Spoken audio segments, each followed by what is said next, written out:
This video continues with Chapter 51, The Butcher Demon. Hokage, reunited at the start, borrowing Tsunade 30 million. Chapter 51, The Butcher Demon. The man hurried into a small alley, and Minato and his group followed closely behind. Who is it? Sensing movement behind him, the man whipped his head around and saw Minato and the others. He was stunned for a moment, then, as if realizing something, his face turned deathly pale and his voice trembled. Are you from the Nightwalker Bureau? He stumbled back 2 steps, waving his hands in a panic. Don't arrest me. I just thought that group was talking nonsense earlier, making things up without any real proof. I absolutely do not mean any disrespect towards the Grand Governor. Nightwalker Bureau. Combining the other person's reaction with his own thoughts, Minato roughly understood that this must be a special agency of the Grand Governor's office, similar to Konoha's Anbu. However, judging by the situation, the deterrent power of this Nightwalker Bureau seemed far more terrifying than even Anbu or Root. Just having a stranger speak to him had terrified this guilty man so much. Don't misunderstand, we are not from the Nightwalker Bureau. Minato smiled gently and rubbed the back of his head, looking a bit embarrassed. We are merchants from the Land of Fire, and we heard that Tsukimiura has changed a lot recently. Just now at the restaurant, I noticed that your opinion of the Grand Governor seemed different from others, so I wanted to find you to understand the situation. His gentle voice eased the man's tension slightly, but the man still asked skeptically, Are you really not from the Nightwalker Bureau? At this moment, Obito couldn't help but interject. Hey mister, you're so afraid of that Nightwalker Bureau thing. Could it be that you've done something guilty? If we really were from the Nightwalker Bureau, we would have already arrested you. Obito, you can't be so rude. Rin immediately scolded him softly. Oh, I know. Obito shrank his neck and replied sheepishly. Kakashi, standing to the side, rolled his eyes and muttered, idiot. However, Obito didn't hear it and just kept grinning foolishly at Rin. This scene, falling into the man's eyes, finally convinced him that these people couldn't be the Nightwalker Bureau, who were like soul-reaping demons, and he finally breathed a sigh of relief. Since you want to know. His voice was hoarse, and his eyes gradually became gloomy. My name is Minato Watanabe, and I was once a member of the Watanabe clan in Tsukimiura. I originally had a happy family, a gentle wife, and a cute daughter. His fingers unconsciously dug into his palms. But after that night, everything was destroyed. Minato's face suddenly twisted, and veins bulged at his temples. That day, I was out entertaining merchants from the Land of Fire and escaped a calamity, but when I returned home, all I saw was corpses everywhere. His voice suddenly rose. That devil Dongfeng Subaru. He used extremely cruel means to bloodbath the Castellan and the clan. Afterward, Tsukimiura officially entered his tyrannical rule. Suddenly, he pointed out the window, revealing a twisted, cold sneer. Do you know why everyone on the street is singing the praises of Dongfeng Subaru now? Without waiting for the 4 to answer, Minato asked and answered himself with a miserable laugh. Because those who submit will prosper, and those who resist will perish. Everyone who dared to resist has all become nameless bones in the mass grave outside the city. The people alive now are just a bunch of cowards wagging their tails for pity. They aren't even worthy of being citizens of the land of rice fields. His eyes were filled with disdain and resentment. The current Tsukimiura is hell. I won't acknowledge a world like this. As he spoke, Minato's emotions suddenly collapsed, and he slumped to the ground, letting out a heart-wrenching wail. Mister! Rin's hands were tightly clenched in front of her chest, her knuckles white from the force. She was naturally sensitive, and hearing Minato's heart-wrenching cries, her face turned even paler, and crystal-clear tears welled up in her eyes. Damn it! Obito was also clenching his fists tightly, his nails digging deep into his palms. Flames of anger burned in his eyes, and his teeth gnashed together. How can there be such a bastard in this world, killing so many people? Does he not have a shred of compassion? Having said that, he lunged forward and forcefully helped the limp Minato up from the ground. A resolute light flickered in the young man's fiery eyes as he said, word by word, Mister, don't worry. We are Konoha ninjas. We will definitely defeat that devil Dongfang Subaru and let Tsukimiura return to how it was before. Obito spoke too quickly, revealing their identities all at once. Minato was unable to stop him in time, and a flash of helplessness crossed his face. Kakashi, standing to the side, did not mock Obito as he usually did. He remained silent, with a sharp light flashing in his eyes. You are Konoha ninjas." Hearing this, Nayato's crying stopped instantly. He looked up, a look of disbelief flashing in his eyes. It wasn't that he hadn't tried to post requests in Konoha or even Kumigakure before, but due to the current situation, almost all ninja villages would not accept foreign requests for fear of causing disputes, so he had already been turned away more times than he could count. "Of course, don't worry, mister. Leave Dongfang Subaru to us."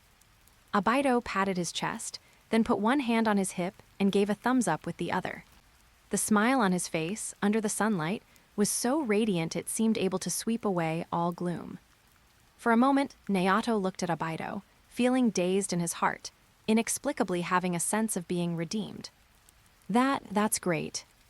Naoto stood up tremblingly, too excited to speak coherently. "During this time, I have secretly contacted many like-minded people and spent a lot of money to recruit some wandering ninjas. If we add you all." He lowered his voice, the flames of hope igniting in his eyes. Now that the butcher is on an eastern expedition, Tsukimiura's defenses are empty. This is definitely the best time for us to overthrow the tyrannical rule of the governor's office. However, at this moment, Minato quickly stood out. They were Konoha ninjas.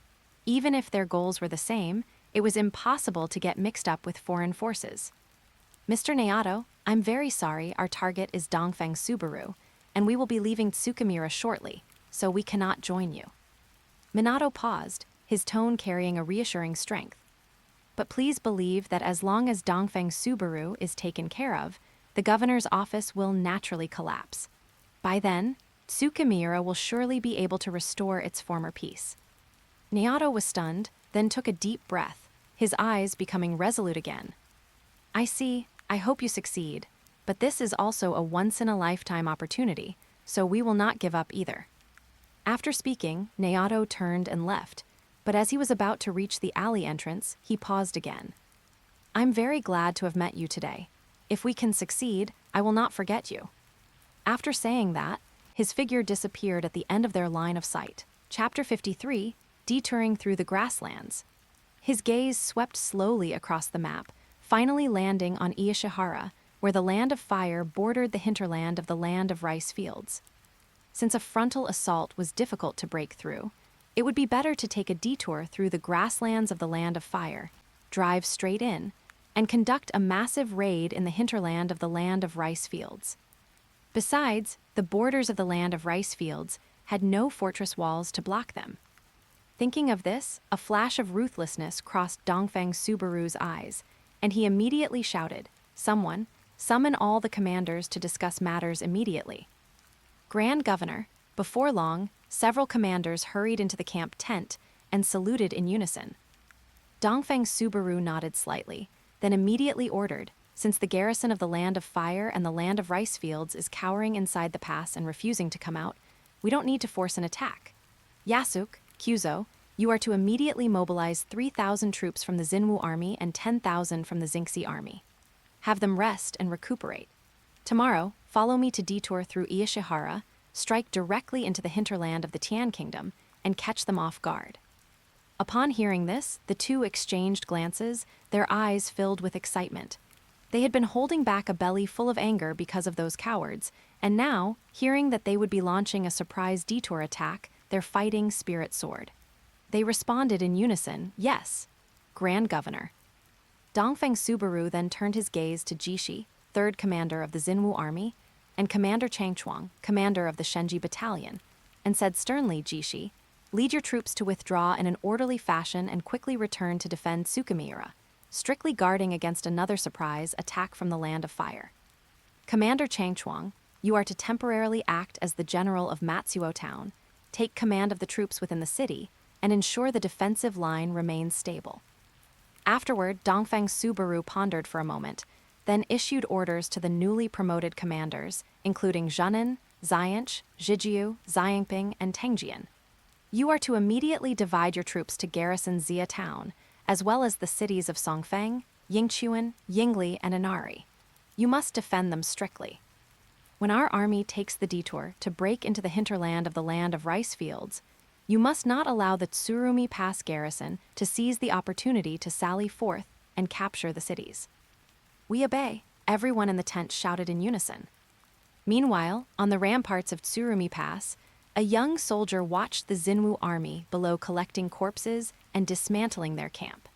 He swallowed nervously and turned to ask the burly commanding officer beside him, "Sir, is the Xinwu army preparing to withdraw?" The officer watched the movements below with a deep gaze and slowly shook his head. It's too early to say, but regardless of what tricks they are playing, we only need to hold the city. Once the ninja of Konoha make their move, as long as that Governor Dongfeng is dead, everything will be resolved. Outside Tsurumi Pass, extending 200 li to the north, was the border of the Land of Fire. Crossing the border led to the vast Iyashihara Grasslands. This fertile land had lush pastures, an endless carpet of emerald green, and clear streams winding through it like silver chains. Herds of cattle and sheep, like scattered pearls, dotted the grasslands. On the border watchtower, the garrison leaned lazily against the railings, eyes half closed in the warm breeze, looking incredibly relaxed and comfortable. Being adjacent to Tsurumi Pass, where the mountains on the opposite side were steep and treacherous, no refugees gathered here, and few dared to provoke the Land of Fire, resulting in very lax security on ordinary days. Suddenly, a wave of scorching heat rushed toward them. The soldiers opened their eyes abruptly to see more than a dozen blazing fireballs streaking across the sky, the air twisting and crackling where they passed. Enemy attack! Before the shrill alarm could fully escape their lips, the whistling fireballs crashed down, and the entire watchtower was instantly annihilated in a towering inferno. Immediately after, an army in black armor broke through the border like a torrent of steel. The clanging of iron armor and the deafening shouts of battle shook the very heavens and earth. The border garrison, having barely managed to assemble, looked at this iron-blooded, murderous army and were immediately struck with terror. Before they could react, their battle formation was torn apart like thin paper. In the blink of an eye, the originally emerald-green grassland was soaked in blood, and severed limbs and broken halberds lay scattered about. A short while later, "Grand Governor, everything has been cleared," Yasuk stepped quickly to Dongfeng Subaru's side and reported with a fist salute. Dongfeng Subaru nodded slightly. "Order the entire army to advance quickly. This is, after all, the territory of the Land of Fire. If we wait for them to react, there might be trouble." Understood. Just as he was about to leave, Dongfeng Subaru suddenly raised his hand. He squinted at the herds of cattle and sheep in the distance and said in a deep voice, "Pass on my order. It is strictly forbidden to loot the livestock on the grasslands." Since the Land of Fire had already sent troops to aid the Land of Rice Fields, killing these border guards was fine. As for how furious the daimyo of the Land of Fire might be, it would just mean sending more troops, or perhaps Konoha ninja.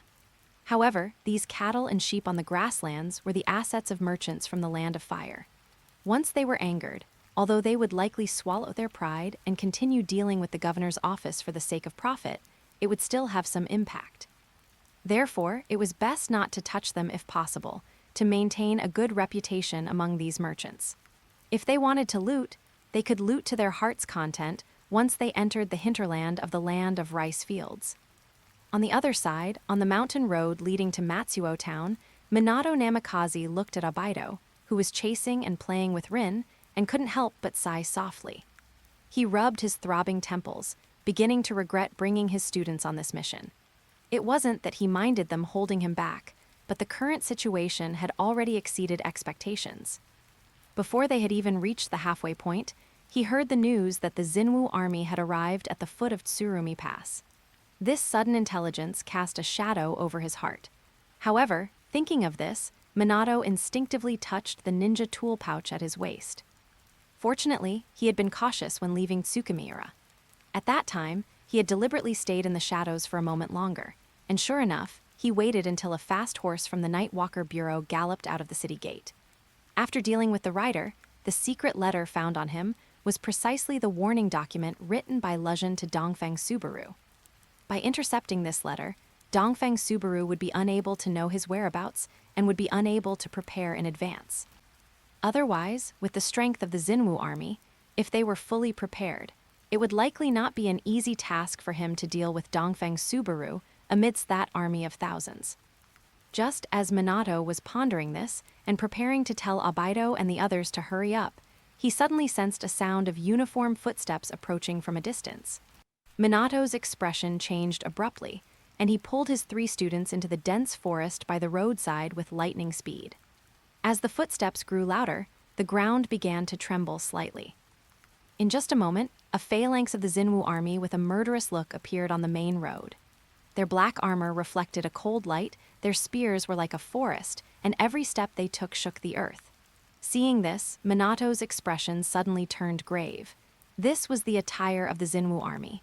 Weren't they attacking Tsurumi Pass? Why would they appear here? Could it be they had withdrawn? With doubts in his heart, Minato turned his head, pressed his hands on the shoulders of Obito and the others, and lowered his voice to a whisper. "You stay here, do not run around, and do not make any noise. I will be right back." Seeing the 3 nod seriously, Minato flashed away and disappeared from the spot. Waiting for only a moment, when Minato reappeared, warm blood was dripping from the blade of his kunai, and his face was terrifyingly grim. We must immediately rush to Tsurumi Pass at full speed. Chapter 54. New martial arts enter the pass. Within the daimyo's court of the land of rice fields, the familiar sounds of fine wine and music had long since fallen silent. The daimyo, who spent his days indulging in wine and women, was pacing back and forth in the hall anxious.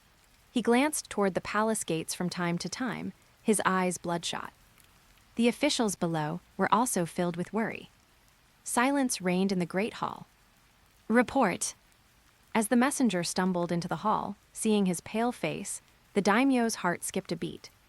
Every time bad news had arrived in the past, the messenger had worn this same expression, as if someone in his family had died. "Our report to the daimyo."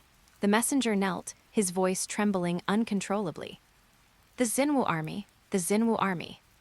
The daimyo overturned his desk, sending gold cups and jade vessels shattering across the floor. "What about the Xinwu army? Speak." "The Xinwu army has entered the pass." Upon hearing this, the daimyo was struck as if by lightning. With a clatter, he collapsed onto the chaotic floor, his face deathly pale. He tremblingly raised a finger, his lips quivering uncontrollably. Do you dare spread false rumors? Aren't the reinforcements from the land of fire and my 20,000 troops guarding Tsurumi Pass? How did the Xinwu army enter the pass? Did they launch a frontal assault on Tsurumi Pass and wipe out all 40,000 troops? Daimyo, please see the truth. The messenger looked miserable. The Xinwu army did not attack Tsurumi Pass. They bypassed it to Iashihara, entered the pass from the border, and headed south. Now, they are less than 50 li from the daimyo's court. The hall erupted in chaos. The officials' tablets and swords clattered to the ground, and several elderly officials even fainted on the spot. Amidst the confusion, a flash of clarity suddenly appeared in the daimyo's hollow eyes. He slammed his hand on the table and stood up. "Relocate the court immediately." His voice was shrill with excitement. "Since the land of fire cannot be relied upon, we will relocate to the southwest and seek protection from the land of lightning." As soon as the daimyo said this, the officials in the hall came to their senses. They hurriedly picked up their tablets and objected. "That cannot be. You are the pillar in the hearts of the people of the land of rice fields. If we abandon the national capital, won't we lose the hearts of the people?" They were joking. Their assets were all within this capital, including large amounts of real estate and supplies that were difficult to transport. If they were stubborn enough to follow the daimyo to the southwest, wouldn't their family's centuries of greed have been for nothing?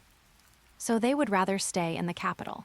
Even if Dongfeng Subaru really breached the gates, the daimyo would be the first to face the brunt of it. Furthermore, they had heard that under Dongfeng Subaru's governor's office, there were many officials who had surrendered from the former magistrate's office.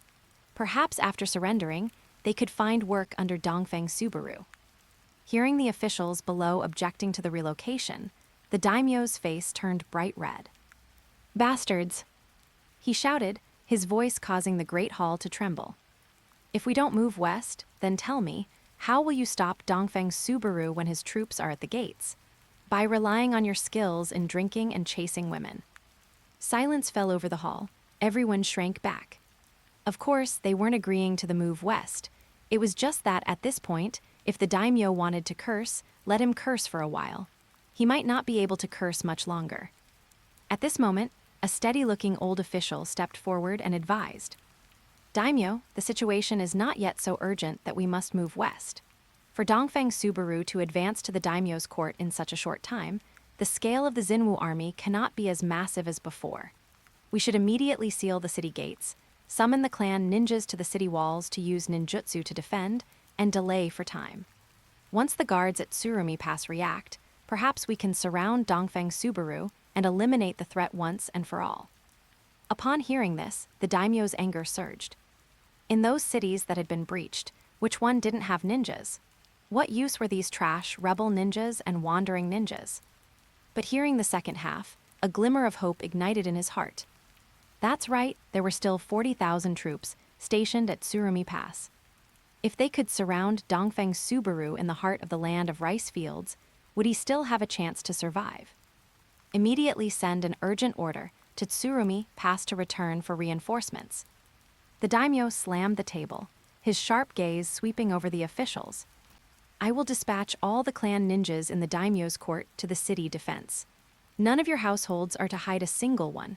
If I find out, I will not let you off." "Understood." The officials responded in unison and exited the hall with fearful expressions. But upon leaving the daimyo's residence, their pace slowed down, the panic on their faces vanished, and they returned to their usual composure. Some arranged to go to the entertainment district, planning to continue the music and dance. Those with more foresight planned to return home and write a letter of surrender. At the same time, they sent retainers to bribe the city guard commanders, planning to open the gates and surrender when Dongfeng Subaru arrived, hoping to earn a great credit. If not for the large number of clan ninjas in the daimyo's court, some officials might have even targeted the daimyo himself.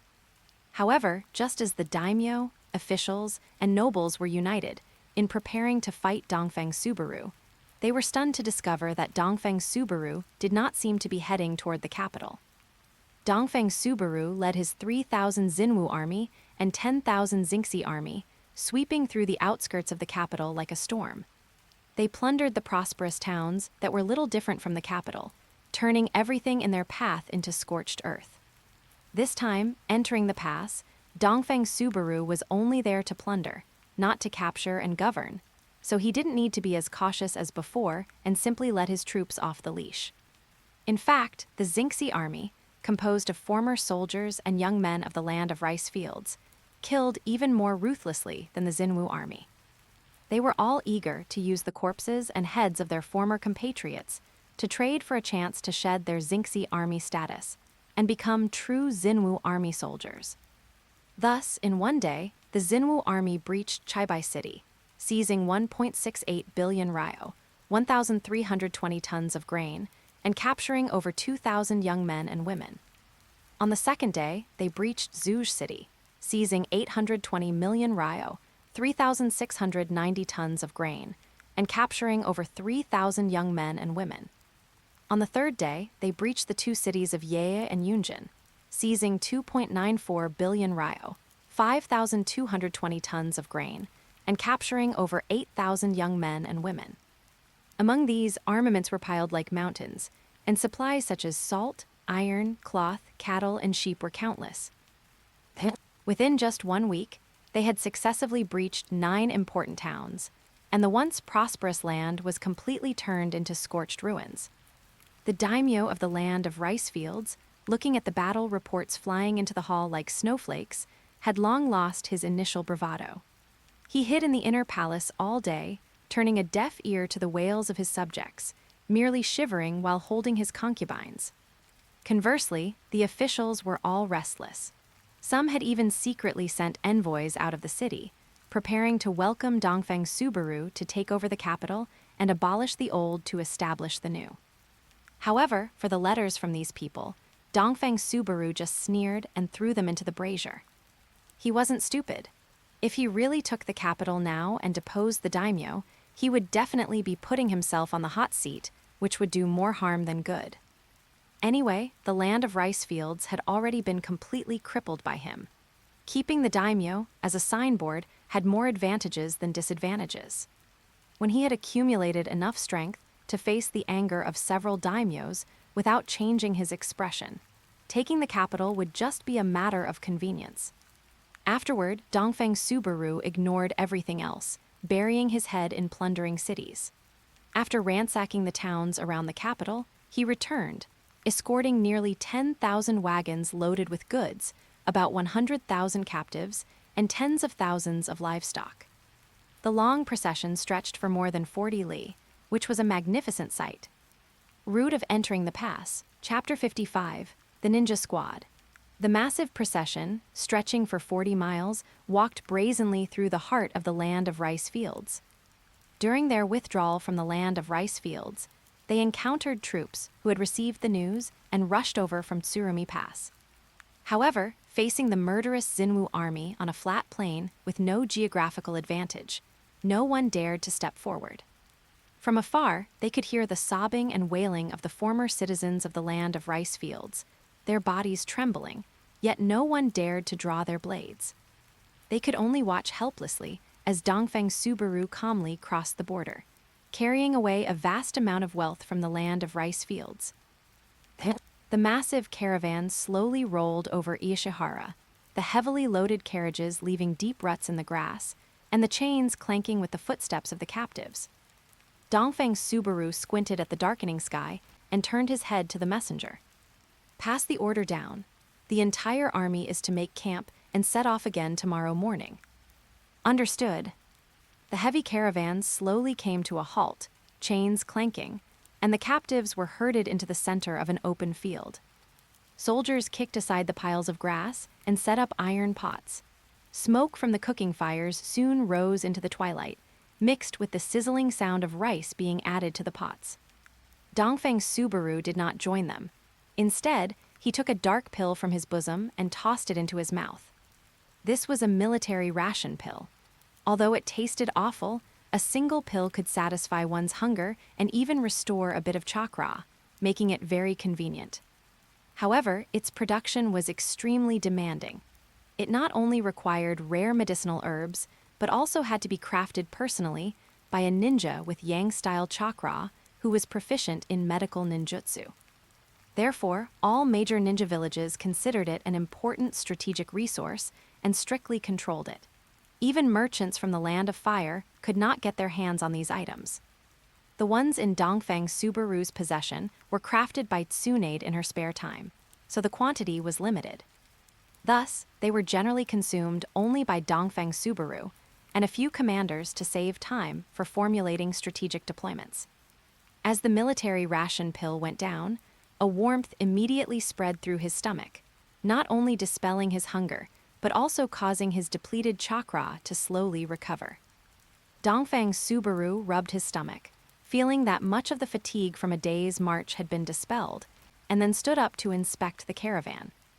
After roughly checking the security of the cargo wagons and confirming there were no issues, he turned toward the military camp. At this moment, since time was no longer as pressing as before, the soldiers did not have to chew on hard, dry rations. They all looked at the steaming food in the pots with fiery eyes. However, just as the food was about to be served, an uninvited guest arrived. Dongfeng Subaru stood by the pots with his hands behind his back, comforting the soldiers before starting to paint a grand picture for them. In this campaign, you have all fought bravely and broken through enemy cities one after another. I, the Grand Governor, have noted all your contributions. His voice was resonant and powerful, his gaze sweeping over every face reddened by the firelight. After we return, I, the Grand Governor, will certainly reward you based on your merits. The soldiers straightened their backs and shouted in unison, "We are willing to die for the Grand Governor." Yet out of the corner of their eyes, They couldn't help but glance at the pots, where tender, stewed meat chunks were floating in the soup. If it kept cooking, they would dissolve away. Dongfeng Subaru nodded with satisfaction and finally turned to leave. No sooner had he left than the soldiers swarmed toward the large pots, the sound of wooden ladles clashing, and the shouts of people scrambling instantly filling the air. Someone was shoved and stumbled, yet they didn't forget to protect the meat soup in their bowl with their life. "Don't scramble. I've been drooling so much I'm almost dry." Beside a tent not far away, Dongfeng Subaru heard the commotion behind him, and the corners of his mouth lifted imperceptibly. The accompanying attendant also said with some amusement, "Grand Governor, if you say a few more words, I fear they might just start chewing on the pots. They only listen well when they are hungry." Dongfeng Subaru brushed off his sleeves and then walked toward the open ground beside the military tents. More than 100 people sat there cross-legged, all with their eyes closed and hands forming seals. These people were soldiers with ninja talent whom he had carefully selected from the Xinwu army, and they were undergoing special training. Although Dongfeng Subaru vigorously developed firearms and established the Shenji Battalion, he also attached great importance to the power of ninjas. Moreover, Dongfeng Subaru was not as stingy as those ninja villages, which required contributions and such just to learn ninjutsu. Dongfeng Subaru directly taught the basic three-body technique, while also selecting practical and powerful ninjutsu such as fire release, great fireball technique, and wind release. Great breakthrough for them to learn. If not for the worry that they would bite off more than they could chew, he would have even been prepared to teach them all the C-rank to B-rank ninjutsu from the Senju clan heritage he obtained from Tsunade. After this period of strict training, this group had made significant progress. Most had reached the level of genin, and those with exceptional talent had even become chunin, of course, conferred by Dongfeng Subaru. Moreover, in this campaign, the role they demonstrated could not be underestimated, let alone the ninjutsu cover provided in every siege battle. Just the fact that they coordinated to capture the ninjas raised by the families within those cities saved the Xinwu army from many unnecessary casualties. It was just that the number of people was still a bit small, so they could only serve as a special operations squad. If there were more people, Dongfeng Subaru could reorganize them into a ninja army. At this moment, watching this ninja squad immediately begin refining chakra to improve themselves after eating, Dongfeng Subaru nodded with satisfaction. Just as he was about to turn and leave, he suddenly remembered something, so he stopped and asked, "Where is Yasuk? Why isn't he training with you all?" Dongfeng Subaru had once promised to let Yasuk lead a ninja squad. Yasuk's talent was indeed outstanding. His chakra level had reached that of a chunin, and his speed in learning ninjutsu was extremely fast. He had now mastered most low to mid-level earth release ninjutsu, and his strength was also top tier among chunin.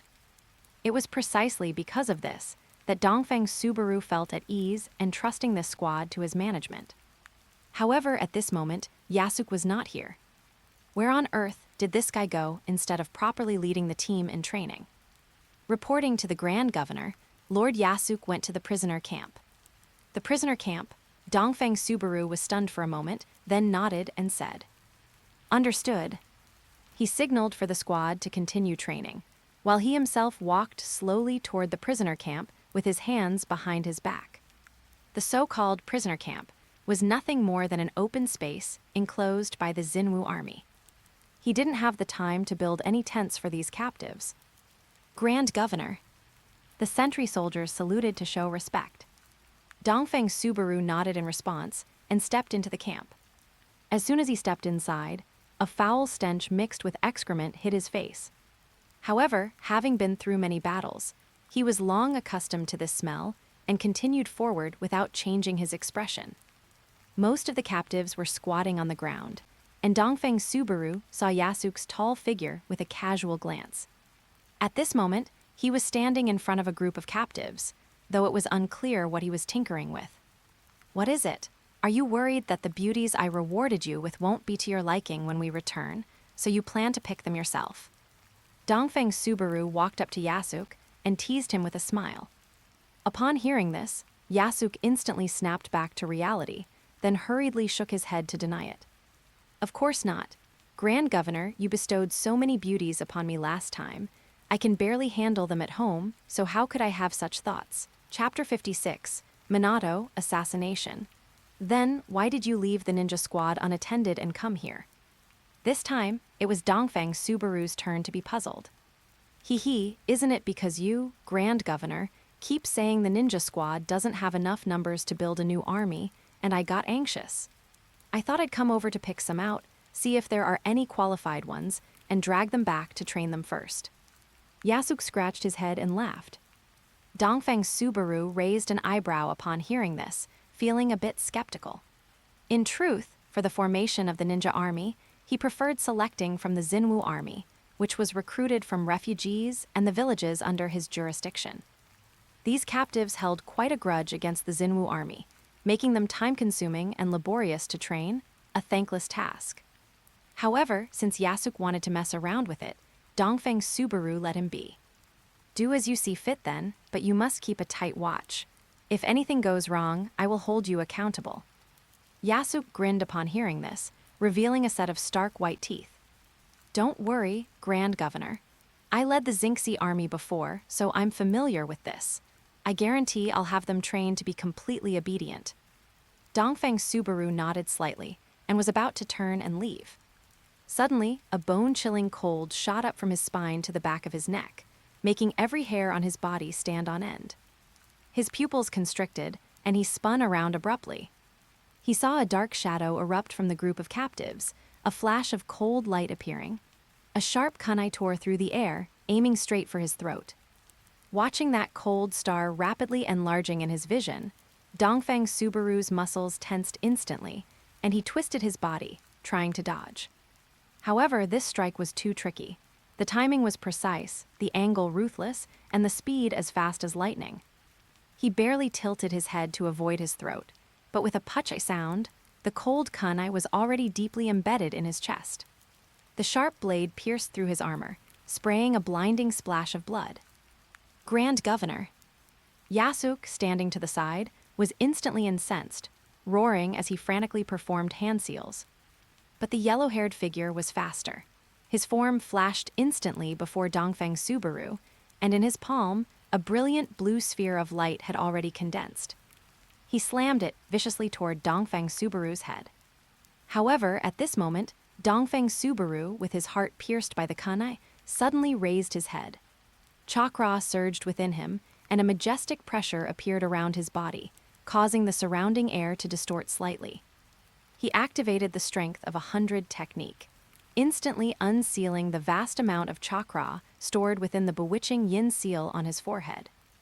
In an instant, black curse marks spread densely from the yin seal on Dongfang Subaru's forehead, covering his entire body. The 3-inch bloody hole in his chest healed instantly. Gazing at the blue sphere of light that was now within reach, the compressed air pressure had already scraped crimson bloodstains across his cheeks. Without hesitation, Dongfang Subaru shrugged his left shoulder.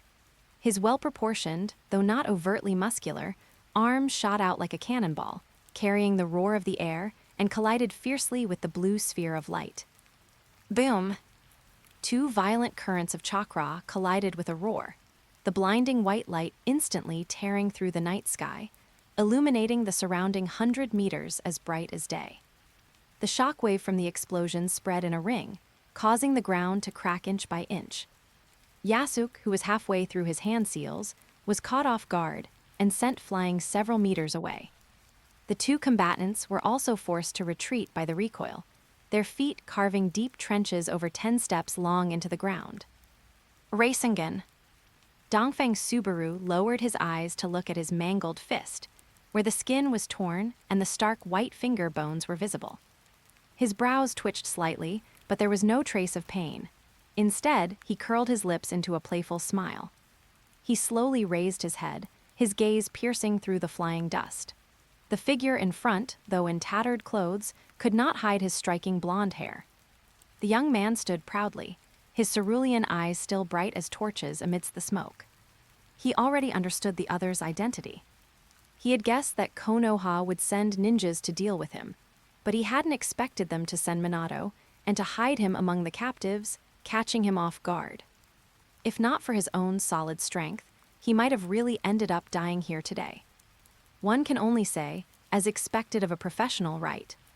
Compared to Dongfeng Subaru, Minato was even more shocked. His teacher was Jiraiya, and while learning from him, he had also had contact with the two Sannin who were as famous as his teacher. What the opponent just used was clearly Lady Tsunade's Yin Seal and Strength of 100 technique. Dongfeng Subaru, where did you learn your techniques? Minato looked at Dongfeng Subaru not far away with a grave expression and asked in a low voice, "Don't you already have the answer in your heart? Why bother asking me?" Dongfeng Subaru grinned, then shouted to Yasuk, who was scrambling over from the side with an anxious and concerned look on his face. Yasuk immediately led the ninja squad to defend against the enemy. Dongfeng Subaru now had plenty of manpower and wouldn't be foolish enough to duel Minato one-on-one. Although judging by the other's performance just now, it was very likely he hadn't learned the Flying Thunder God technique yet. But Dongfeng Subaru would absolutely not risk his own life to test Minato's strength. Understood. Seeing that Dongfeng Subaru was not seriously hurt, Yasuk finally let out a heavy sigh of relief. Then, when he turned to look at Minato, his eyes were already burning with violent killing intent. The commotion Dongfeng Subaru and Minato had just caused was immense. At this moment, dense footsteps could be heard around them as the armored Xinwu army surged in like a tide.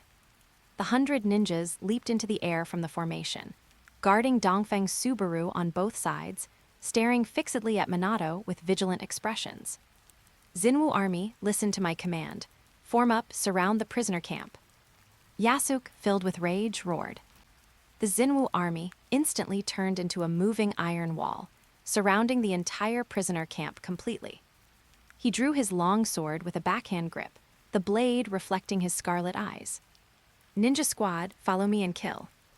As the words fell, 100 dark shadows erupted in response, the sound of ninja tools tearing through the air like a torrential downpour.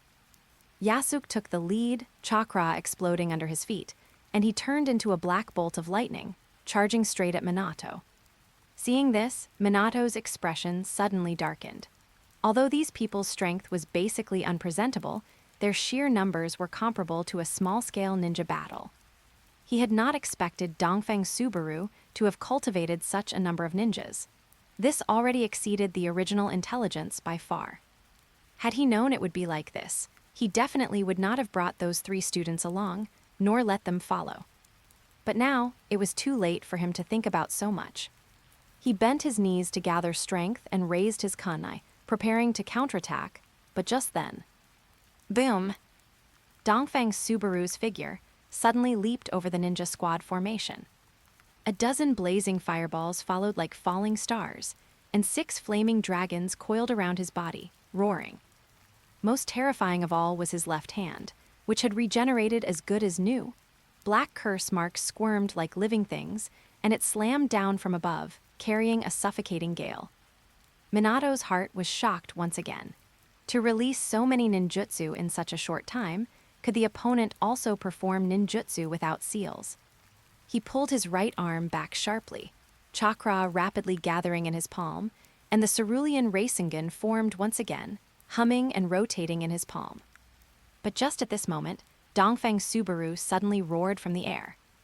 "If you dare to fight back after tonight, all the captives here will be killed, every last one of them."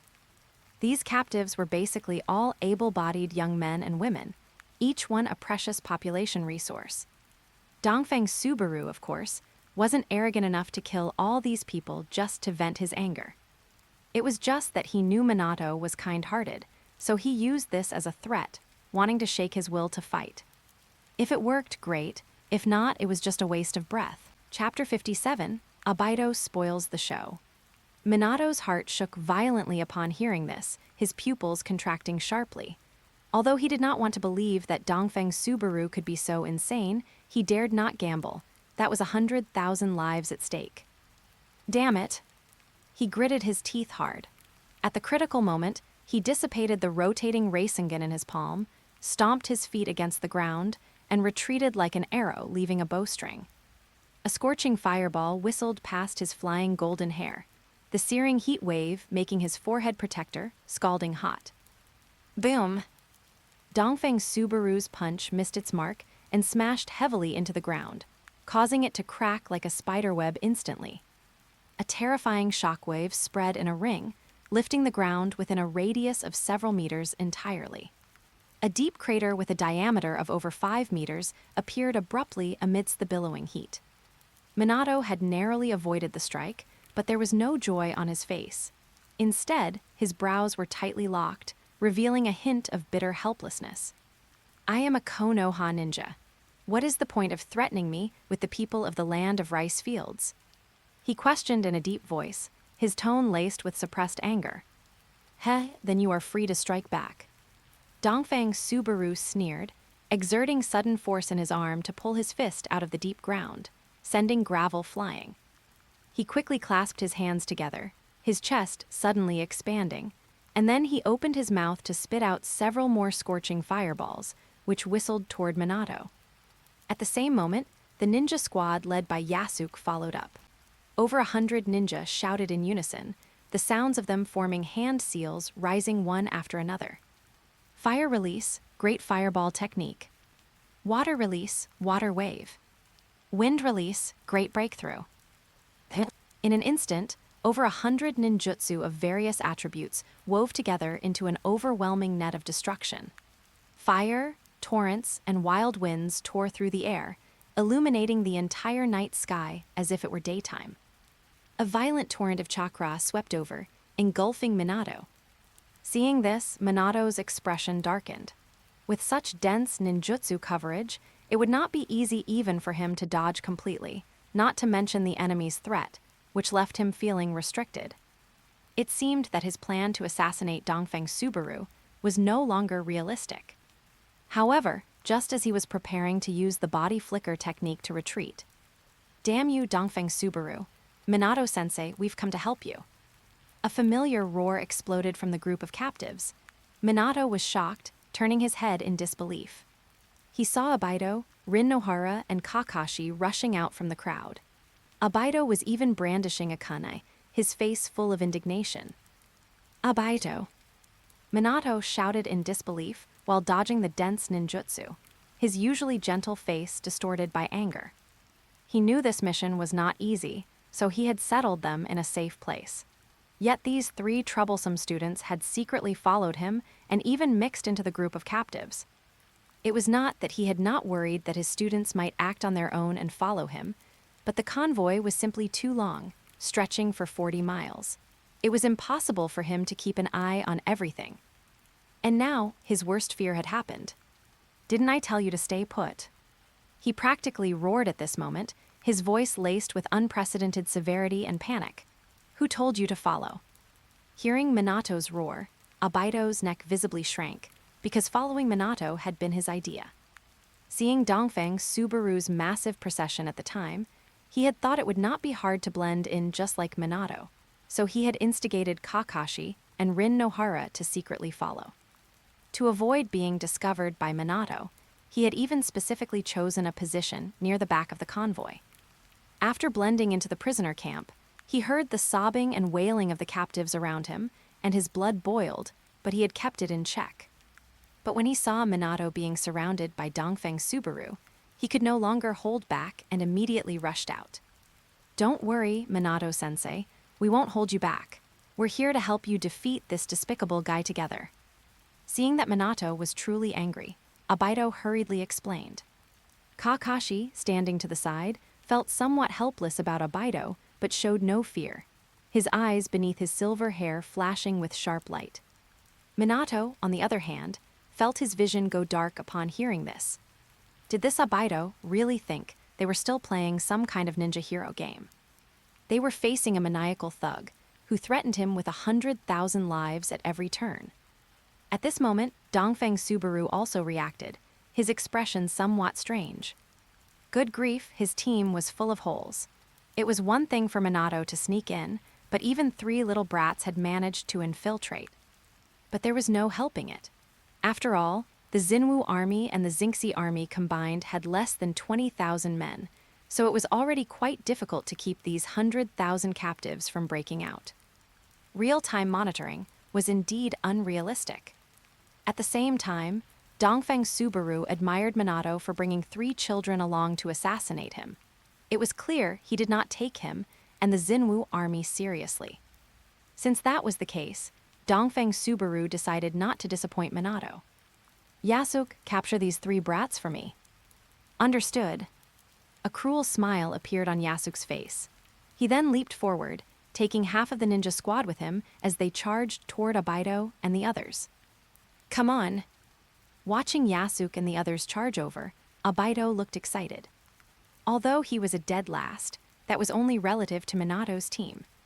If he were truly incompetent, he would not have been assigned to the team of Minato, a rising star of Konoha who had garnered much attention in recent years, just like Kakashi. Moreover, he had now learned a powerful fire release, the Great Fireball technique. Dealing with a bunch of trash ninja from outside Konoha surely would not be difficult. And if Obito was like this, Kakashi went without saying. His eyes were filled with intense fighting spirit. He did not know why his father's mood had been so low recently.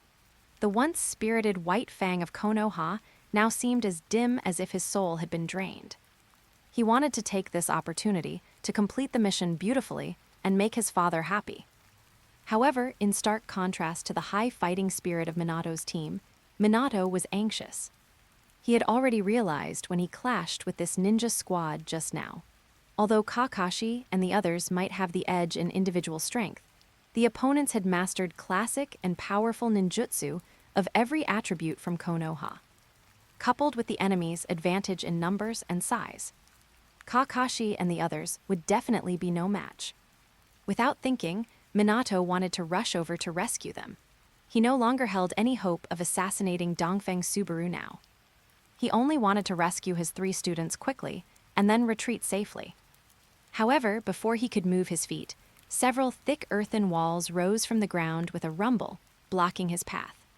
At the same time, a scorching aura came from his side. Turning his head, he saw dense fireballs rendering the pitch-black night sky crimson once again. Dongfeng Subaru's fist, covered in black cursed seals, also smashed down once more. Chapter 58, Capturing Lin. How could anyone be so cheap? How was this a simple assassination mission? Not to mention Dongfeng Subaru's brutal personality, his strength alone was like a monster's.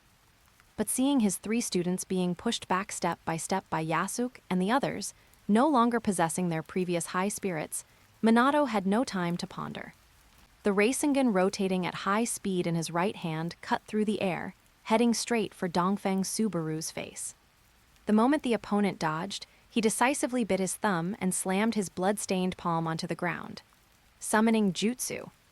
Black contract runes spread across the ground like a spiderweb, and accompanied by a deafening pop sound, white smoke instantly enveloped the entire battlefield. When the smoke cleared, a toad the size of a villa stood proudly in the center of the battlefield. "It's Minato. What do you need me for so late?" The orange toad, carrying a short blade on its back, yawned and asked drowsily. "Gamma Sho, I'm sorry to call you at this hour, but I hope you can help me rescue my students." Minato looked solemn. Hearing such a serious tone from the usually gentle Minato, Gamma Sho felt a shiver, and its eyes snapped open. After seeing the situation around them, Gamma Sho instantly perked up, nodded, and said in a deep voice, "I understand." Then, Gamma Sho turned into a streak of orange lightning and dashed toward the 3 members of Team Minato. "Damn it, calling a summoned beast, you have no honor." Dongfeng Subaru cursed inwardly as he looked at the toad that had suddenly appeared. At the same time, he made up his mind that upon returning, he would definitely make Tsunade give him a summoning contract for Katsuyu. With Gamma Sho's help, Minato could finally breathe a sigh of relief and focus all his efforts on dealing with Dongfeng Subaru. Although Dongfeng Subaru still had half of the ninja squad gathered around him to provide support, he felt a wave of pressure facing the enraged Minato and couldn't help but roar again. "Do you not care about the lives of these captives?" Minato sneered upon hearing this. He was kind, but not stupid. Now that his students were facing a life-or-death crisis, how could he possibly let himself be manipulated by Dongfeng Subaru for the sake of these people? Seeing Minato calmly dodge the dense bombardment of ninjutsu, and then gather another blue sphere in his palm, slamming it down towards his head, Dongfeng Subaru's heart skipped a beat.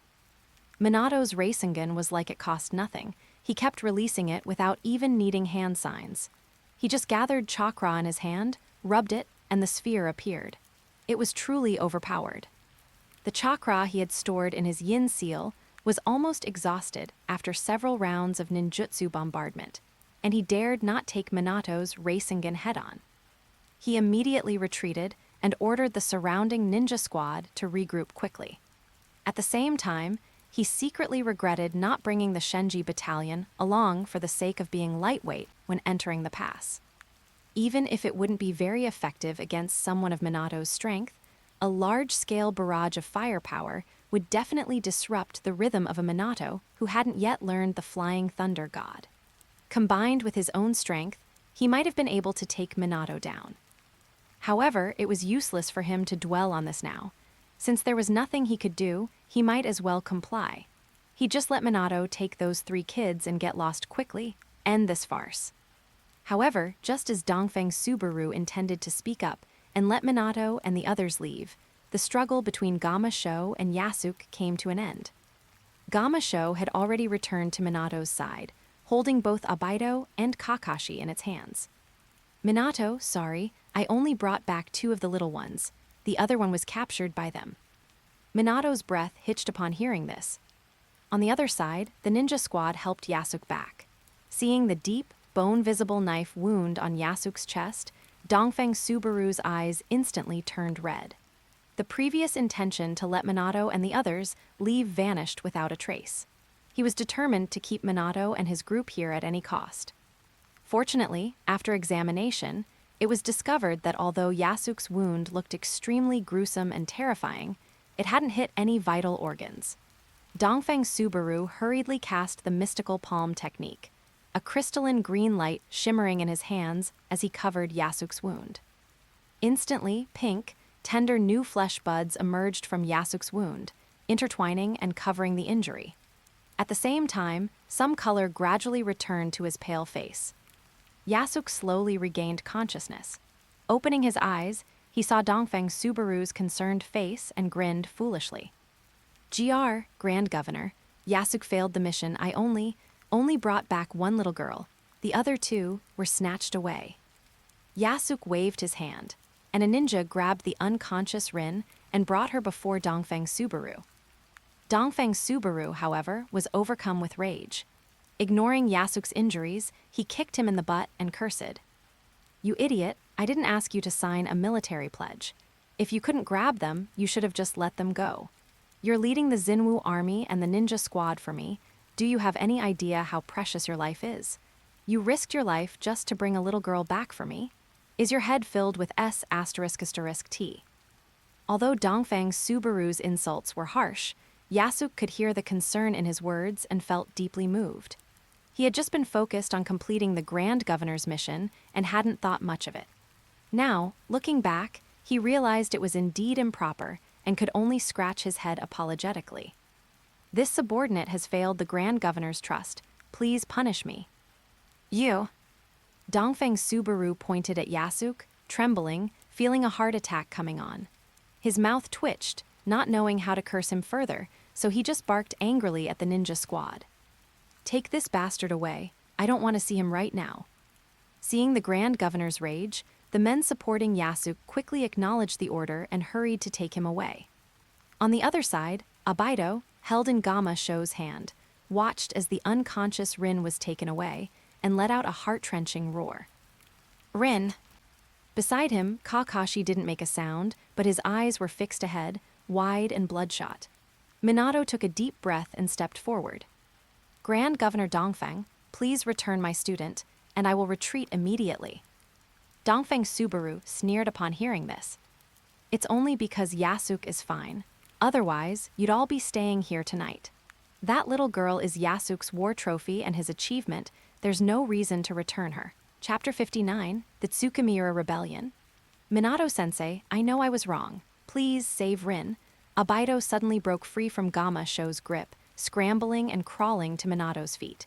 He wrapped his arms tightly around Minato's legs, roaring with tears streaming down his face. Within his reddened eye sockets, a scarlet luster flickered uncertainly in his pupils. Hearing this, Minato instinctively clenched his fists and took a deep breath. He stared at Dongfeng Subaru with eyes like torches and said in a deep voice, "Governor Dongfeng, I hope you can release my student. For that, I am willing to pay any price." Sure, Dongfeng Subaru's lips curled into a playful arc, and he replied without hesitation, "Commit suicide. Once you are dead, I guarantee that your 3 students will leave unharmed." Are you joking with me? Veins bulged on Minato Namikaze's forehead, and his azure eyes burned with rage. That kind of talk is completely unrealistic. He wasn't stupid. If he actually did what Dongfeng Subaru said, that would be irresponsible to the remaining 2 students. You were the one who started joking with me. This governor has money when I need money, and people when I need people. Dongfeng Subaru pointed to the carriages loaded with goods and the captives around him, then pointed at Minato. And you, a pathetic, impoverished ninja living off commission fees. Do you think there's anything you have that I need? In truth, Minato did have something that Dongfeng Subaru coveted, the Reinigen he had created. However, compared to that, Dongfeng Subaru valued Rin more. Rin's value was not in herself, but in Obito, the future big boss of the ninja world, who was currently weeping and snotting at Minato's feet. He was quite curious whether, after Obito was trained by Uchiha Madara, he could use Rin to control Obito. Therefore, Dongfeng Subaru had no intention of making any exchange with Minato at all. It would be best if Minato retreated sensibly. That would be a happy ending for everyone. If he wanted to keep fighting, he would oblige. He didn't believe that with nearly 20,000 soldiers and over 100 ninjas here, they couldn't pile onto and kill a Minato who hadn't yet mastered the Flying Thunder God. Minato's eyes hardened, knowing that continuing this entanglement was meaningless. He suddenly bent down, grabbed Obito by the collar, and hissed, "Let's go." "No, don't. Rin!"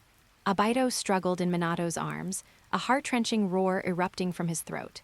His eyes were wide enough to almost split, his scarlet pupils suddenly twisting and spinning crazily like a windmill in a storm. However, Minato ignored Obito's cries of pain. Carrying his 2 students, he retreated rapidly, flashing dozens of meters away in a shimmer of silver light. But just then, Dongfeng Subaru suddenly remembered something and shouted loudly toward the direction where Minato and the others were leaving. The voice pierced through the dust and smoke, chasing after them like a sharp arrow. "That white-haired brat. Your father is Sakumo Hadake, right? He's dead or dying now, isn't he? If you ever feel confused about his death in the future, you can come to Tsukimiura and find me." Kakashi's whole body shuddered, and his eyes beneath his silver hair suddenly constricted. He whipped his head around to look at the source of the sound, but Minato's body flicker technique was astonishingly fast. Before he could catch a glimpse of Dongfeng Subaru, the scene before his eyes had already twisted and blurred. Back at the temporary base, Obito suddenly broke free from Minato's hand. His eyes were bloodshot as he hysterically roared, "Why? Minato-sensei, why didn't you save Rin?" Minato furrowed his brows, his chest heaving violently. How could he not want to save Rin? But the reality was right in front of him. He was just a Jonin, not an omnipotent god. Not to mention the tens of thousands of the Xinwu army standing by in formation, Dongfeng Subaru's strength, which was on par with his own, was enough to be tricky. The opponent's terrifying taijutsu and astonishing self-healing ability even surpassed his own in some respects. How could he save Rin under such an opponent while simultaneously ensuring the safety of Obito and Kakashi? "Obito," Minato's voice became uncharacteristically stern. "I hope that before you blame your teacher, you reflect on yourself. If it weren't for you not listening to me and taking Rin and Kakashi to act on your own, how could Rin have fallen into danger?" Obito was struck as if by lightning and staggered back 2 steps. Minato turned and left with a cold face, the wooden door slamming shut behind him. He needed to be alone to calm down as well. After Minato left, Obito collapsed to the ground, exhausted, muttering continuously, "Why? Why didn't you save Rin? Rin?" His voice was hoarse and trembling.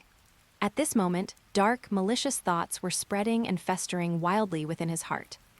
Dongfeng Subaru had clearly offered the conditions earlier. As long as Minato committed suicide, he would let them leave safely. But Minato had refused. "Sensei, how could you be so selfish?" Obito smashed his fist hard against the ground, his knuckles turning white from the excessive force. He couldn't accept it. Why would Minato rather live than save Rin? Rin could have been saved. For a moment, all the anger, despair, and sense of betrayal crashed against his reason like a tidal wave. His face twisted, his scarlet Sharingan spinning frantically, reflecting a morbid madness deep within his pupils. On the other side of the room, Kakashi had no heart to pay attention to the dispute between Obito and Minato. He sat blankly on a chair, his silver hair hanging low, his eyes hollow. Dongfeng Subaru's parting words coiled around his heart like a poisonous snake. Although that remark sounded like an insult at first glance, the other party had accurately called out his father's name. At the same time, his father's recent state was indeed disturbingly abnormal. Kakashi's breathing trembled slightly, and his fingers clenched unconsciously. This time, Rin, Obito, Minato-sensei, all these messy things were thrown to the back of his mind. He now had only one thought. He must rush back to the village as soon as possible to confirm his father's condition. On the other side, after experiencing Minato's assassination attempt, Dongfeng Subaru had no desire to stay in the Land of Fire any longer and set off with his troops that very night.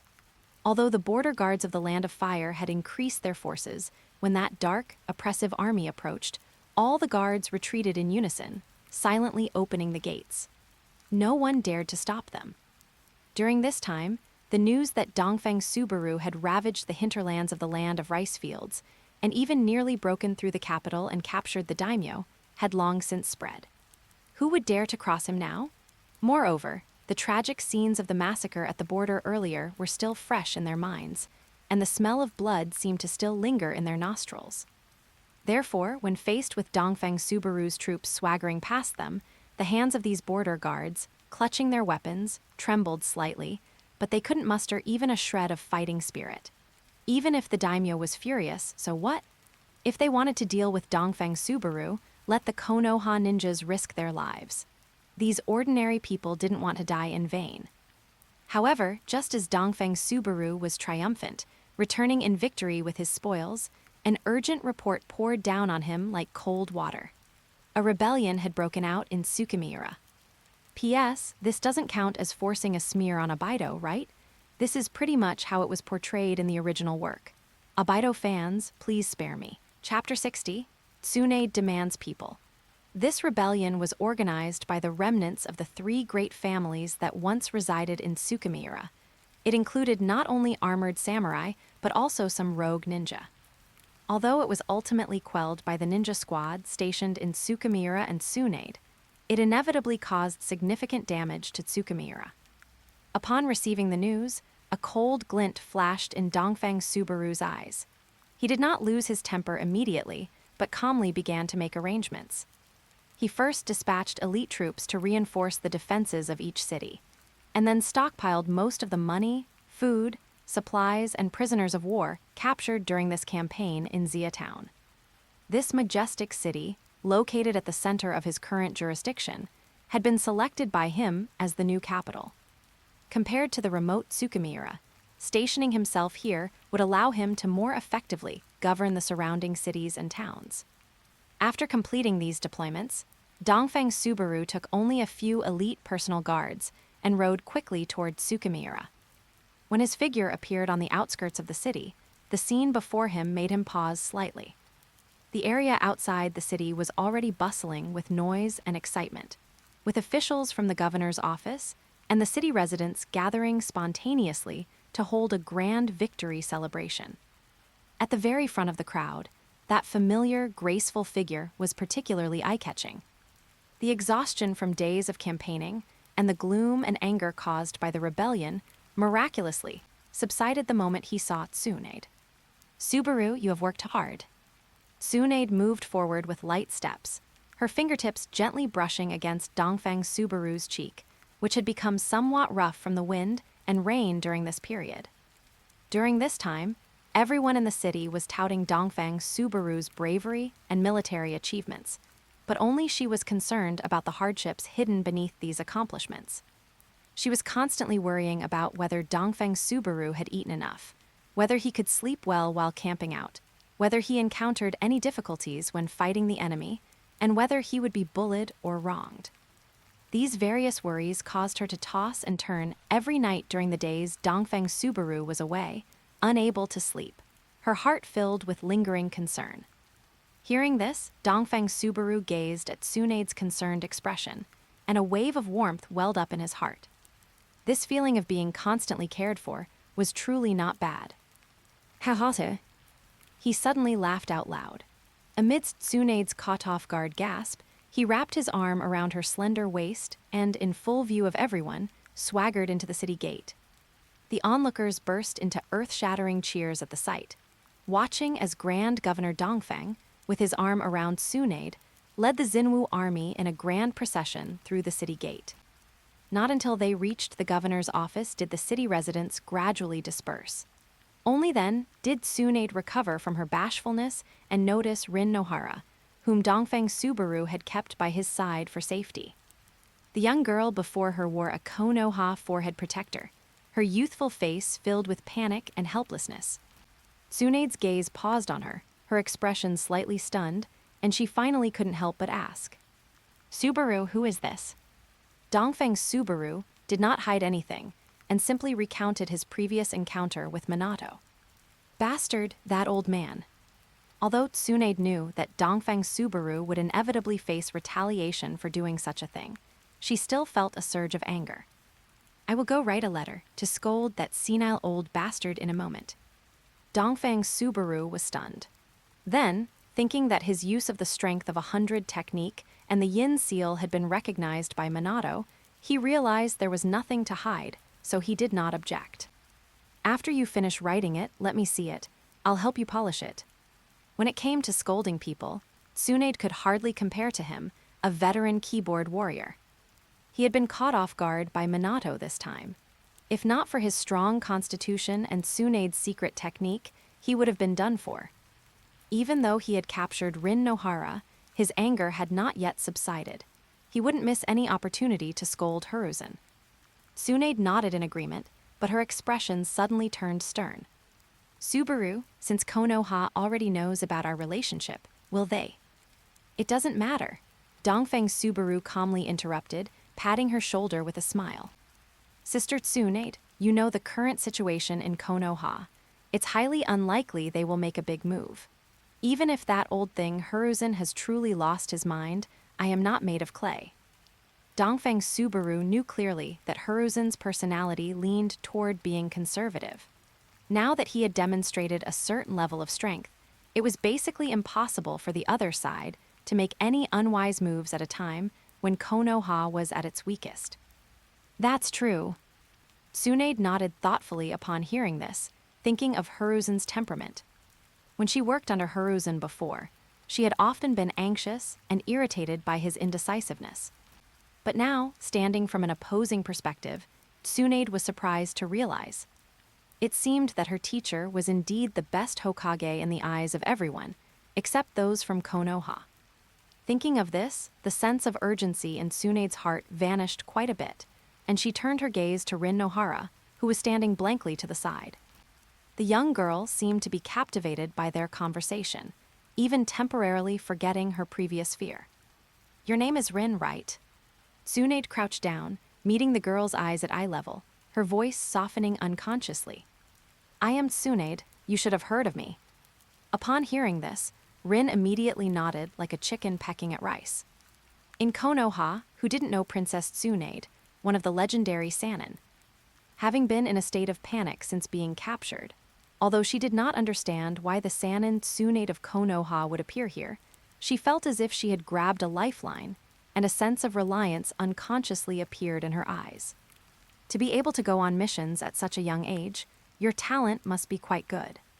Tsunade gently patted Rin's shoulder. "Tell me, what kind of ninjutsu are you good at?" although she was full of resentment toward the Konoha higher-ups. When seeing these children from the village, she still instinctively wanted to care for them. I am better at medical ninjutsu. Medical ninjutsu. Tsunade's eyes lit up, and she immediately turned to Dongfeng Subaru. The medical department happens to be short of hands. I want this child. Dongfeng Subaru hesitated slightly, before nodding in agreement. Since Sister Tsunade has asked, I will leave her to you. Just take her to the Ministry of Personnel to register later. He had wanted to keep Rin under his control to see if he could use her to manipulate Obito, but he didn't have a concrete plan for her. He had originally intended to keep her as a maid. However, since Tsunade wanted her now, it didn't matter if he gave her to her. After Tsunade led Rin away, Dongfeng Subaru immediately summoned his officials to the front hall of the governor's office for a meeting. When he was reviewing the detailed report on the Tsukimiura rebellion, he suddenly slammed his palm heavily onto the table with a bang. Ignorant people, rioters, a bunch of rebellious subjects. I give them a living, and they want to rebel against me. At this moment, hearing Dongfeng Subaru's furious roar, all the officials present were trembling with fear, not daring to make a sound. Inumaru. Dongfeng Subaru shouted again. The chief of the Night Walker Bureau, Inumaru, immediately stepped forward upon hearing this. Please give your orders, Grand Governor. Investigate, turn the entire governor's office upside down. Dongfeng Subaru's voice suddenly rose, and a cold, murderous aura permeated the hall. This group was able to smuggle so many weapons and armor and even arrange a group of rogue ninja. There must be people in the governor's office colluding with them. A bunch of traitors. Get them all out for me. I'm going to have them skinned and stuffed. Chapter 61, Hanlin Academy. As soon as Dongfeng Subaru finished speaking, the atmosphere in the hall suddenly froze. Several officials in the hall instantly turned pale as paper, cold sweat dripping from their foreheads, their bodies trembling uncontrollably beneath their robes. One person couldn't help but step out of the line, kowtowing deeply, and said in a hoarse voice, Grand Governor, such cruel punishments are not benevolent governance. I fear it will lose the hearts of the people. I implore the Grand Governor to reconsider. Dongfeng Subaru laughed out of extreme anger. I would like to implement benevolent governance. He slammed his hand on the table and stood up, scattering the documents on the desk. But yet, some people insist on testing whether my sword is sharp. His cold, sharp gaze swept across the officials in the hall, taking in every dodging eye. Dongfeng Subaru sneered inwardly. These people were clearly involved in this matter. However, he did not have Inumaru seize them immediately. The order of the governor's office had already taken shape, and everything had rules and regulations. He would not lead the way in breaking them and lowering his own authority. Everything would be decided by evidence. If these people really had a way to deceive the Night Walker Bureau, then Dongfeng Subaru would only praise them for being badass. That is all dismissed. Dongfeng Subaru flicked his sleeves and strode out of the hall with a majestic gait. The remaining officials looked at each other. Those who were not involved looked at their colleagues' pale faces and understood everything in their hearts. They exchanged meaningful glances, their eyes filled with both pity and a hint of relief. The Grand Governor had already sent heads rolling in the city, and now he was slaughtering enemies on the front lines until rivers of blood flowed, even reaching the gates of the land of rice fields. These idiots still couldn't see the situation clearly, stirring up trouble. They really didn't know what death looked like. Sigh. Someone sighed, and everyone shook their heads and left, not bothering to look at those ashen-faced fools again. Soon, only a few involved officials with weak legs remained in the hall, standing there blankly like wooden statues. After leaving the council chamber, a sense of urgency rose in Dongfeng Subaru's heart. Although this rebellion seemed more like a farce, it proved that these surrendered officials from the land of rice fields were unreliable and like ticking time bombs.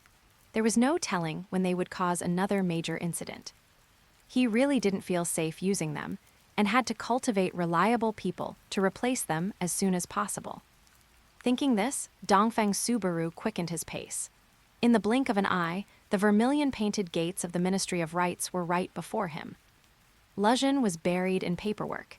Hearing footsteps, he looked up, and seeing it was Dongfeng Subaru himself, hurriedly stood up to welcome him.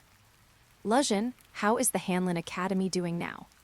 Shortly after the governor's office was established, he had ordered Lejin to prepare and set up the Hanlin Academy to cultivate reliable officials.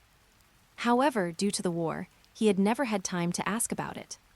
Now that the governor's office had exposed such a major hidden danger, Dongfeng Subaru naturally thought of this matter. Upon hearing this, Lejin pulled a roster from the piles of documents. Reporting to the Grand Governor. Lejin handed over the roster with a smile. During this period, the Ministry of Rights has selected people from among the commoners who are literate, enrolled them in the academy, and provided targeted training. It has already yielded initial results. The people on this list can be filled into the governor's office in a few days. Dongfeng Subaru heard this, took the roster, flipped through it slightly, and then breathed a sigh of relief. The number of people on the roster was actually not large. It was unrealistic to completely replace the staff of the governor's office at once. However, a large number of people would be killed in the governor's office in a while, so these people could fill the vacancy, which could be considered a solution to the urgent need. The scope of selection must be expanded. Do not limit it to the city. As long as someone in the countryside can recognize a word or two, drag them out for me. In fact, some grassroots officials do not need profound learning. It is more about practice making perfect. At most, the efficiency will be a bit slower at the beginning. But Dongfeng Subaru would rather sacrifice a bit of administrative speed than keep those turncoats who bite the hand that feeds them. I obey. Lejin bowed solemnly. Dongfeng Subaru nodded and left, then he went to the medical department. The development of the medical department was arguably the best. After all, the casinos in Tsukimiura had basically been cleared out. Forced by circumstances, Tsunade had turned her attention to her other interest, medicine. And since this was now Dongfeng Subaru's foundation, Tsunade spared no expense and dug into her own pockets to set up multiple clinics in the city. Although it could not be completely free, she kept the prices extremely low, just enough to maintain operations, which won a wave of praise among the commoners. In fact, a large part of the credit for the change in the Grand Governor Dongfeng's reputation could be attributed to Tsunade. Stepping into the medical department's office, he saw medical officials of all levels shuttling back and forth, a scene of busyness. Thanks to Tsunade's private treasury, the medical department had become the best-staffed department in the governor's office. There were even many medical ninja among them, all of whom had been discovered to possess Yang-style chakra when testing the qualifications of the Xinwu army, and were subsequently taken away directly by Tsunade. Dongfeng Subaru was not stingy with these medical ninja, immediately bestowing upon them the title of Apricot Forest Lieutenant, enjoying the treatment of a fifth-rank official. Nodding to the medical officials who saluted along the way, Dongfeng Subaru walked to Tsunade's usual office. He pushed the door open, but did not see that familiar graceful figure. Only Cession, the left attendant, was buried in piles of documents, writing rapidly and occasionally making annotations and corrections.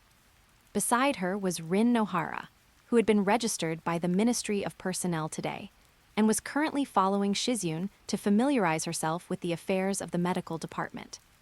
When Dongfeng Subaru saw the heavy dark circles under Cession's eyes, the corner of his mouth twitched. Good grief, he had asked Cession to be Tsunade's deputy, and Tsunade really didn't hold back when using her. Look at how she had exhausted the poor girl. Shaking his head and silently mourning for Cession for a second, Dongfeng Subaru cleared his throat and stepped forward to ask, "Where is my sister Tsunade?" Hearing this, Cession raised her head and answered listlessly, "Lady Tsunade is at the Imperial Hospital." The Imperial Hospital, which could also be called a research institute, was established by Tsunade for the purpose of developing new types of drugs. It also contained perfect, high-end, sophisticated medical equipment. They were all specially procured by Tsunade from the black market in the Land of Fire. Of course, with Tsunade's private treasury, it was still a bit tight to fully procure these black technologies, so Dongfeng Subaru had also funded a large portion of the capital. Dongfeng Subaru nodded upon hearing this. Then, looking at Shizun's listless appearance, he still said somewhat unbearably, "Why don't you go back and rest for a while? I'll help you talk to Sister Tsunade." He was truly a bit afraid that Shizun would die of sudden overwork right here. Hearing this, a warm smile appeared on Shizun's pale face. She shook her head gently and tucked the loose hair behind her ear. "Subaru, thank you for your concern.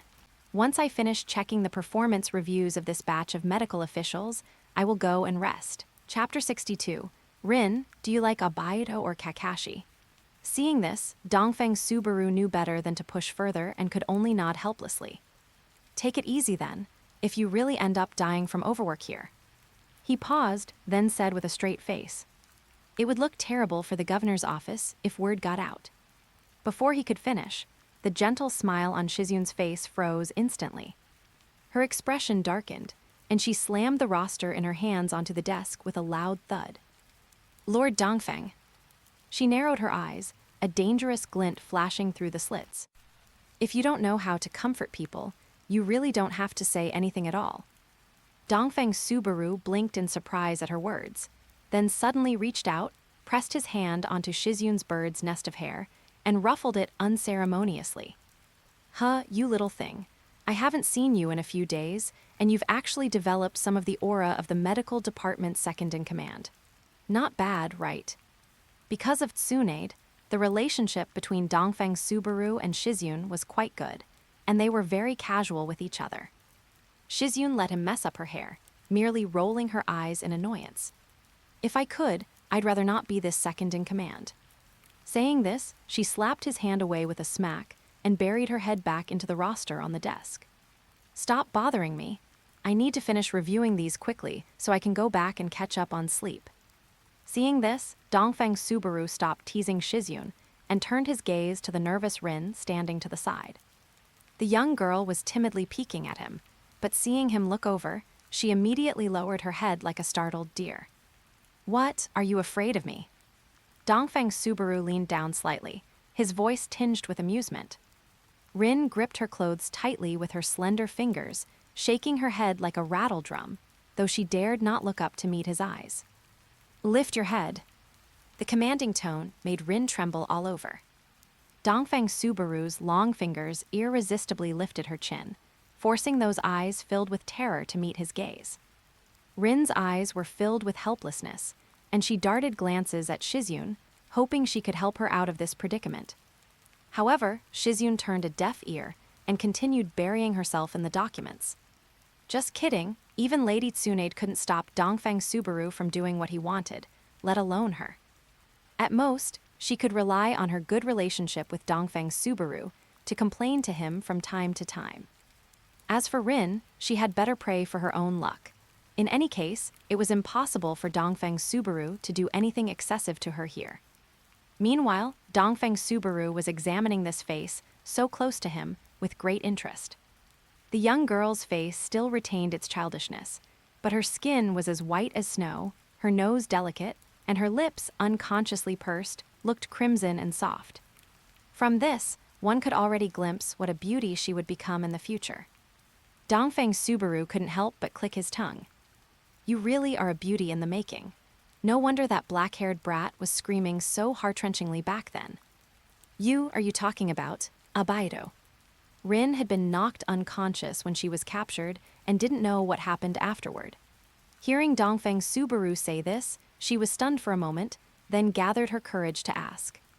"That's the name."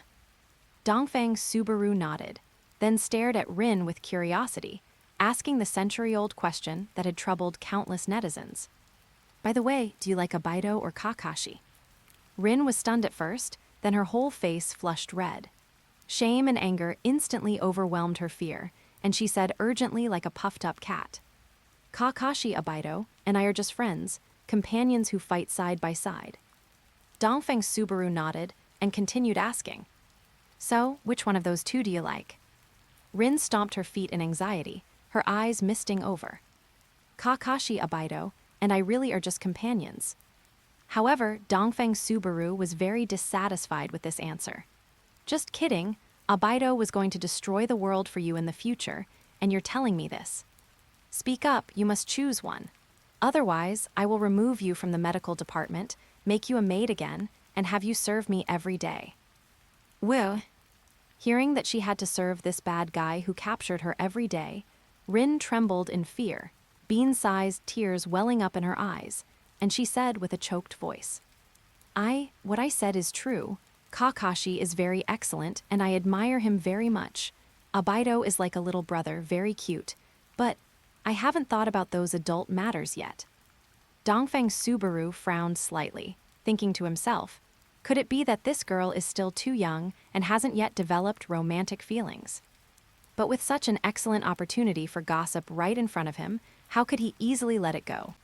Rolling his eyes, he simply changed to a more direct question.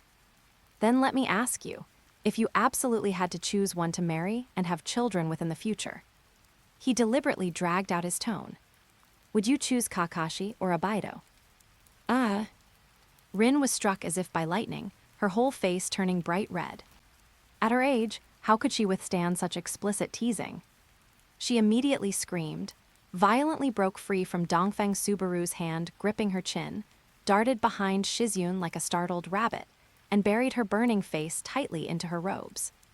At this moment, Shizune also looked up and said helplessly, Subaru, Rin is still just a child. Having been in contact with Dongfeng Subaru for a long time, she naturally knew that apart from dealing with government affairs, his personality was quite easygoing, and they often joked around with each other. Just now, she thought Dongfeng Subaru had caught Rin to ask about some of Konoha's secrets, so she played dumb. Who would have thought that Dongfeng Subaru was just bored and focusing on her relationship issues? Dongfeng Subaru raised an eyebrow, unimpressed. As far as I know, there are quite a few 6-year-olds in Konoha who are already talking about love, right? Is my question that outrageous? Those are exceptions. Shizune pulled Rin behind her, straightened her back, and said sternly, Furthermore, we are not in Konoha now, but in the governor's office. The Grand Governor should lead by example and show compassion for subordinates, rather than wantonly prying into their privacy like this. Dongfeng Subaru chuckled upon hearing this. The original intention of establishing the Night Walker Bureau, besides gathering intelligence, was to dig up everything about you officials, right down to the color of your underwear. He wouldn't allow officials to have any privacy. However, looking at Rin's tear-stained face, he understood that he probably wouldn't get any answers today, so he could only wave his hand disappointedly. Fine, I'll go find my sister Tsunade. The multi-shadow clone technique package that Tsunade had promised him earlier had been shelved, because she was busy with the war. Now that she finally had time, he had to take this opportunity to redeem it quickly. Thinking of the scene in that room filled with mountains of buttocks and seas of breasts, Dongfeng Subaru's Adam's apple bobbed involuntarily, his pace suddenly quickened, and in the blink of an eye, he disappeared at the end of the corridor. After that figure, exuding immense pressure, had completely departed, Rin timidly poked her head out from behind Shizune. She stared at the empty doorway for a moment in a daze, then suddenly tugged on Shizune's sleeve. Lord Left Commissioner. Her voice was as thin as a mosquito's buzz. Could you tell me about Dongfeng Subaru? Chapter 63, The Third Generation of AI. As time passed, the battle reports of Dongfeng Subaru leading his army deep into the heart of the land of rice fields, with the support of the land of fire, had spread across all nations. What was even more shocking was that the daimyo, besieged in the capital, could only watch helplessly as Dongfeng Subaru's army swaggered and looted wantonly right at his doorstep. Remember the domain of the site, search for great books from Taiwan at Kaokwin. Such a humiliating disgrace had now become the talk of the streets. But this time, no one went to mock the daimyo of the land of rice fields anymore. Dongfeng Subaru's actions had completely torn away the last fig leaf of this nation. He had laid bare the corrupt internal affairs and weak national defense of the land of rice fields before the eyes of the world.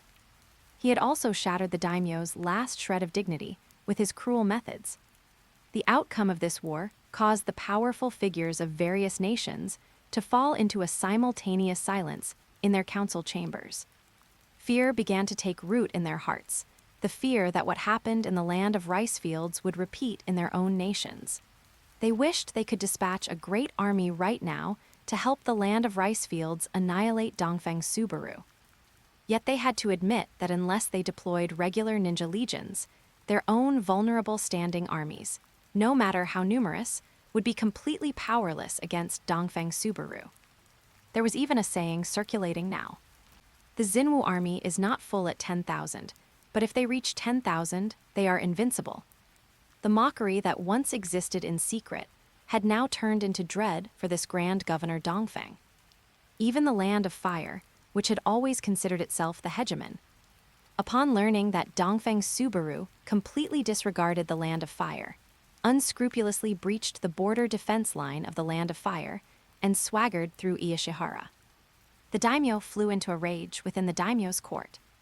However, after his fury subsided, he did not take any further action against Dongfeng Subaru, but instead unprecedentedly began to increase the military funding for Konoha.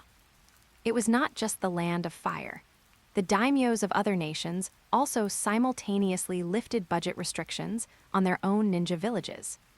This Dongfeng Subaru had already shaken the foundation of the daimyo's rule, bringing a brand new perspective to the world, especially to those ninjas who wielded powerful strength. They could not guarantee whether the ninjas in their own villages, after seeing Dongfeng Subaru's achievements, might suddenly have a flash of inspiration. They had to appease the ninjas in their countries, whom they often throttled with funding issues, as quickly as possible, while accelerating the recovery of their ninja village's strength to eliminate this anomaly, Dongfeng Subaru, in the shortest possible time. Kumigakure, hidden deep within the towering mountains of the Land of Lightning, with cliffs shrouded in clouds and mist all year round like a natural barrier, embraced the entire ninja village. At the peak of the highest cliff in the village, the Reikage building stood toweringly. The huge lightning emblem on the outer wall appeared and disappeared in the sea of clouds, becoming the most conspicuous landmark of all Kumigakure. At this moment, in the office on the top floor of the Reikage building, which had crystal floor-to-ceiling windows on all four sides, a blonde woman with skin like snow suddenly pushed open the heavy iron door of the Reikage office.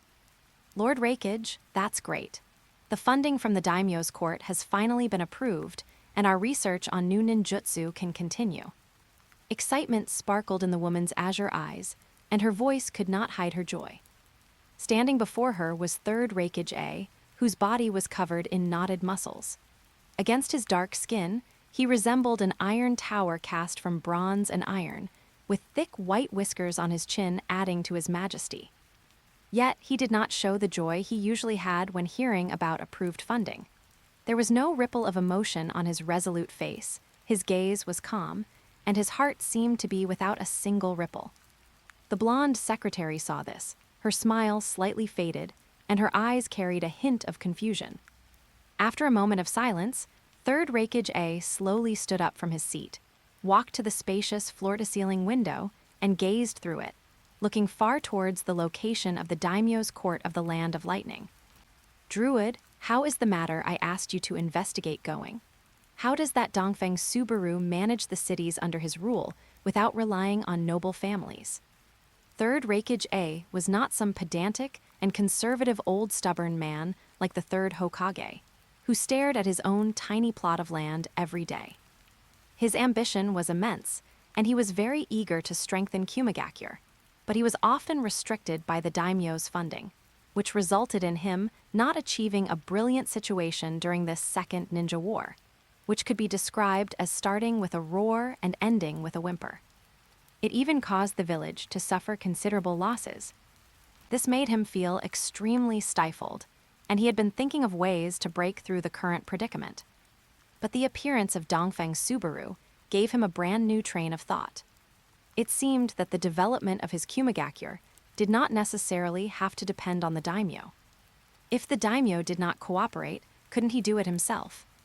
They, the ninjas, possessed such powerful strength, and a large part of the daimyo's external attitude depended on whether these ninjas were strong or not. Yet, in such a situation, those daimyos still bossed them around, taking their superiority for granted, and kept the funding tightly restricted, causing the development of the ninja villages to stagnate. Then why didn't he, like that Dongfeng Subaru, abandon this stupid ninja village system, proposed by the first Hokage, and turn Kumigakure into a truly autonomous ninja nation? By then, all taxes and resources in the country would be decided by him. There would be no more high-end mighty nobles pointing fingers, and no more stupid government decrees interfering. Kumigakure would completely break free from its shackles and become the only supreme existence in the land of lightning. Once this thought sprouted, it was like a rolling stone from a high mountain, completely unstoppable. Third Reikage A's breathing became slightly heavy, his knuckles clenched unconsciously, and veins bulged on his muscular arms. Inside his chest, the flame named Ambition was burning silently. Lord A, our people have sent back intelligence. Dongfeng Subaru does not use nobles to govern the cities. In fact, those nobles have basically been eliminated by him in a way that exterminates the 9 clans, and all their family assets have been confiscated for public use. Speaking of this, the skin on Druid's delicate and fair face could not help but twitch. It was simply too ruthless. Just thinking about it made one shudder. After this whole process, it was unimaginable how many people had to be killed. After hearing Druid explain what exterminating the 9 clans meant, Third Reikage A's pupils shrank violently, and he gasped. At this moment, he was immensely shocked by the extermination of the 9 clans. What a ruthless, what a decisive Dongfeng Subaru. He is truly worthy of being an ambitious hero, capable of forcing the land of rice fields and even the daimyos of various nations to this point. Soon, Third Reikage A calmed his fluctuating emotions and signaled Druid to continue. The officials in Dongfeng Subaru's governor's office are basically former surrendered officials from the magistrate's office who were not deeply involved with those nobles. At the same time, he is also recruiting literate people from among the commoners. Almost anyone who knows a few characters is accepted and then filled into a place called the Hanlin Academy to teach them the ability to govern local areas. Chapter 64, Reactions from All Sides. Hanlin Academy, a strange name. Third Reikage A took a deep breath, then narrowed his eyes and said to Druid, "Druid, you must thoroughly understand the structure of this Hanlin Academy, and then, using the civilians in the village as a foundation, establish a Hanlin Academy of our own." Upon hearing this, Druid seemed to have guessed what his Reikage wanted to do. He subconsciously swallowed, feeling both worried and excited. Understood. Oh, right. Third Reikage A suddenly frowned, as if he had remembered something important. Dongfeng Subaru has caused such a huge commotion this time. Do the merchants from the Land of Fire under his rule have any reaction? Druid shook his head. Not only do they not oppose him, but they are even more supportive. Dongfeng Subaru has always treated merchants with great favor, and his policies are very lenient. His reputation in the business circles of the Land of Fire is excellent. In fact, Druid paused. After this incident, as Dongfeng Subaru's territory expanded, merchants from the Land of Fire flocked there, competing to go to his territory for trade and investment. Hearing this, a flash of disbelief crossed Third Reikage A's eyes. Does the daimyo of the Land of Fire have no reaction to this? Druid shook his head again. Merchants in this world are not like those in the ancient times of Dongfeng Subaru's past life, who were always kept firmly suppressed. Here, they are not only well treated, but have also formed formidable group forces. Their influence can even sway some high-level policies. A large portion of the Land of Fire's annual tax revenue depends on these merchants, and the daily indulgences of officials are inextricably linked to them. Therefore, not only does Dongfeng Subaru dare not offend these merchants to the point of no return, but even the daimyo of the Land of Fire is the same. HMPH, these daimyos are truly useless. They can't even handle a group of merchants. Upon hearing this, Third Reikage A snorted coldly, 2 white streams of air puffing from his nostrils, his contempt for the so-called daimyos deepening. Druid pretended not to hear, and continued to explain the various plans and policies of Tsukimiura to Third Reikage A. It is not that Kumigakure has infiltrated Tsukimiura flawlessly. In fact, these things are almost in a semi-public state. One could find out just by asking around on the streets of Tsukimiura, let alone that most of it is published in black and white in the Tsukimi Daily, available for everyone to read. These things could not be hidden to begin with, and Dongfeng Subaru never intended to hide them. He wished more people would follow his example, rise up, and completely stir up this stagnant pool of water. He is currently leading the charge alone and looks awe-inspiring, but being watched by so many eyes makes him feel a bit uneasy, terrified that he might end up as a forerunner for others. Therefore, he wished a reckless newcomer would appear immediately to help him share some of the pressure. As Druid explained the various aspects of Tsukimiura, Third Reikage A's heart became increasingly fervent. He wished he could immediately take action himself to change Kumagakure, then raise his arms and aim his spearhead at the land of lightning. But in the end, reason suppressed this impulse. The time since Dongfeng Subaru's rise was ultimately too short. It looks grand, but in reality, he only occupies that tiny piece of the land of rice fields. More importantly, the many new policies he implemented are unheard of and still need time to be verified. If he blindly imitated, Third Reikage feared he would end up with a mess that looked like nothing. After pondering for a moment, Third Reikage A instructed Druid. Continue to monitor Dongfeng Subaru. Do not miss any details. At the same time, you can secretly send someone to make contact with him and see if we can have an exchange. Yes, Lord A. Besides Third Reikage A, many others were also focusing their attention on Dongfeng Subaru. For example, Sunagakure, which is most heavily constrained by its daimyo and extremely lacking in resources. They are trapped in a barren desert, so poor they are practically smoking.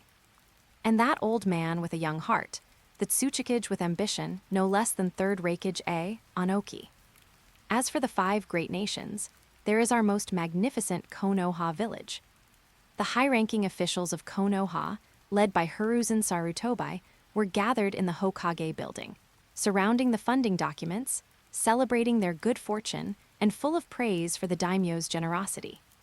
Ha ha ha, it's rare for the daimyo to be so generous. It seems he was really angered by the situation in the land of rice fields. Hiruzen Sarutobi slowly stroked the daimyo's funding document. His deeply lined face relaxed, each wrinkle squeezing into happy folds, looking just like an old chrysanthemum that had finally received sweet rain after a long drought. In the conference room, however, no one cared about the land of rice fields or Dongfeng Subaru. Everyone's eyes were glued to that document, just like a pack of wolves with red eyes staring at juicy prey, waiting for the alpha wolf's order to pounce and tear it apart. Hiruzen, since the daimyo has allocated funds and the budget is sufficient, you should give my route. Danzo could no longer hold back. He stepped forward, revealing his true intent. However, before he could finish speaking, a shrill and acerbic voice rang out in the room. No way, Hiruzen, how much extra funding have you already given to Root? This time, the medical department's funding should be prioritized. No. When it came to funding, Himura Mitakato, who was usually closest to Udatane Koharu, stood up to oppose it. Hiruzen, after the Second Shinobi War, the structure of our intelligence department suffered huge damage, so we should.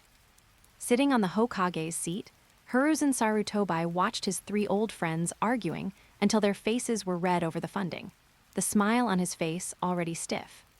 Although he was used to such scenes, the noisy arguing still made the veins on his forehead pop, and his temples throbbed.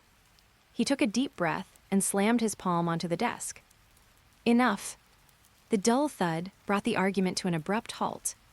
Hiruzen Sarutobi's gaze swept sharply across the 3 of them, his voice low but unquestionable. You won't be short on funding, but it is limited to rebuilding your respective departments, not a penny more. This money is a special allocation from the daimyo to suppress Dongfeng Subaru, and it must be used where it counts. Konoha needs to restore its combat strength as soon as possible and form an expeditionary force. Although Minato Namikaze had not yet returned to the village to report, based on intelligence from the front lines, Hiruzen Sarutobi had vaguely guessed that this assassination mission had likely failed. Even Minato had failed, and coupled with the fact that their erroneous operations a few days ago had led to the suicide of Konoha's other pillar. Hadake Sakumo, Konoha could no longer spare suitable ninjas to carry out assassination missions. Therefore, he had to reevaluate the strategy and adjust the combat policy against Dongfeng Subaru. After all, having accepted the daimyo's funding, Konoha had to show some attitude. Then, Hiruzen Sarutobi's gaze turned to Danzo. Danzo, during this second Shinobi War, all departments suffered varying degrees of losses, except for your route, which did not participate in frontline combat and did not lose a single soldier. Therefore, you will likely be disappointed with this funding allocation. Upon hearing this, Danzo's pupils contracted sharply, his low voice suppressing anger. Hiruzen, you cannot do this. The scope of Root's operations does not include the front lines. Enough, I am the Hokage. Hiruzen Sarutobi did not want to argue with Danzo anymore and ended the topic directly. Danzo's face instantly turned ashen, his chest heaving violently. A moment later, he squeezed a sentence out through gritted teeth. Hiruzen, you will regret this. Having said that, he slammed the door and left in front of everyone. P.S. Please follow, please bookmark, please vote for monthly tickets. Chapter 65. The enraged Hiruzen Sarutobi decides to march on Tsukimiura. With Danzo's departure, this high-level meeting was officially declared over. Hiruzen Sarutobi remained alone in the Hokage office, his fingers gently stroking the funding allocation document he had just signed. His gaze wandered repeatedly over the document, and a look of satisfaction appeared on his face unconsciously. Suddenly, an Anbu ninja came to report from outside the door. Minato has returned. Hearing this, Hiruzen Sarutobi raised his eyebrows slightly. Have him come in quickly. The door of the office opened again, and Minato Namikaze walked in slowly. However, Minato, usually full of spirit, now had his head lowered, and his entire being radiated an air of dejection. Seeing this, Hiruzen Sarutobi was immediately somewhat surprised. As far as he knew, Minato's mindset was always optimistic and resilient. He did not seem like someone who would be crushed by a single failure. For a moment, Hiruzen Sarutobi became a bit worried. It was important to note that, unlike strong individuals such as Sakumo Hadake who held independent prestige within the village, Minato was his true direct subordinate, gifted with extraordinary talent, pure in character, gentle in personality, and held sincere respect for the village and his teachers. Furthermore, apart from Jirya and the new Ninetales Jinchuriki behind him, he had no messy factional entanglements and was extremely clean. He was simply the most ideal successor to the will of fire in his mind. Hiruzen Sarutobi did not want to see such a perfect successor candidate become dejected because of a single mission. Minato, come over and sit down. Don't take the mission matter too much to heart. He cleared his throat, his tone gentle yet carrying the concern peculiar to an elder. Yes, Hokage-sama. Hearing this, Minato felt a warmth in his heart and slowly let out a sigh of relief. It was not that he couldn't accept his own failure, but rather that the fact that Rin Nohara had been captured by the enemy during the mission weighed on his heart like a giant boulder. Plus, how similar was his situation, this time, to that of Sakumo Hadake before. Almost overnight, he went from a hero with illustrious battle achievements in the village to a sinner, despised and accused by everyone. That scene was simply more terrifying than facing a group of powerful ninjas. It was vivid in Minato's mind, making his back feel cold, and he was deeply afraid that he would fall into such a situation later, which was why he appeared so worried. Hiruzen Sarutobi also realized at this moment what Minato was worried about, and a trace of helplessness could not help but flash across his brows. He actually didn't have that much malice towards Sakumo Hadake. It was just that during that period, the village's adulation for Sakumo Hadake had fallen into a fanatical state. It was even rumored that he, the elderly Hokage, was about to step down, and the prime-aged Sakumo Hadake was going to take the position of Hokage and lead Konoha toward prosperity. Facing the rising public opinion, Hiruzen Sarutobi had to take action. Besides being reluctant to give up the power of the Hokage himself, He also knew well that Sakumo Hadake's personality was absolutely unsuited for the position of Hokage, the leader of the village. He was only suited to be a blade in the hands of the ruler. Perhaps Sakumo Hadake himself understood this principle, but Hiruzen Sarutobi could not sit idly by while his prestige continued to ferment within the village to an uncontrollable point. So he allowed Danzo to push the public opinion within the village and suppress him. The original intention was just to suppress Sakumo Hadake's prestige, but he never expected that Sakumo Hadake would be so unyielding that he committed seppuku at home a few days ago. This caused Konoha, which was already extremely weak at this moment, to suffer an unspeakable heavy blow once again. Hiruzen Sarutobi didn't exactly regret this, but he only felt deep helplessness. He wearily raised his hand to rub his brow, then cast his gaze back to Minato. Minato, report the execution of this mission in detail. Hearing this, Minato straightened his back, placed his hands on his knees, and detailed the course of the mission. At first, Hiruzen Sarutobi thought that the failure of this mission was due to Minato's lack of experience, exposing his tracks during the assassination, which led to being forced to retreat when facing that massive Xinwu army. He had already organized his words in his heart, preparing to provide guidance after Minato finished reporting. However, as the report deepened, Hiruzen Sarutobi's expression gradually froze. Yin Seal, strength of 100 technique. He muttered, his expression gradually turning gloomy, coupled with the Tsukimiura official named Luzhin that Minato mentioned. Hiruzen Sarutobi was now basically certain that Dongfeng Subaru was the bandit who had hung around with Tsunade back then. Hokage-sama, I hope to execute the assassination mission again. At the very least, I want to save my student.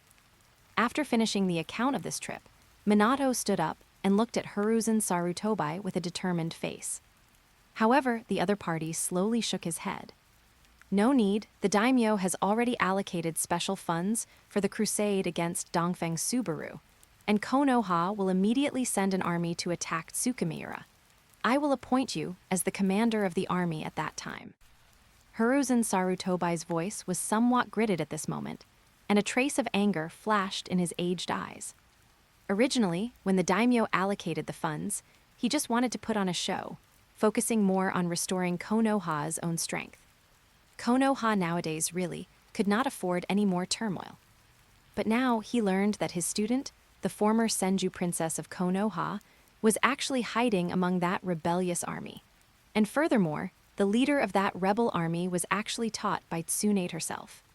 The political composure that Hiruzen Sarutobi had practiced for many years was instantly shaken. He truly could not imagine, once this matter spread, how the daimyo would view him and how the outside world would view him. Would they think that his Konoha was the source of all reaction?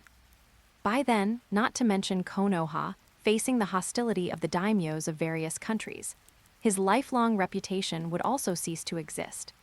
He had served as Hokage for so long, having long tasted the flavor of power, wealth, and glory. Now entering his twilight years, he cherished his evaluation and position in the history of the ninja world even more. He would never allow any incident that might tarnish his reputation to occur in the final stage of his tenure.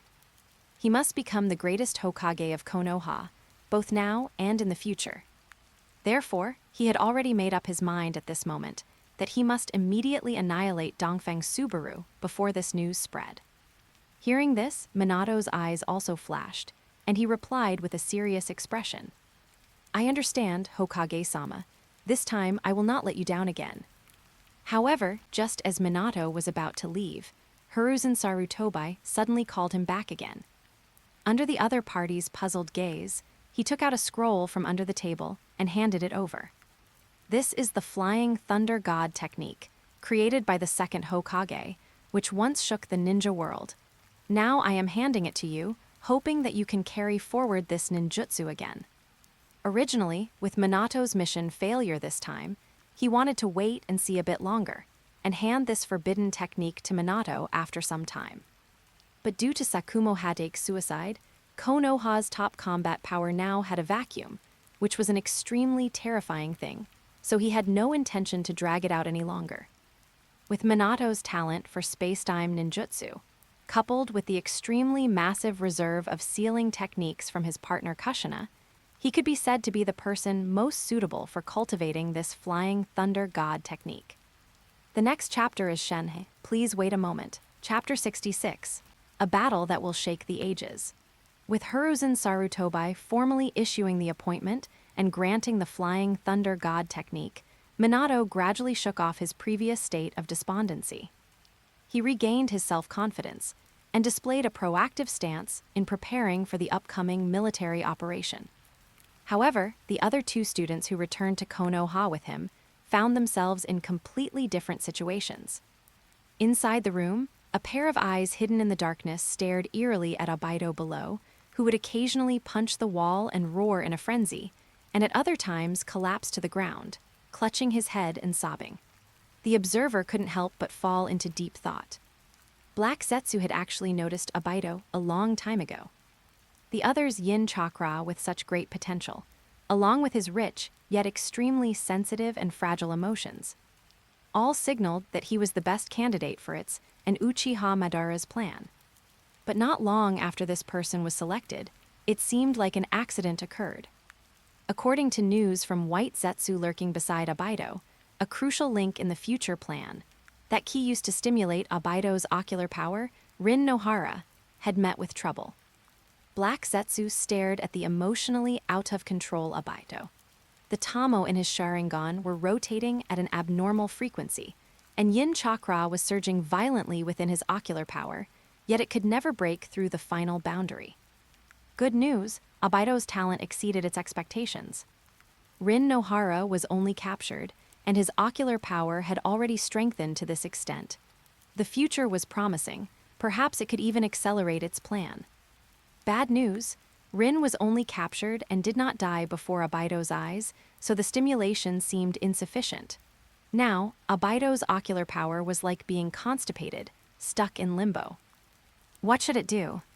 For a moment, Black Zetsu was also a bit stunned. Expecting it to go and snatch Rin back was unrealistic. It had learned from White Zetsu that this Dongfeng Subaru was not weak and was not someone it could handle. Or should it let Uchiha Madara pull the plug and go wipe out Tsukimiura? But then it shook its head. It felt like using a cannon to kill a mosquito. Stupid. Moreover, if the plug was pulled, the life support from the Jito statue would be interrupted, and Uchiha Madara wouldn't have much time left. There were still many things in the plan that required Uchiha Madara's attention. He couldn't exit the stage just yet. How about simply using White Zetsu to transform, or using Genjutsu to conjure another Rin to give Obito some stimulation? After all, Obito's ocular power was just one step away. Perhaps it was feasible. However, Black Zetsu decided to go back and discuss it with Uchiha first. Thinking this, it silently exited Obito's room. Meanwhile, at the Hadake residence on the other side of Konoha, Kakashi knelt alone in a dim room. In front of him lay the blade that Sakumo Hadake had used during his lifetime, as well as the suicide note he had left behind. His silver hair hung down, obscuring his hollow gaze, and he remained as still as a statue. At this moment, complex emotions surged within him. The grief over his father's sudden passing, and the confusion and anger toward the way he chose to end his life. Two diametrically opposed emotions constantly tearing at his sanity. What made it even harder for him to calm down was that Dongfeng Subaru's words from earlier had actually come true. This cruel fact lingered in the depths of his consciousness like a nightmare. Every time he thought about it, his breath would hitch. Tsukimiura. His lips twitched slightly, and he murmured in a voice that only he could hear. Tsukimiura, inside the governor's office. The originally luxurious bedroom was in a state of chaos. On that magnificent, wide bed, Dongfeng Subaru and his minister of the medical department were snuggled up together, truly a picture of a harmonious ruler and subject, working together in unity. At this moment, Dongfeng Subaru slowly woke up. He turned his head to look at Tsunade's exquisite sleeping face, which now bore a hint of fatigue. Recalling yesterday's epic-making, peerless battle, he was immediately filled with lingering fear. That battle could be described as extremely perilous. It had nearly obliterated the Great Tao itself. The multi-shadow clone technique truly lived up to its reputation as a forbidden jutsu of Konoha. It was simply terrifying. Even though the yang chakra within his body was exceptionally vast, being alone, with his back to the masses, and facing hundreds of golden-haired omens by himself, the situation had been perilous. Fortunately, even in such dire straits, he had not taken a single step back. His will was as firm as iron, and his bloodshot eyes erupted with peak fighting spirit. Clad in the king's new clothes, he suppressed all the omens. In the end, he even rooted out the source of that weirdness and forcibly sealed it. This battle was fought to his heart's content. However, although the results were brilliant, this battle of extreme sublimation, which broke through his limits, had left Dongfang Subaru completely exhausted. He lifted the brocade quilt and staggered to his feet. Under his eyes, 2 dark patches were as thick as if smeared with ink, and his messy hair clung wetly to his still slightly pale cheeks. His originally upright figure was now slightly hunched. He looked as if he had just been fished out of the water.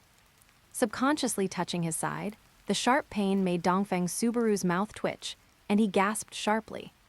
Sure enough, those who love war will perish. The ancients did not deceive me. This battle had completely exhausted the foundation he had accumulated over these years.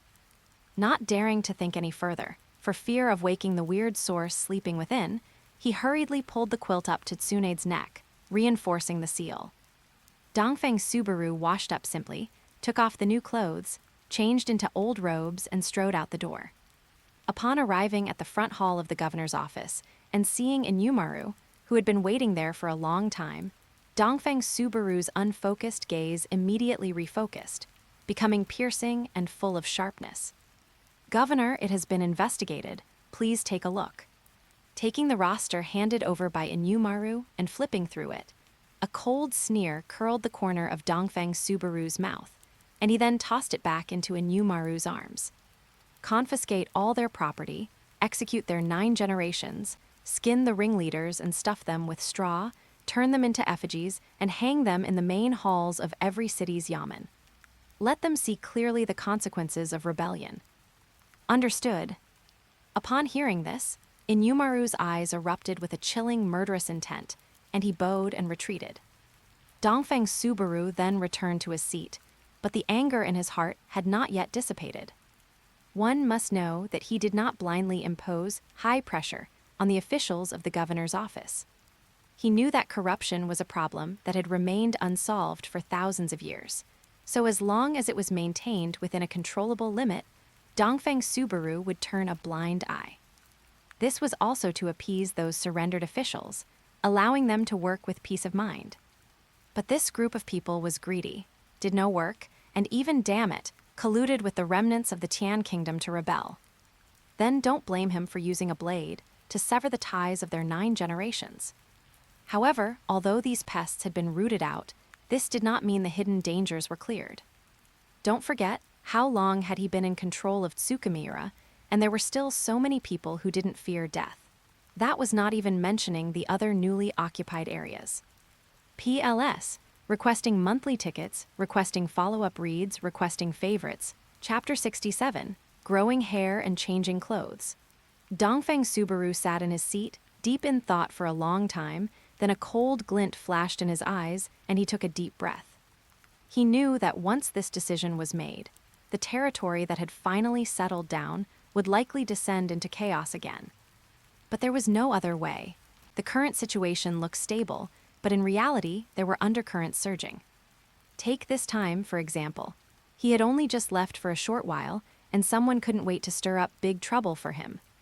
Since that was the case, he might as well go big. After all, the scale wasn't that large yet, and even if there was any backlash, he could handle it. Dongfang Subaru turned his gaze to the guards beside him and said in a deep voice, "Summon Luzhen and Mateichi to see me." A moment later, the two arrived together and bowed respectfully. "Greetings, Grand Governor." Dongfang Subaru nodded slightly and ordered sternly, "Mateichi, from this day on, tear down all the ancestral temples related to the land of rice fields for me. No rituals or customs are permitted. At the same time, issue a book-burning edict to confiscate all folk books involving the history of the Tian Kingdom and burn them all. Do not fail. Upon hearing this, Mateichi felt a chill in his heart, already imagining the bloody storm that would soon be unleashed. Your subordinate obeys. Dongfeng Subaru nodded, then turned to Luzhin and continued. The Ministry of Rights must complete the printing of the newly compiled dictionary as soon as possible and distribute it throughout the territory. Starting today, abolish the writing of the Tian Kingdom and have the entire population switch to the new characters. Anyone who violates this order will be imprisoned and prosecuted. Additionally, print more copies of the 4 books and 5 classics, add vernacular annotations to replace the textbooks in all levels of government schools, and all officials must study the scriptures thoroughly. The folk schools must do the same. Anyone who wants to learn to read must start with the 4 books and 5 classics, and parents must accompany them. Everyone must become familiar with the 5 core principles of benevolence, righteousness, propriety, wisdom, and faith. This time, Dongfeng Subaru intended to be ruthless, erasing all traces of the land of rice fields at once, destroying their temples, ending their sacrifices, and burning their books. Didn't these people love their country and ruler? Then, he would replace their culture directly, fighting poison with poison. He wanted to see if these Confucian doctrines, which had been passed down in the Central Plains for thousands of years, could make the legitimacy of his rule exceed that of the daimyo of the land of rice fields.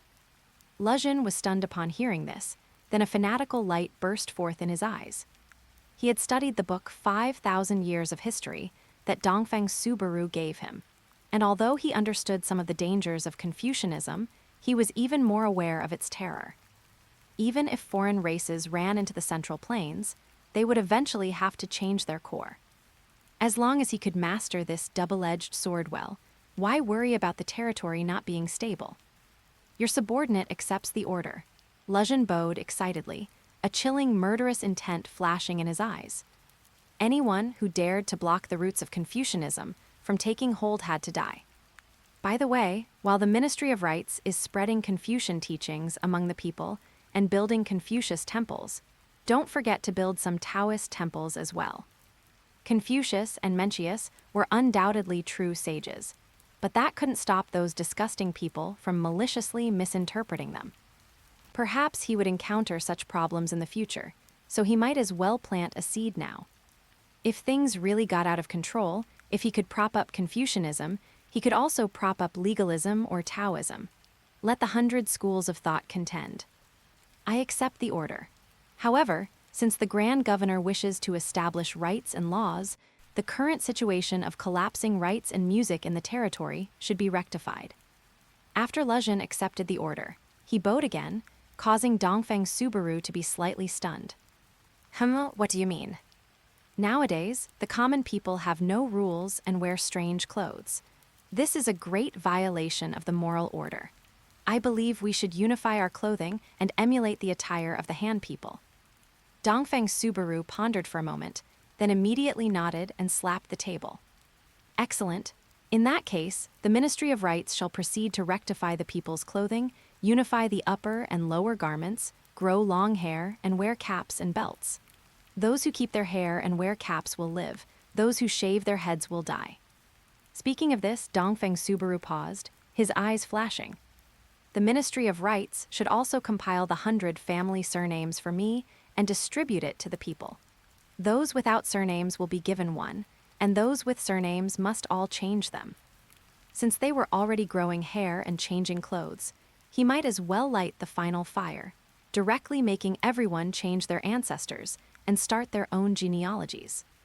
You must take what we discussed today seriously. At all costs, push forward the new policies. If someone can be arrested, arrest them. If someone can be executed, execute them. We obey. Under Luzhin's decisive leadership, the various departments of the governor's office collaborated, and within a few days, they drafted a complete and strict set of regulations. The new policies were promulgated like thunder, and Mateichi's City Patrol Division and Inhumaru's Nightwalker Bureau poured out, like 2 unsheathed sharp swords pointing in all directions. Kono clan. It was a medium-sized family in Tsukimiura.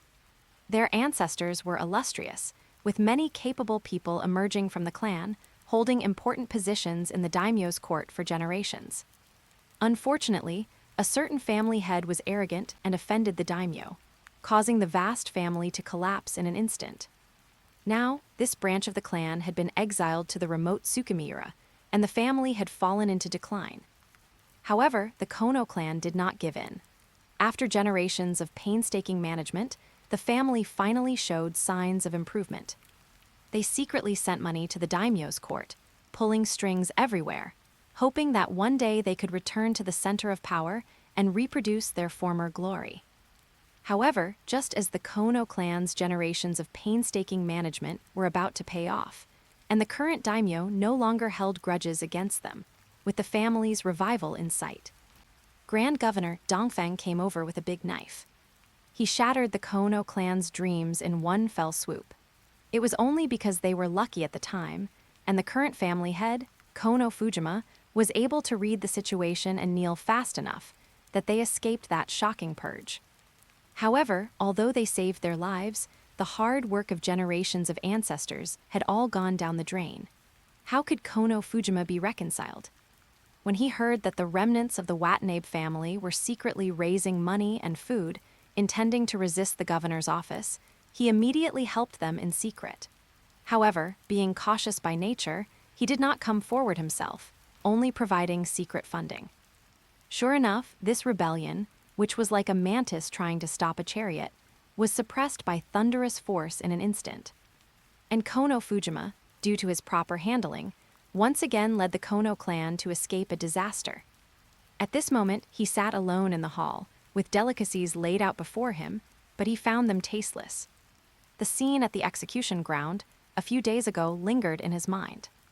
The tragic state of Watanabe Minato and his party being executed, along with their 9 generations, seemed to still linger before his eyes. For a moment, cold sweat soaked his clothes, and he finally couldn't help but grit his teeth and curse. Trash.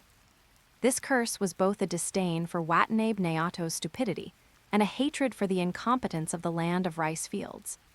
Just as he drank the wine in his cup in anger, he suddenly heard a rush of knocking on the door. Who is it? He was full of resentment, and his tone was full of impatience. But what came from outside, the door was a cold, bone-chilling voice. City Patrol Division. As soon as these words were spoken, Kono Fujima's face turned ashen. Could it be that the matter of secretly funding the remnants of the Watanabe family had been exposed? For a moment, cold sweat uncontrollably broke out all over him. Chapter 68, Sweeping Through Urban and Rural Areas. But Kono Fujima thought about it again and felt it was unlikely. After all, if the matter had really been exposed, it definitely would not be the City Patrol Division knocking on his door. It would be that group of the Night Walker Bureau, like evil spirits, breaking down the door and beginning to ransack his home and slaughter his clan. Thinking of this, Kono Fujima gradually regained his composure, but his body was still shaking uncontrollably. He staggered to the door, opened it, and forced a fawning smile. I wonder what brings you esteemed gentlemen to my Kono clan. My Kono clan is a very law-abiding family, and we always pay our taxes on time. Hearing this, the captain of the City Patrol Division raised an eyebrow slightly. Whether you pay taxes or not is the business of the Tax Inspection Division. It has nothing to do with me. I am here to announce the Grand Governor's latest political decree. As he spoke, he snapped open the document in his hand. Effective immediately, books are to be burned and characters destroyed. Hand over all the classics in your home. They must be collected at the governor's office to be burned. In a while, the Ministry of Rights will compile new dictionaries and good books. Remember to prepare your own money and go to the governor's office to collect them. Although Dongfeng Subaru was pushing for new policies, he did not want to lose money. For these wealthy and influential families, he intended to collect a certain amount of money. In any case, the main idea was, whether you want to collect them or not is up to you. If you do not collect them, you cannot use the old characters, and you will not understand the new ones. By then, you will find it impossible to move an inch under his rule. As for merchants from other countries, Dongfeng Subaru would not force them to learn his new characters. However, they had traveled thousands of miles to come here, and they certainly would not be short of money to hire a translator. This would also promote employment, so why not? Perhaps some people might find it interesting, learn these new characters on their own, and take them back to their own countries, allowing Dongfeng Subaru to conduct another wave of invisible invasion. So it's a new policy, I will certainly. At this moment, upon hearing that the City Patrol Division was not here to settle scores with him, Kono Fujima subconsciously breathed a sigh of relief. But before he had finished speaking, he suddenly realized the implications, and his eyes widened. What? Burn books and destroy characters? What, do you want to defy the new policy? The captain snorted coldly through his nose and glanced at him sideways. Behind him, the members of the City Patrol Division simultaneously drew their sabers with a clang, and in an instant, the courtyard was filled with a chilling, oppressive light. I wouldn't dare. As a law-abiding family, the Kono clan will certainly do our utmost to support the new policy and follow the Grand Governor's lead in all things. Facing those dozen or so gleaming long blades, Kono Fujima's overflowing anger and confusion instantly transformed back into a desire to survive. He dared not joke with the lives of his entire clan. Consider yourself sensible. Then, the captain waved his hand at the members behind him. Search anything in the house that has a character on it, confiscate it all. Understood. The members shouted in unison. Kono Fujima watched the City Patrol Division troop in one after another. He sat dazed in the courtyard, his eyes hollow and his body hunched, as if all his spirit had been drained away in an instant. Facing Dongfeng Subaru's heavy-handed methods, he had no choice but to submit. In this moment, thoughts of family restoration and blood feuds were all cast to the back of his mind. He had done what he could. From now on, he would simply be an obedient citizen under the Grand Governor's rule, prioritizing the preservation of his family. Having completely accepted reality, Kono Fujima walked into the house, looking lost and dejected. But the next moment, the scene before him made his blood pressure soar again. He hurriedly stepped forward to stop them, tears streaming down his old face, and asked with a choked voice, "My lord, these are the ancestors my family has worshipped for generations. What does this have to do with the new policy? Why must you tear them down?" Hearing this, the captain sneered. The Grand Governor has ordered that all sacrificial rites and customs related to the Tian Kingdom are strictly prohibited. He casually picked up an ancestral tablet to examine it closely, a cold light intensifying in his eyes. Still an old official of the Tian Kingdom.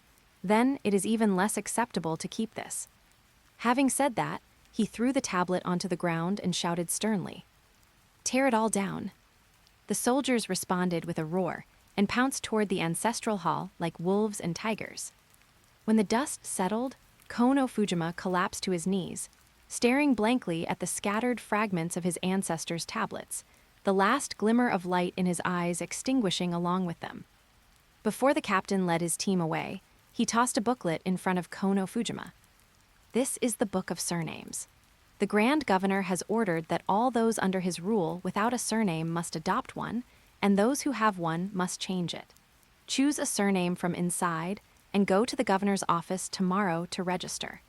If it is discovered in the future that your family is still using your old surname, it will be treated as defiance of the new policy. With that, he raised his arm and called out, "Withdraw, next household." The soldiers surged out of the courtyard like a black tide. Kono Fujima lowered his head stiffly.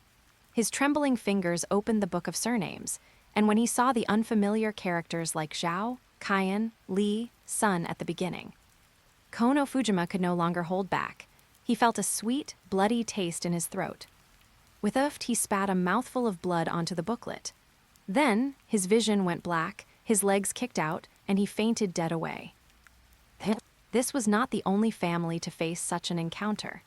Every household under the rule of Tsukimiura, whether in the city or the countryside, was experiencing the same thing. The impoverished farmers were better off. Most of them accepted it meekly. As for those families, large and small, Most had already been tortured to the brink of death by Dongfeng Subaru previously. In the end, just like the Kono clan, under such high pressure, their last remaining backbones were completely broken, and they chose to submit. A small minority, however, chose to explode under the multiple torments of burning books and destroying characters, the collapse of their faith, the destruction of ancestral tablets, and the forced loss of their ancestral surnames. The result of this outburst, without exception, was that the execution ground in the city center saw countless more heads added to its tally. After things settled down in Tsukimiura, this wave of reforms swept toward other cities under the governance of the governor's office, such as Songfeng, Yingchuan, Yingli, Inari, and Xia Town. Sounds of resistance rose and fell in various places. Some gathered in fierce protest, while others, both large and small families, resisted in secret. But without exception, they were all suppressed with an iron fist by the Xinwu army and had their homes broken into and ransacked by the Night Walker Bureau. In the streets and alleys of every town and city, cries of blood and sorrow echoed. When everything had finally calmed down, the areas under Dongfeng Subaru's rule had become dilapidated and broken, yet it seemed as if new life was brewing everywhere. Just at this time, Dongfeng Subaru's new policies reached their final stage: growing hair and changing clothing. By now, there was no longer any resistance under his rule, and it was pushed through without obstruction. The common people submitted subconsciously, and the families, large and small, accepted it numbly. The only change was that the shops in every town and city completely changed their wares. The chaotic clothing originally in the shops was all taken off the shelves, replaced by various styles of wide-sleeved robes, deep robes, and skirts, as well as various cloth caps and headscarves. Barber shops closed their doors one after another, leaving only a few who did not believe in the new order, keeping their shops open, intending to tidy up hairstyles and trim messy sideburns for people to make a living. Apart from this, there was basically no disturbance. And since the common people had changed their clothes, the officials also needed unified, formal attire. After much thought, Dongfeng Subaru made a final decision. The official uniforms would be modeled after the Great Song dynasty. Although the Great Song was often criticized, its aesthetics were indeed excellent.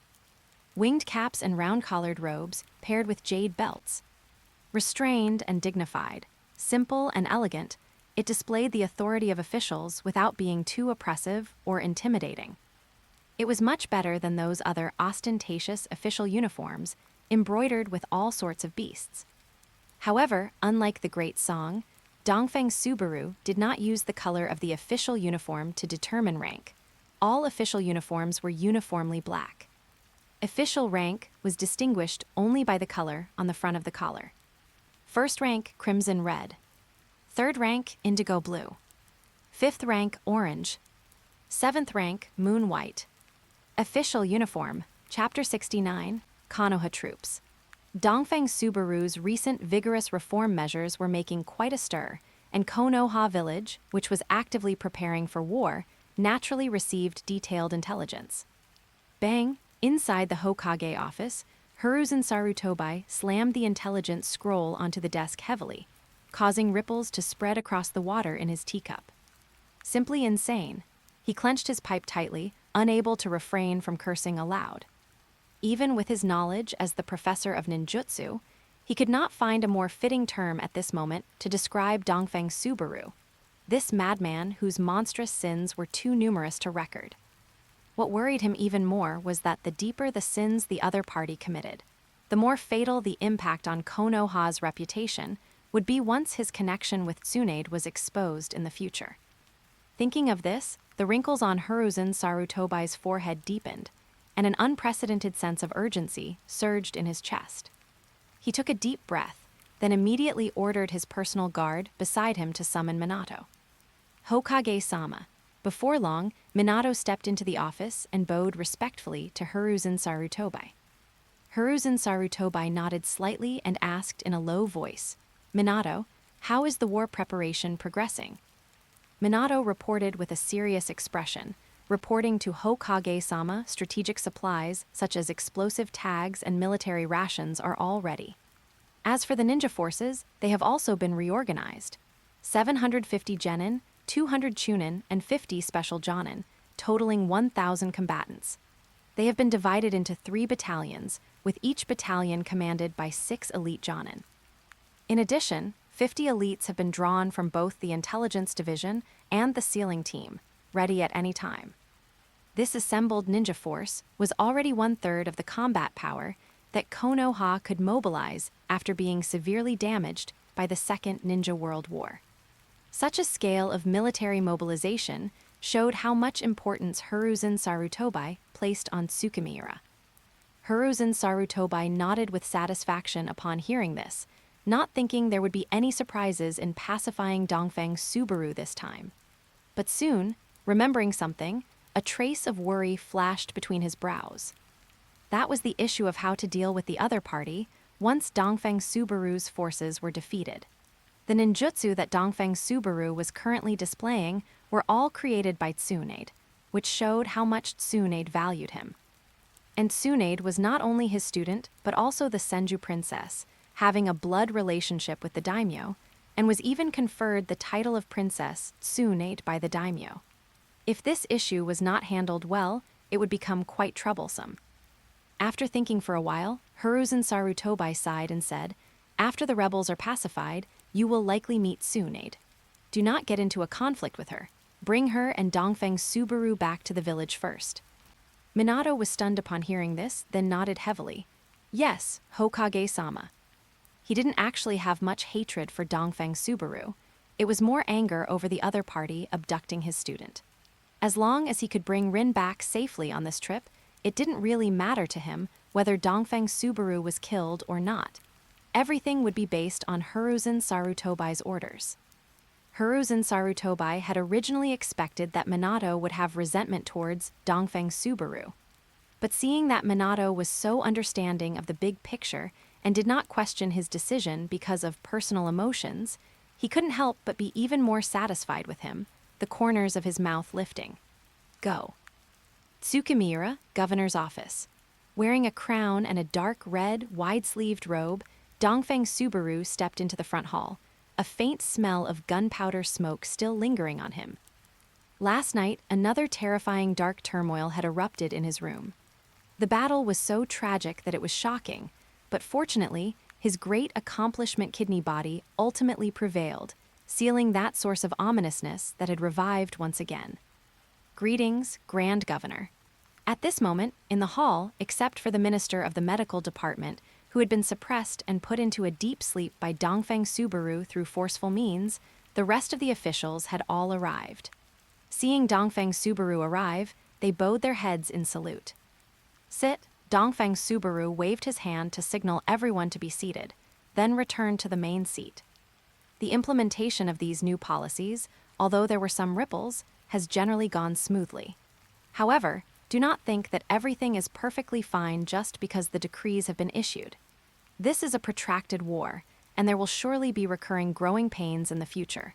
So everyone must stay sharp, remain vigilant, and be ready to deal with any situations that may arise at any time.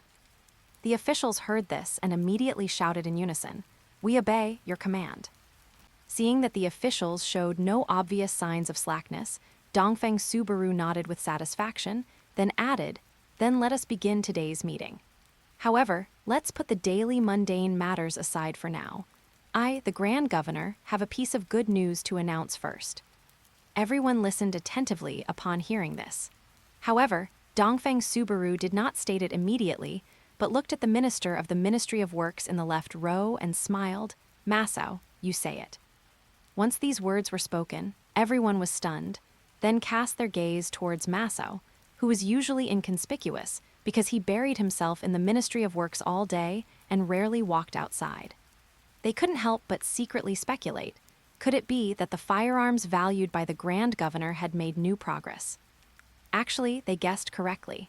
In Dongfeng Subaru's eyes, the importance of firearms was almost equal to that of ninjas.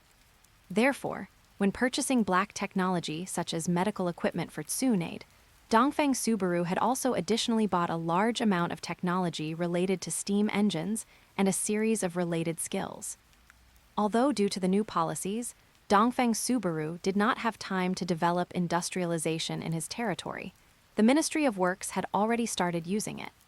They manufactured steam engines, converted the original water forging workshops into steam hammers, and increased the original iron smelting speed by several times. And it wasn't just production capacity that had improved. Through the collective wisdom of many craftsmen, some related technologies were also integrated into firearms, leading to breakthrough progress. Yes, Governor. At this moment, under the gaze of everyone, Masao stepped out from the ranks, bowed slightly to Dongfeng Subaru, and then turned to gesture to the officials of the Ministry of Works. In a moment, 4 craftsmen pushed a black iron cannon with a cold gleam into the hall. This was the cannon innovated by the Ministry of Works. It not only adopted a screw breech mechanism, improving the way shells were loaded, so that one did not need to have several people cooperate to operate a cannon as before. Now, a single soldier could complete the loading. The 12 right-hand rifling grooves engraved inside the barrel increased the stability of the projectile by 300%. The carriage adopted a dual spring hydraulic buffer, allowing the barrel to automatically reset after firing. The wheel assembly was also fitted with steel spokes and rubber tires. It could be said that this cannon had been comprehensively upgraded compared to the previous one. At the same time, the smokeless gunpowder made from complex industrial materials, such as concentrated sulfuric acid, replaced the original black powder. This caused the original 2,000-meter range of the cannon to directly increase to 5,000 meters. Coupled with the improvement of the barrel, the original speed of one shot every 5 minutes had increased to 8 shots per minute now. And at this moment, listening to Masao's explanation, the civil and military officials present only felt a buzzing in their ears. Those figures verified through experimental testing struck their hearts like heavy hammers. Chapter 70, Crisis. What does a range of 5,000 meters mean? The range of an average ninja's ninjutsu is only 5,100 meters. Coupled with a rate of fire of 8 rounds per minute, once the production of these cannons ramps up and they are lined up in a row, it would be a bombardment with almost no gaps in firepower. At this moment, Yasuk, the head of the military standing on the right, looked at the cold, gleaming black iron cannons, his eyes glazed over and his mouth slightly agape, with drool almost flowing out. With this thing, even if the ninjas from those major villages gathered into an army and attacked, they would surely be in for a world of hurt, right? But in reality, Yasuk was being a bit wishful. Although the cannons had great power, long range, and wide coverage. But those ninjas were not wooden logs. Their ninjutsu was extremely diverse. Various elements, sealing techniques, and space-time ninjutsu could catch anyone off guard, not to mention they were agile themselves. Therefore, these cannons were fine for clearing out the cannon fodder of genin, using direct firepower coverage. But when facing a jonin, unless it was that specific type of ninja who only specialized in genjutsu with obvious weaknesses, they basically all had ways to evade the cannons. Unless it was a sneak attack, where a shell landed directly on their forehead, otherwise it wouldn't have much effect.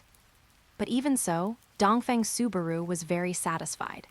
At the very least, with this sharp weapon, when facing a gathered army of ninjas, the threat from those genin could be eliminated. As for Jonin, there wasn't a particularly good countermeasure yet. He would likely have to rely on brute forcing it with firepower and numbers, or he would have to take up his blade and enter the fray himself. Although he had been busy fighting wars, implementing new policies, and taking time out to suppress the dark turmoil during this period, his own strength had never lagged behind. He had long since mastered the multi-shadow clone technique to perfection, and his chakra had been steadily increasing, which in turn drove the gradual growth of his physique and spiritual energy.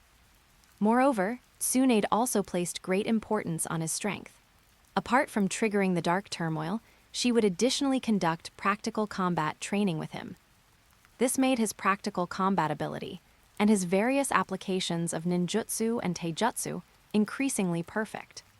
Now, in terms of strength, Tsunade could no longer suppress him at will as she used to.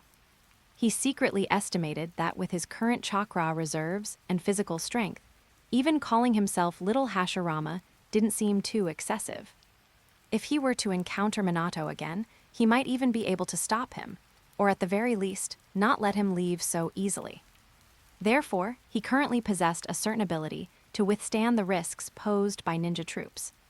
Just as Dongfeng Subaru was weighing his own strength, Masao took a streamlined gun barrel about 1 meter long from a craftsman nearby.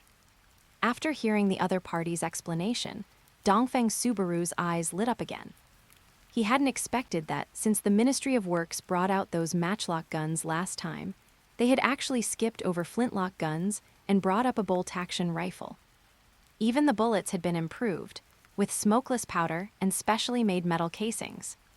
After testing, it was able to easily penetrate the kind of refined steel armor worn by ninjas.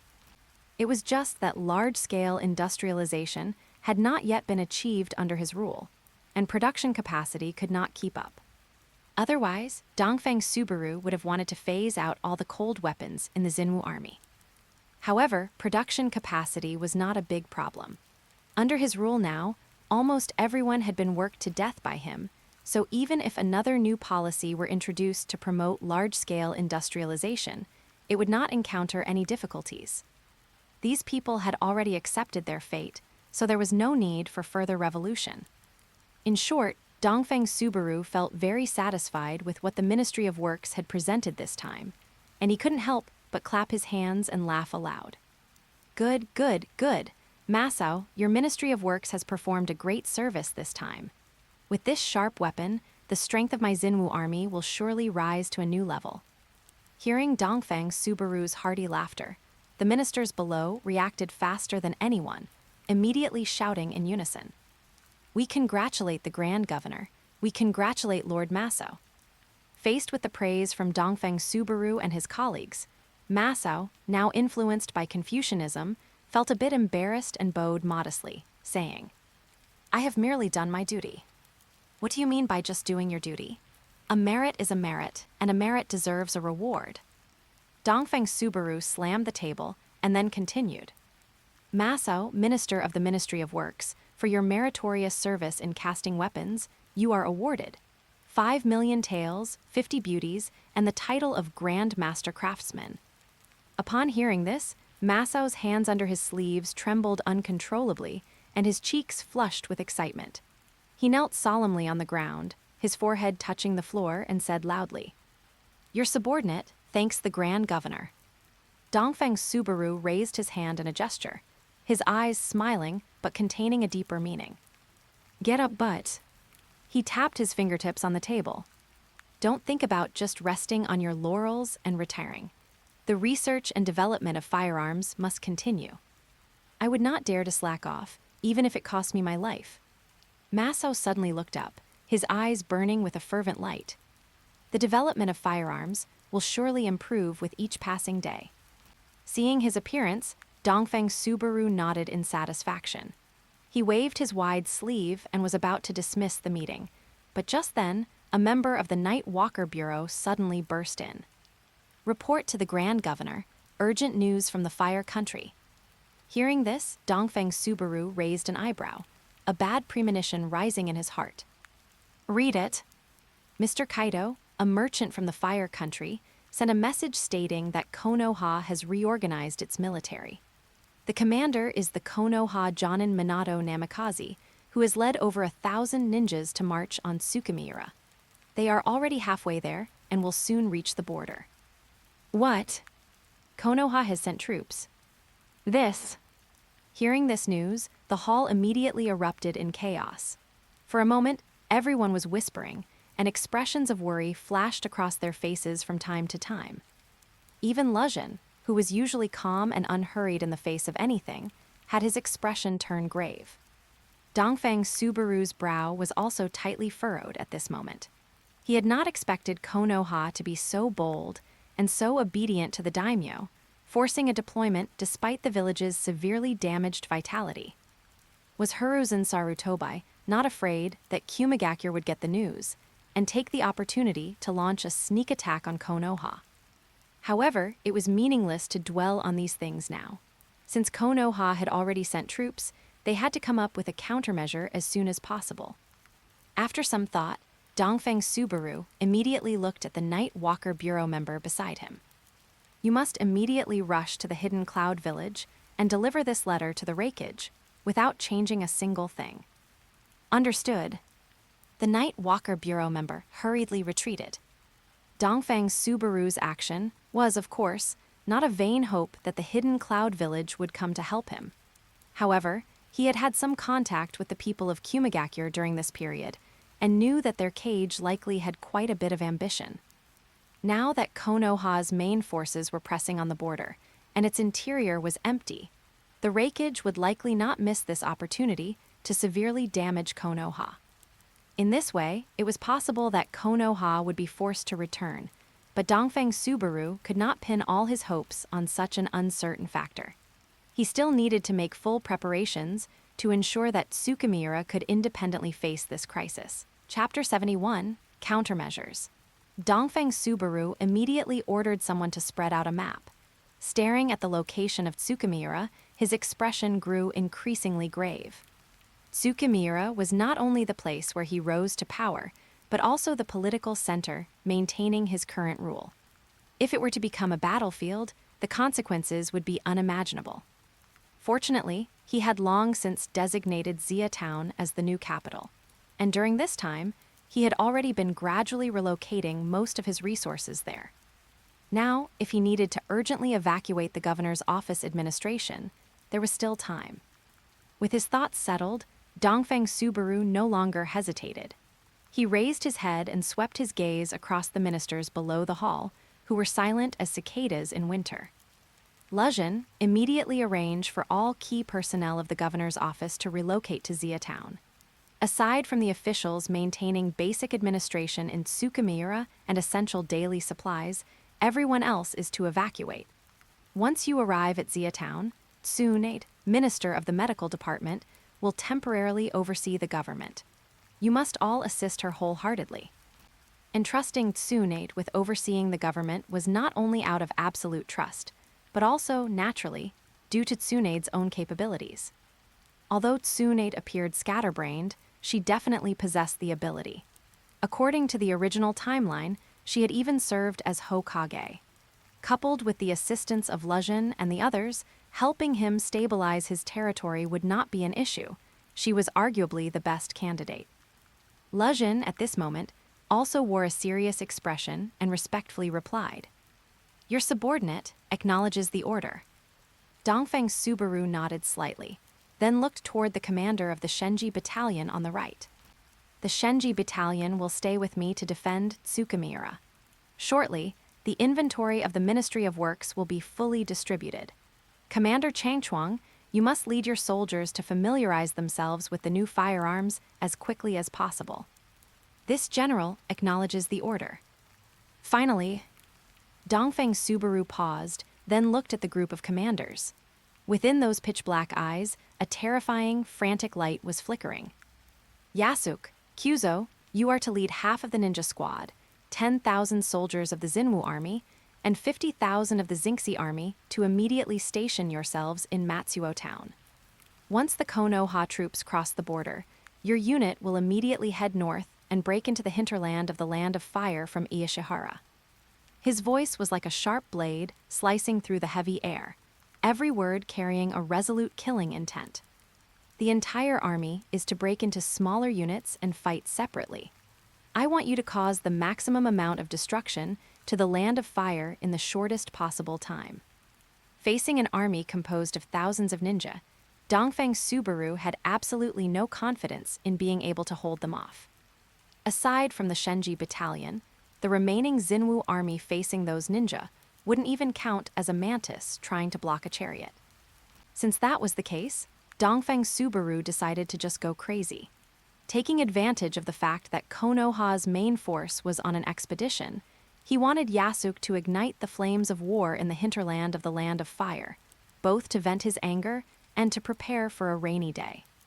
Even if he really couldn't hold out, death wouldn't be the outcome. No matter how bad the situation got, he was confident he could escape. But he would likely be reduced to a wandering bandit again. and the massive amount of supplies that Yasuke and the others would plunder after breaking into the wealthy hinterland of the Land of Fire would be the capital for him to start over. As for whether the ninja left behind in Konoha would come to reinforce, Dongfang Subaru could no longer concern himself with that. Regardless, these 60,000 troops would eventually turn into dozens of guerrilla units, blossoming everywhere across the Land of Fire. If the ninja didn't come, they would burn, kill, and pillage. If the ninja arrived, they would scatter and flee. With the remnant forces Konoha had left after the Second Ninja War, how many places could they possibly attend to? This general acknowledges the order. The generals in the tent were stunned at first, but when they met Dongfang Subaru's eyes, which were shooting out cold glints, they all trembled and collectively clasped their fists in agreement. Only Yasuke remained standing stiffly in place, his dark face flushed red from anxiety. Grand Governor, I will not go to the Land of Fire. Let Kyuzo and the others go. I want to stay and defend Tsukimiura with you. Are you going to disobey military orders? Dongfang Subaru's voice was neither light nor heavy, yet it felt like an ice blade suddenly pressed against one's throat. Yasuke's lips trembled violently, his Adam's apple bobbed up and down, and finally, when he clasped his fists heavily, he uttered an unwilling acknowledgement. This general acknowledges the order. Dongfang Subaru nodded slowly, let out a long breath, and the sharpness in his eyes slightly subsided. He pulled out a sheet of white paper again, picked up a brush, and listed a series of names. These were all industries of wealthy merchants in the Land of Fire who were secretly colluding with him. He then had someone hand the list to Yasuke. The properties of these merchant houses are not to be touched, not even a single brick or tile. If you see their flags, go around them. Afterward, he turned his gaze to Mateichi, the commander of the City Patrol Division. Immediately purchase all goods belonging to foreign merchants within Tsukimiura, and then escort them out of the city. Although even if Konoha broke through Tsukimiura, given Hiruzen Sarutobi's style, there was a high probability he wouldn't let these merchants suffer any infringement. After all, once something happened to these merchants, the impact would definitely be significant, but how could Dongfang Subaru leave the role of the good guy to them? If there are no other matters, the meeting is adjourned. Everyone, hurry up and prepare. That brat, where did he learn those tricks? That kind of place is so dirty, how could he? Inside the room at this moment, Tsunade, who had already risen and was dressed neatly, supported her sore waist and scolded him in her heart. Yet a gentle smile played on her full vermilion lips, filled with satisfaction. Her pair of crystalline eyes rippled with a watery luster, and the corners of her eyes still retained a lingering crimson hue. Her high-coiled blonde hair accentuated the bountiful bosom on her slender frame, which seemed even fuller and more succulent than before. Every gesture she made displayed an aura of mature charm and allure. As she moved her feet lightly, it seemed to aggravate her injuries. The throbbing pain instantly caused her willow leaf eyebrows to furrow slightly on her exquisite, flower-like face. But remembering the wild, dark upheaval of last night, as well as the exhilarating and thorough sensations, her peach blossom cheeks flushed, and subconsciously, she was unwilling to use medical ninjutsu to heal those ghastly injuries. Only this skin-deep pain could make the failure unforgettable, spurring her to work hard and forge the edge needed to turn defeat into victory. Tsunade let out a soft huff, her red lips curling slightly, and a burning gaze of determination ignited in the depths of her eyes. She took a step, staggering yet confident, pushed open the door, and walked out of the courtyard. But as she raised her eyes, the scene before her, servants running about, moving things here and there, and officials of various departments looking anxious and hurrying about, caused the slight curve on her face to gradually vanish.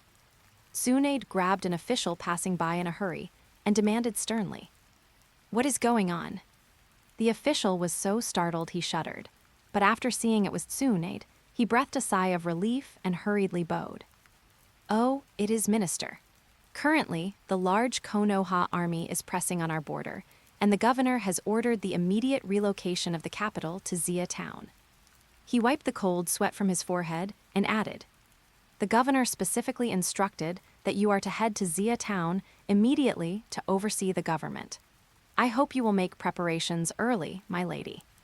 Upon hearing this, Tsunade's pupils contracted suddenly, and the sweetness that had been rippling in her heart instantly vanished like smoke. "Konoha, teacher Hiruzen," Tsunade murmured, and then a bone-chilling coldness flashed in the depths of her eyes.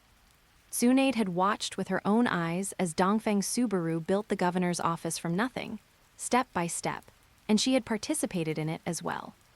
Here, there were traces of the two of them left behind. Dongfeng Subaru had accompanied her, helping her gradually emerge from the shadows and escape the darkness. She had seen the dawn again, and felt the sensation of warmth and happiness once more. Just as Dongfeng Subaru said, this was their home. It was the only home she had in this world now. She absolutely would not allow anyone to destroy it, not even Konoha. Chapter 72, Before Parting. Where is the commander right now? Seeing Tsunade's gradually darkening expression, the official felt a shiver run through his heart and immediately replied.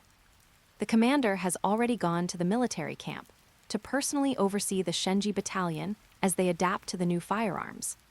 Upon hearing this, Tsunade didn't say a word. She threw on her tea-green coat, took off the hairband from the back of her head, turned, and strode toward the training grounds. Her coat hem fluttered, and her long golden hair whipped behind her. Every step she took made the bluestone pavement resound with a heavy thud. The official stood dazed on the spot. Only after her back disappeared at the end of the long corridor did he dare to let out a long sigh of relief, patting his chest with lingering fear. She is truly worthy of being a minister. That aura is genuinely terrifying. Boom. Rumble. Stepping into the military camp, a series of explosions like thunderclaps echoed toward her. Sweeping her gaze across the smoke-filled training ground, Tsunade quickly locked onto the tall, straight figure atop the high platform. Dongfeng Subaru stood with his hands behind his back. His cold eyes reflected the raging flames exploding in front of him. "Subaru, how much confidence do you have?" Tsunade crossed the training ground, leaped onto the high platform in a few bounds, and asked Dongfeng Subaru with a grave expression. Dongfeng Subaru turned his head and blinked. "Oh, Sister Tsunade, you're awake. Something like this has happened, and you didn't immediately send someone to call me. You just let me keep sleeping." Tsunade supported the heavy burden on her chest with both hands, raised her eyebrows, and said in a very dissatisfied tone, "I was just afraid you were too tired last night, wasn't I? After all, cough." Seeing Tsunade's expression turn sour instantly, Dongfeng Subaru stopped himself, coughed lightly, and then raised his hand to brush away the dust from her hair ends before shaking his head with a wry smile. To be honest, the force Konoha has dispatched this time is extremely powerful. Even in my heart, I don't have much confidence. Then I will stay and guard Tsukimiura with you. This was the first time Tsunade had seen Dongfeng Subaru show such a lack of confidence, and her heart tightened instantly as she spoke with a slightly agitated tone. However, Dongfeng Subaru shook his head without even thinking. Although Tsunade's hemophobia had alleviated significantly, it still existed, and she would be powerless in such a large-scale battlefield. Furthermore, Tsunade had deep feelings for Konoha. She only held resentment toward Konoha's higher-ups. It didn't even amount to hatred. Asking her to face Konoha's ninja was simply too much to ask of her. Even if she could bring herself to fight, she would be held back. Although, with Tsunade's resounding reputation, publicizing her presence at the start of the war might unsettle Konoha's morale, Dongfeng Subaru would not use the person closest to him as a pawn. Therefore, Tsunade staying behind wouldn't serve much purpose.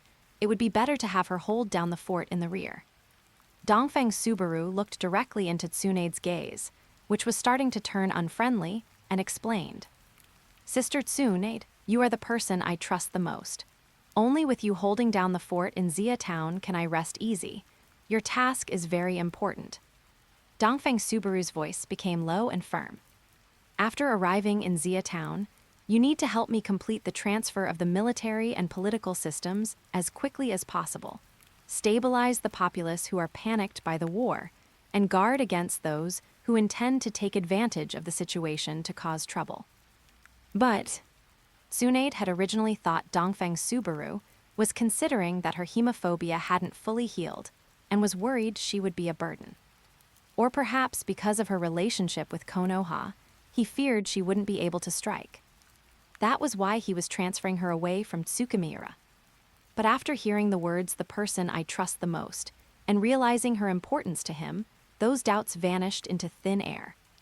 This feeling of being fully entrusted by the person she valued most made Tsunade feel an indescribable sweetness instantly melt in her heart.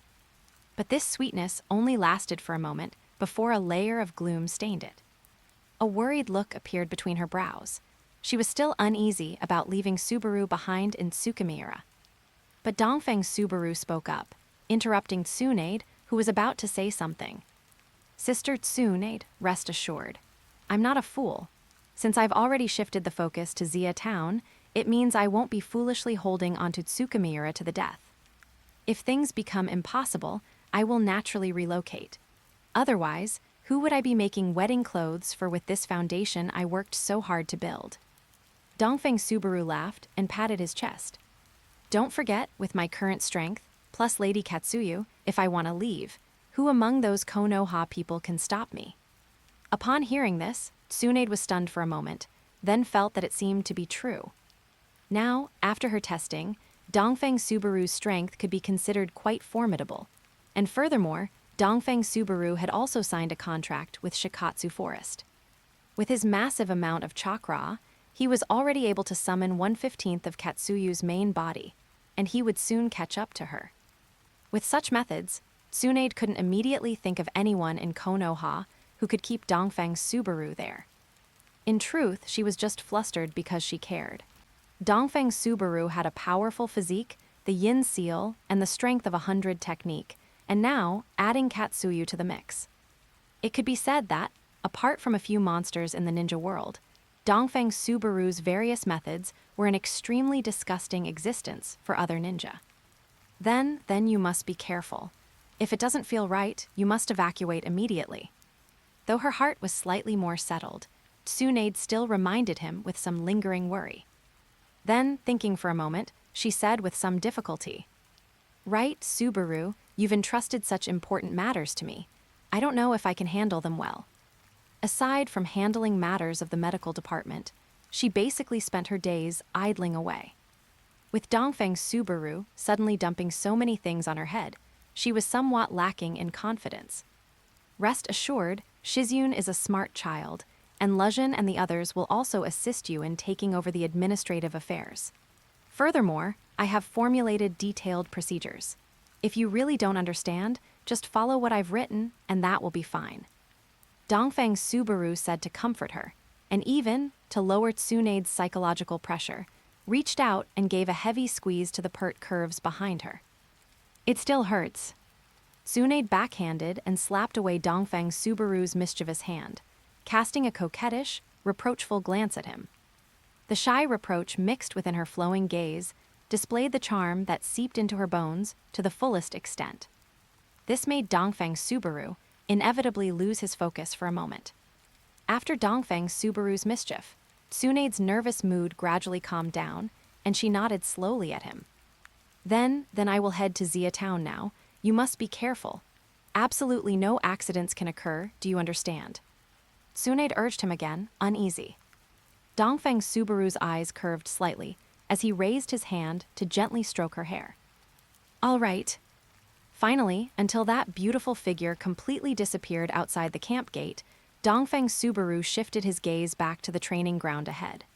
Then, with a long, deep breath, the warmth in his eyes slowly dissipated, transforming back into cold firmness. Chapter 73, Bombarding the Konoha Camp. Several days passed in the blink of an eye. Tsunade and a group of key officials had already relocated to Xia Town to oversee operations, while the Xinwu army had completed its assembly in Matsuo Town, poised and ready, waiting only for Dongfeng Subaru's order to charge into Iyashihara. The Shenji battalion had also fully adapted to and mastered the new firearms. Everything was ready, and all that remained was to await the arrival of the Konoha forces. "Commander, the Konoha army has crossed the border and is marching toward Tsukimiura." The border between the Land of Fire and Tsukimiura was open and flat, making it difficult to construct defensive fortifications. Dongfeng Subaru simply withdrew all border guards, concentrating his forces to hold Tsukimiura. He left only a few elite members of the Night Walker Bureau to lurk at the border. These scouts, possessing at least the strength of a genin, were equipped with high-quality binoculars to monitor the enemy's movements at all times. Upon hearing this, Dongfeng Subaru took a deep breath, a flash of determination in his eyes. What was meant to come had finally arrived. Continue monitoring the enemy's movements, he ordered in a deep voice. Immediately send word to Matsuo Town and order Yasuk to lead the army out. Understood. The Night Walker Bureau member clasped his fists in acknowledgement and vanished from outside the door in a flash. Meanwhile, after Minato Namikaze led over 1,000 Konoha ninja across the border and conducted a half-day forced march, they finally arrived at the highlands 4,000 meters from Tsukimiura at dusk. In the twilight of the setting sun, the towering outline of Tsukimiura's walls was vaguely visible in the distance. Looking at the darkening sky and recalling the third Hokage's instructions before departure, Minato raised his hand to signal the troops to stop. This was both to allow the army, which had been traveling for nearly half a month, to rest and recuperate, and simultaneously, it was to exert some pressure on Dongfeng Subaru from a visible distance of Tsukimiura, hoping he would recognize the situation, surrender, and avoid unnecessary casualties. Just as Minato was preparing to return to his tent to rest and recover some strength, a Jonin clad in black ninja armor walked over slowly. The man had a sinister face with deep-set eyes. He was none other than Shimura Shimabin, the trusted confidant planted in the unit by Danzo Shimura. This man's strength barely reached the threshold of an elite Jonin. Hiruzen Sarutobi was well aware of Danzo's intentions. He had not wanted the frontline troops to become a stage for Danzo to vie for power. But considering that this campaign was quite special and had almost no chance of failure, coupled with the fact that the military funds allocated by the daimyo had bypassed route, Hiruzen Sarutobi ultimately acquiesced to Danzo's plan to insert his own men to scrape up some military merit. As Danzo's confidant, and under his influence, Shimura Shimabin's ambitions went far beyond just earning some military merit. During the march, he operated in the shadows, constantly inserting his own people into various squads as leaders, gradually eating away at the unit's command. Now, half of the squads were under his command. Although Minato had the authority to stop this, due to the Hokage's indulgent attitude toward Danzo and his own lack of confidence following his recent mission, he chose to tacitly accept this phenomenon. But Minato's concession did not calm the situation. Instead, it fueled the ambition in Shimura Shimabin's heart. He developed the desire to completely replace Minato in command and monopolize the military merit. Shimabin, is there something you need? Watching Shimura Shimabin approach, Minato couldn't help but frown, wondering what kind of trouble the other party was trying to stir up again. Lord Minato. Shimura Shimabin feigned a respectful bow, a hypocritical smile hanging on the corners of his mouth. I would like to suggest that you hand over command of tomorrow's siege to me. After all, you are young and lack experience in commanding large-scale battles. This would be a perfect opportunity for you to observe and learn. Minato was stunned upon hearing this. He was easygoing, but he wasn't stupid. Such a matter, both publicly and privately, was impossible for him to agree to. I'm sorry, Shimabin, I refuse, Minato replied expressionlessly. Shimura Shimabin's expression changed drastically upon hearing this. This guy, who hadn't even grown all his feathers yet, actually dared to refuse him like this. For a moment, anger surged in his heart like a venomous snake, but hindered by the other party's status as commander. He could only suppress his rage and squeeze a new proposal through his teeth. Then I will lead a 50-man ninja squad to infiltrate Tsukimiura and assassinate that so-called Dongfeng fellow. That's acceptable, right? No, in fact, looking at the big picture, there weren't many ninja in Tsukimiura, and a 50-man ninja squad infiltrating to assassinate would have a very high chance of success. but perhaps because Minato thought of the Hokage's instructions, or because of Shimura Shimabin's excessive behavior earlier, Minato instinctively refused outright. "You, Minato, this is an excellent strategy. Why are you refusing?"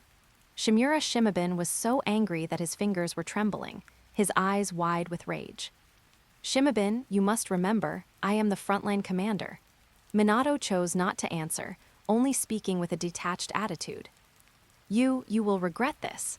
Letting out a roar, Shimura Shimabin stamped his feet hard, then, amidst the surprised gazes of the surrounding ninja, left in a fury. As the Konoha forces approached Tsukimiura, Dongfeng Subaru had long since arrived atop the city walls. Watching the enemy troops, who had not continued to advance, but instead chose to set up camp 4,000 meters away, Dongfeng Subaru was somewhat taken aback. But after a second thought, he understood. When Minato had come to assassinate him, he might have studied his artillery, but at that time, the Shenji Battalion's cannons were nothing more than crude pieces. The range was at most 2,000 meters. Now that the enemy had chosen to camp at twice the distance outside that range, it was completely reasonable. It was just that the enemy didn't know that his artillery range had now been increased to 5,000 meters. It could be said that at this moment, the Konoha army was already completely exposed within his striking range. "Commander, shall I order to open fire immediately?"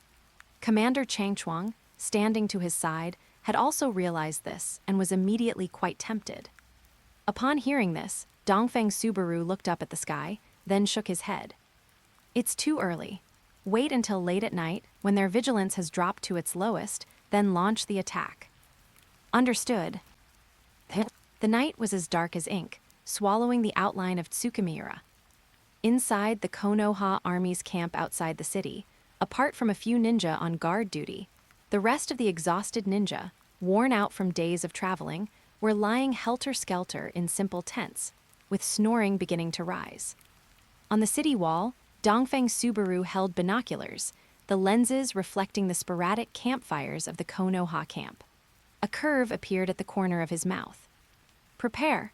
As he slowly raised his hand, over 100 cannons beside him simultaneously adjusted their elevation angles.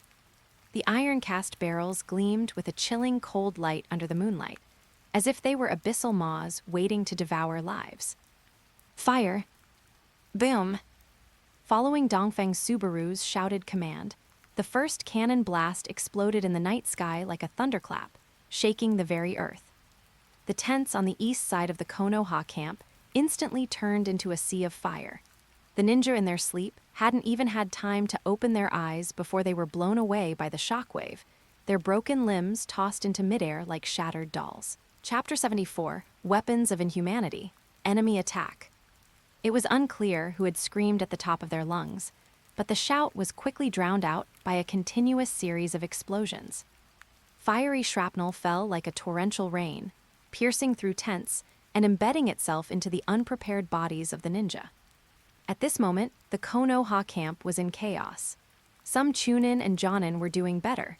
Their keen perception and reactions allowed them to detect gaps in the dense barrage of shells, enabling them to dodge. Meanwhile, the screams of the genin rose and fell one after another. They were completely powerless in the face of such intensive bombardment. A genin was knocked to the ground by a shockwave. He futilely attempted to form incomplete hand seals, and in the next second, 3 pieces of shrapnel pierced through his back simultaneously. Others reacted, immediately forming hand seals to perform earth release, attempting to build earthen walls to withstand the shells. However, the earthen walls built with the meager chakra of a genin were extremely fragile. Under the impact of the shells, the walls collapsed with a roar, and the flying debris crushed the casters to the ground. He struggled to get up, only to find his legs had been crushed into a bloody mess by the rubble, and was immediately swallowed by a new round of explosions. Minato had also been jolted awake at this moment, but before he could react, he felt a wave of intense heat sweeping towards him, and a sense of crisis surged in his heart. Without hesitation, he immediately flashed to the side room and tore through the tent flap to get out. The next moment, his tent erupted into raging flames amidst a violent roar. Yet, before he could feel relieved, the scene that met his eyes was one of flames soaring into the sky and corpses strewn everywhere within the camp. For a moment, Minato's eyes were filled with rage, but he had no time to ponder why the range of Dongfang Subaru's artillery had suddenly more than doubled, nor did he have the leisure to be angry. Everyone, listen to my orders. Minato made a decisive choice and leaped onto a high platform, his voice resounding throughout the entire camp. Water Release Squad, Earth Release Squad form up immediately. Medical team, treat the wounded at once. Minato's roar acted like a shot of adrenaline for the panicked ninja in the camp. The medical team's white coats wove through pools of blood.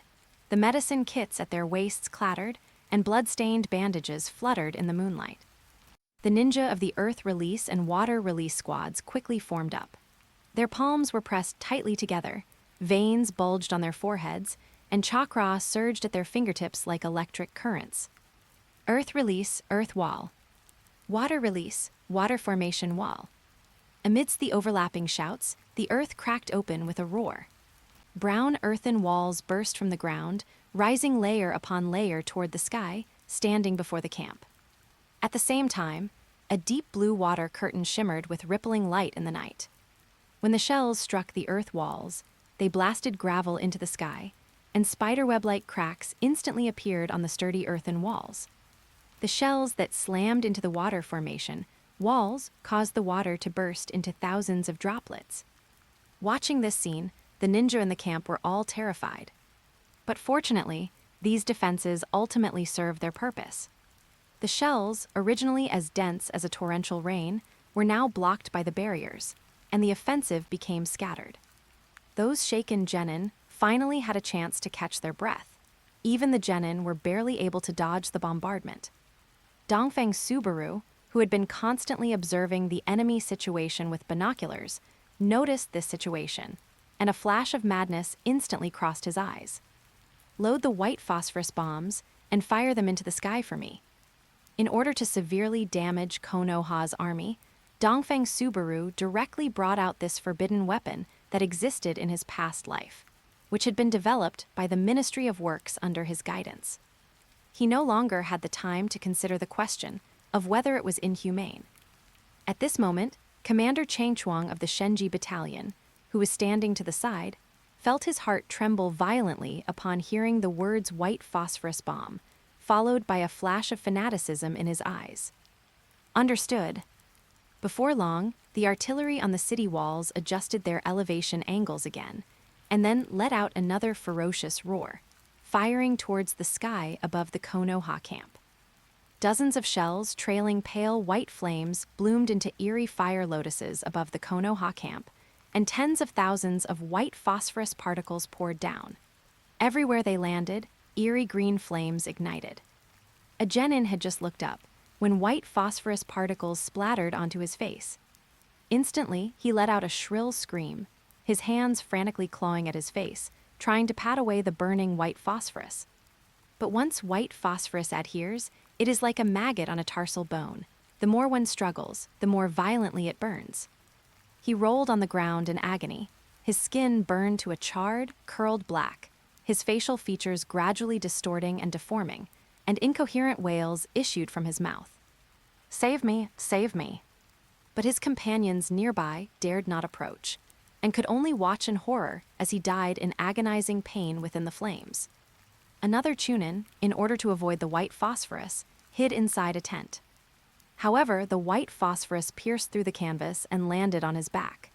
He felt a piercing, excruciating pain, and when he reached out to touch it, he felt a mass of burning flesh. He rushed out of the tent in despair, the flames on his body igniting everything around him. "Don't come over, don't come over."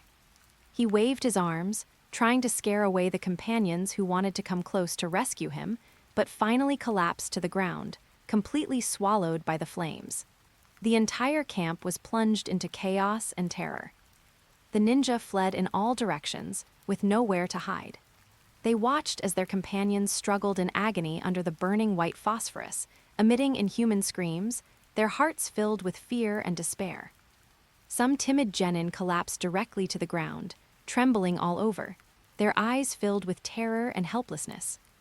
Other ninja, seeing this tragic and inhuman scene, could not help but vomit, their legs went weak, and they didn't even have the strength to run away.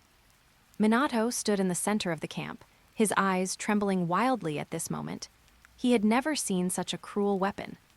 He had also never imagined that Dongfeng Subaru would be so insane as to use such an inhuman weapon. Did he not have any bottom line at all? Could he not feel even a shred of guilt when seeing these lives die in such violently twisted agony? At this moment, in his heart, his killing intent toward a person climbed to its peak for the first time. But right now, Minato also understood that he absolutely could not act on impulse again, and immediately gave the order. The entire army is to retreat backwards immediately. At this moment, everyone, even those elite Jonin who had long been accustomed to life and death, felt as if they had heard the sounds of heaven upon hearing Minato's order. Even Shimura Shimabin, who had been trying to target Minato at every turn, felt that he was simply wise and martial at this moment. After all, even they, who had been through hundreds of battles, had never seen such a scene. Those previous companions had died far too miserably and painfully. Those shrill wails before death were simply like those of evil ghosts, becoming an inescapable nightmare for them. For a time, the whistles for retreat resounded through the sky, and the surviving ninja leaped backward frantically. Some even ran backwards, not daring to turn their backs on the human torches still twitching in the sea of fire, fearing that one misstep would cause them to be caught up and contaminated by that demonic white phosphorus. Chapter 75, Retreat and Offense. Under the deafening send-off of artillery fire, the remnants of the Konoha army finally retreated to an open space 10,000 meters outside the city gate. As the hair-raising roar of the artillery gradually dissipated into the night wind, many ninja collapsed directly onto the ground, as if their bones had been drained from their bodies. In the makeshift first aid area, the wounded lay scattered across the ground. Some suffered from extensive burns, looking like ghastly demons, while others were pierced by shattered shrapnel, their wounds hideous and terrifying. The ninja from the medical squad had reddened eyes, and the surrounding ground was littered with bandages, potions, and instruments. At the same time, their hands moved in a blur of hand seals, and emerald green chakra was continuously injected into the bodies of the wounded. As for those wounded by the white phosphorus bomb, a few had been brought back and were currently laid out on stretchers on the outskirts of the camp. Their bodies were contorted in eerie poses. Some were charred and curled up like roasted shrimp, while others had their flesh melted and fused with the bandages. Some had even turned into humanoid waxy blobs, glistening with a greasy, dark sheen under the moonlight. The female medical ninja who were examining these corpses were so stimulated that they couldn't help but turn away, bracing themselves against tree trunks, hunching over, and retching violently, with tears streaming down their cheeks. Minato, standing on a high stone platform, took in the scene. His handsome face was devoid of any expression, his eyes gleaming with a chilling coldness. Lord Minato, the casualty statistics are out. At this moment, a special Jonin wearing green ninja armor approached Minato and handed over a scroll. Minato took it, unfolded it, and immediately felt his breath hitch. This time, under Dongfeng Subaru's night raid, 279 genin were killed in action, and 258 were seriously wounded. 43 chunin were killed in action, and 76 were seriously wounded.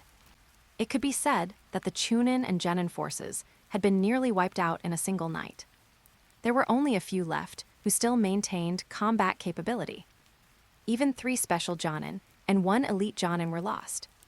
They were the unlucky ones who were struck directly by artillery shells in their sleep, turning into piles of fragmented flesh and gore without even having time to react. Such casualty numbers were shocking, almost equivalent to the losses of a medium-sized ninja battle. And they had only just arrived at Tsukimiura less than a day ago. They hadn't even caught a glimpse of Dongfeng Subaru, yet they had already suffered such losses. Minato's hands began to tremble uncontrollably. One had to realize that every chunin or genin combatant required over a decade of cultivation by Konoha to be formed. Not to mention jonin, who, apart from a few geniuses, required at least 30 or 40 years. For a moment, Minato began to feel a bit lost in his heart. He did not know whether to choose to continue the siege or to retreat right here. If he retreated, not to mention his own future after leading such a disastrous defeat, just thinking about the comrades who died in Dongfang Subaru's sneak attack, had they sacrificed themselves for nothing. But if he continued the assault, it meant casualties would continue to rise. Could Konoha really withstand such losses now? Fortunately, Minato was a man of extraordinary intellect. After a brief moment of daze, he regained his composure and figured out where the problem lay. He clearly knew the strength of Dongfang Subaru and his ninja squad. If they fought head-on, they would definitely not be a match for the Konoha troops. The crux of the problem was clearly the terrifyingly powerful artillery on the city walls.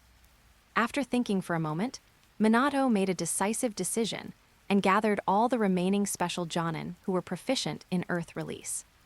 With your skills, Dongfang Subaru's artillery poses no threat to you. I need you to go to the city wall and attempt to use Earth Release to destroy it. Hearing Minato's words, several Jonin exchanged glances. Indeed, with their agility, avoiding shells was not difficult. They had previously just been shaken by the horrific state caused by the white phosphorus bomb. We understand. Everyone replied in unison, their knuckles cracking as they clenched their fists. The previous painful losses had long since filled them with suppressed fury. Before the words had faded, several figures shot toward the Tsukimiura city wall like arrows released from a bowstring. Time passed second by second, and the previously silent Tsukimiura city walls once again erupted with the deafening roar of artillery. Watching the flames shooting into the sky in the distance, Minato Namikaze narrowed his eyes involuntarily. Although he was confident in the strength of the special Jonin, his heart remained tense. The current Konoha troops could no longer afford the loss of any single Jonin. After an unknown amount of time, the artillery fire finally ceased. Several figures darted out from the dense forest. Although their clothes were tattered and they looked somewhat disheveled, fortunately, no one was injured. Minato's hanging heart finally settled slightly, and he immediately stepped forward and asked in a deep voice, "How is the situation?" A look of guilt appeared on the faces of the Jonin. The lead Earth Release ninja stepped forward and reported in a deep voice, "Lord Minato, the city walls of Tsukimiura and the surrounding terrain have been reinforced with a special Earth Release ninjutsu. It is not ordinary Earth Release." He paused, and a look of having seen a ghost couldn't help but appear on his face. Those Earth Release Chakra contain a certain vitality. We joined forces to destroy a section of the wall, but in the blink of an eye, it automatically repaired itself like flesh regenerating. As he spoke, this Earth Release proficient ninja swallowed unconsciously before continuing. Unless we can continuously perform Earth Release at the foot of the wall, it is impossible to completely destroy it. But the arrows and artillery on the city wall obviously won't give us such an opportunity. Upon hearing this, Minato pondered slightly, and he already had the answer in his heart. Back when he fought Dongfang Subaru, he had sensed that the opponent's fire release contained a certain unique Yang Release Chakra nature transformation. He hadn't expected that the opponent's proficiency in Earth Release was also so profound, applying the same transformation to Earth Release. Minato pondered for a moment and immediately made a decision. You will continue to go to the city wall and release Earth Release ninjutsu. This time, I will lead 30 special Jonin and 3 vice commanders to provide cover for you. At the same time, we will attempt to board the city wall directly and destroy the artillery. Konoha's troops had suffered heavy losses and could no longer afford to drag things out, so he intended to stake everything on one throw, sending out the top combat power of the troops to take Tsukimiura in one fell swoop and reverse the decline. Dongfang Subaru knew that the Konoha troops would absolutely not retreat just like that, regardless of how beautiful the results of the previous sneak attack were. But he was well aware of the power of his own artillery. The opponent's top-tier combat power had absolutely suffered no losses. And these Jonin were what Dongfang Subaru feared the most, so he remained on the city wall, constantly observing the movements of the Konoha troops. The terrain of Tsukimiura was like a natural observation post. Directly in front was a deep, open area, with only a dense forest 8 kilometers away providing cover, while the east and west sides were surrounded by steep mountains, leaving any troops attempting to attack with nowhere to hide. Chapter 76, Waves, Grand Governor, Movement in the Woods.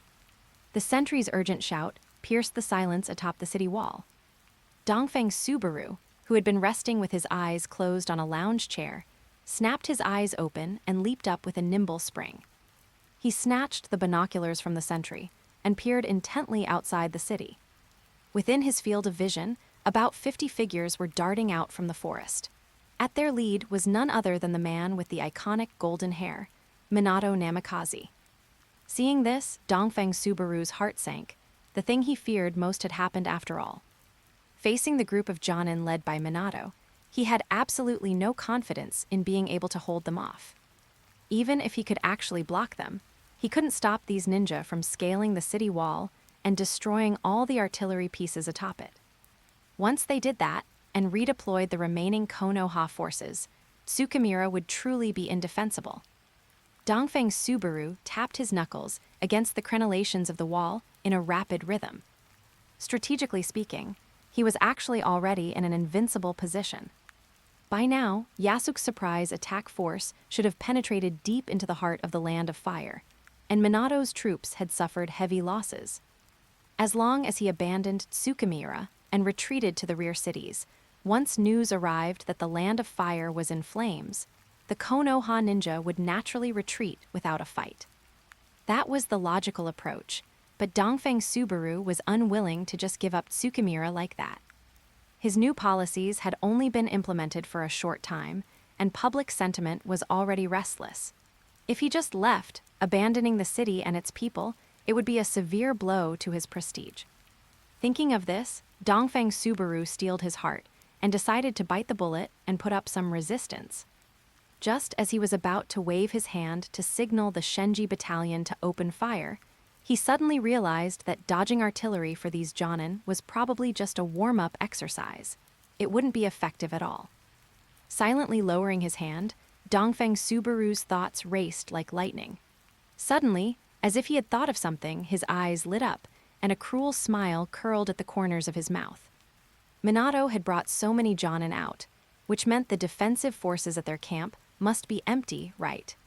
Perhaps the victory reports from the deep rear of the Land of Fire would take some time to arrive. But what about right behind them? Dongfeng Subaru immediately gave the order to divide half of the artillery and ammunition currently on the wall into 20 portions, sealing them into scrolls. Then, he summoned 20 genin who had been trained by the Shenji battalion. The 20 rigorously trained genin knelt in neat rows atop the city tower. Dongfeng Subaru stood with his hands behind his back, his voice cold and stern. You need to carry the scrolls, sneak out from the south gate, cross the mountains, and flank the Konoha encampment to carry out an artillery strike. Are you confident? We swear to complete the mission. 20 voices rang out with ironclad determination, echoing across the wall. Dongfeng Subaru nodded slightly and continued in a deep voice. Remember, you must unleash the artillery fire as quickly as possible, then immediately destroy the cannons and retreat, if you encounter any unforeseen circumstances. He paused, his gaze sweeping over everyone like a blade. You should know how to make your choice. We swear to give our lives in service to the Grand Governor. The genin shouted in unison, their eyes burning with fanatical loyalty. Seeing this, Dongfeng Subaru sighed slightly. He already had very few ninja under his command, and each one was precious. These 20 genin were, without exception, loyal to him. He was somewhat reluctant to send them on this mission. But there was no other way. Facing ninja, without specific measures, it was very easy to be exposed. For the sake of safety, he had to reluctantly make this sacrifice. Go, if there is any accident, I, the Grand Governor, shall personally provide for your wives and children, ensuring them a lifetime of peace and well-being. Thank you for the Grand Governor's grace. The 20 genin kowtowed solemnly, took the sealing scrolls, and vanished like ghosts beneath the city wall. After these 20 people left, Dongfeng Subaru summoned the remaining 70 ninja currently in Tsukimiura. Among them, 20 had reached the chakra level of a chunin. Under everyone's astonished gaze, Dongfeng Subaru suddenly bit his thumb. The moment the blood dripped, he knelt on one knee and slammed his blood-stained palm heavily onto the bluestone bricks. Summoning Jutsu. Pitch-black contract runes spread across the wall like living creatures, and in an instant, white mist billowed up. With a loud poof, a giant blue and white slug coiled atop the city wall, its crystalline slime refracting iridescent light under the morning sun. Lady Katsuyu, I'm counting on you. Dongfeng Subaru's voice carried a rare sense of respect. Understood, little Subaru. As the sweet female voice rang out, the giant slug's body suddenly rippled like water. Amidst the ninja's cries of surprise, it instantly split into 70 palm-sized divisions, which precisely launched themselves onto everyone's shoulders. Dongfeng Subaru scanned the 70 ninja present with a burning gaze and shouted in a deep voice. Everyone, listen up. Immediately channel your chakra to Katsuyu. Do not stop until your chakra is exhausted. Although Katsuyu did not possess the world-destroying destructive power of the toads of Mount Mayaboku or the giant snakes of Ryucha Cave, its unique auxiliary abilities were irreplaceable. Besides its terrifying healing ability, its most powerful trait was the ability to act as a medium to transfer chakra to other split bodies. These people were all Chunin and Genin. Individually, they were worlds apart from Dongfeng Subaru's chakra levels. But when the chakra of 70 people converged through Katsuyu, it would form a massive force. Although he had already sent people to raid the enemy's base, he still had to defend his own base. With the chakra of these 70 people, plus Katsuyu, even facing Minato's 50 Jonin, Dongfeng Subaru dared to give it a try. Even if he really couldn't hold them off, it would just mean retreating. Relying on his own constitution, combined with Katsuyu and the creation rebirth jutsu, he could even reattach his head if it were cut off. He had the confidence to take such risks. Lord Minato, the artillery on the walls of Tsukimiura seems to have been withdrawn. There is only one figure left. At this moment, as the group of Jonin closed in, someone with sharp eyes quickly noticed the anomaly on the city wall and called out. Minato's eyes grew cold upon hearing this. He thought that Dongfeng Subaru had sensed his intentions and had therefore put all the artillery away. But even without the artillery, he would lead everyone to scale the wall and bring Dongfeng Subaru, that heinous war criminal, back to Konoha for judgment. Change target, lock onto Dongfeng Subaru. We must capture him. Yes. The Jonin running alongside him shouted in unison. However, just as they were about to reach the city gate, a massive puff of white smoke suddenly poofed out. Immediately after, a giant slug, larger than the city wall itself, appeared before them, blocking out the sky. That is Lady Tsunade's summon Katsuyu. At this moment, a ninja who had participated in the Second Shinobi World War and witnessed the birth of the Sanin suddenly halted, his face filled with shock, his body trembling. Chapter 77, Despair Returns. The setting sun was like blood, staining the horizon a deep scarlet red. The shadow of the giant Katsuyu spread like a tidal wave, almost engulfing the Konoha ninja ahead. It is Lady Tsunade's Katsuyu. A Konoha ninja's voice trembled, and his hand gripping the kunai tightened involuntarily. His gaze was fixed on the top of Katsuyu, where a lean figure stood silently with arms crossed over his chest. The afterglow of the setting sun plated him in a blood-colored outline, his long black hair dancing gently in the evening breeze. The sharp gaze looking down from above, combined with Katsuyu's mountain-like massive body, filled the group of ninja with palpitations and a sense of oppression. Summoning jutsu. Just then, Minato, who was in front of everyone, suddenly shouted, and immediately white mist billowed in the field as an orange toad carrying a short sword appeared. Although this toad was much smaller than Katsuyu, seeing a summoned beast from the same three great sage regions made the tension everyone felt toward Katsuyu dissipate significantly. Gamasho, I have to trouble you again this time. Minato's expression was solemn. Small problem. Gamasho wanted to stretch, But when he looked up and saw the massive, serpentine creature, his eyes widened instantly. Cat, Ketsuyu, Minato, what is going on? There is no time to explain for now. Gamasho, fight alongside me. Hearing this, Gamasho's expression also turned slightly serious as he drew the short sword from his back. I understand. Nodding at Gamasho, Minato tapped his toes and with a swish, he rushed toward the giant Ketsuyu in front, shouting loudly. Everyone, do not worry about Ketsuyu. Use your full strength to defeat Dongfang Subaru and complete the mission. Since Dongfang Subaru had come out of the city himself, there was no need to worry about Tsukimiura or the artillery. As long as he was taken down, the mission would be considered complete. Yes. The remaining Konoha Jonin followed closely behind. Just then, Katsuyu's tentacles suddenly trembled, and every breath stirred up a damp hurricane, carrying a fishy, sweet, and corrosive aura toward the Konoha ninja. The ground hissed and crackled under the erosion of the mucus, emitting pungent white smoke, as if slowly dissolving by an invisible hand. Minato felt a chill in his heart and raised his hand to stop those behind him. Scatter.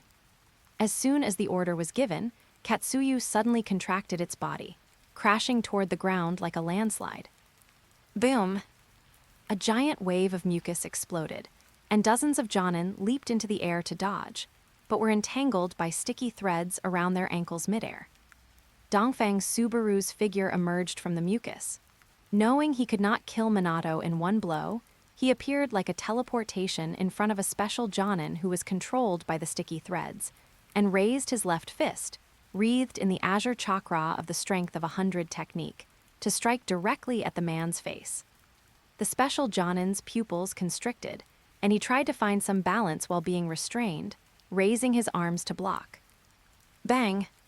The bones in his arms shattered instantly, and immediately after, his chest was pierced through as well. Ikawa. Those who knew this ninja immediately let out a painful roar. Before Dongfang Subaru could withdraw his fist, he felt a sharp gust of wind rushing toward his face.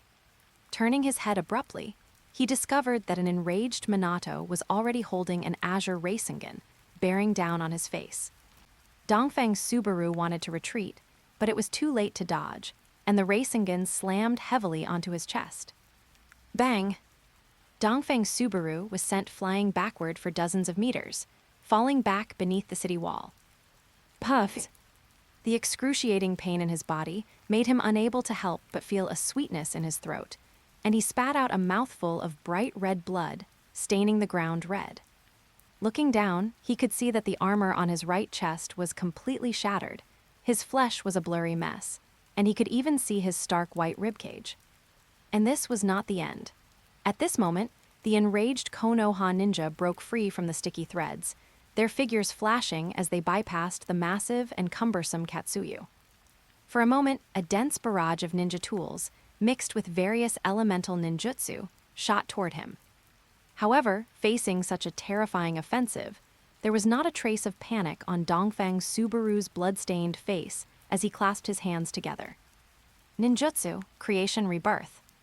At the same time, the Katsuyu split body on his shoulder suddenly bloomed with emerald radiance, weaving into a brilliant Uzumaki with the blue chakra surging within Dongfang Subaru's body. In this strange light, the hideous wound on his chest began to wriggle at a speed visible to the naked eye. New flesh granules entwined like living creatures, emitting a faint hissing sound. Severed blood vessels reconnected, shattered muscle tissue quickly reorganized, and the pale bone surface was covered with pink fascia.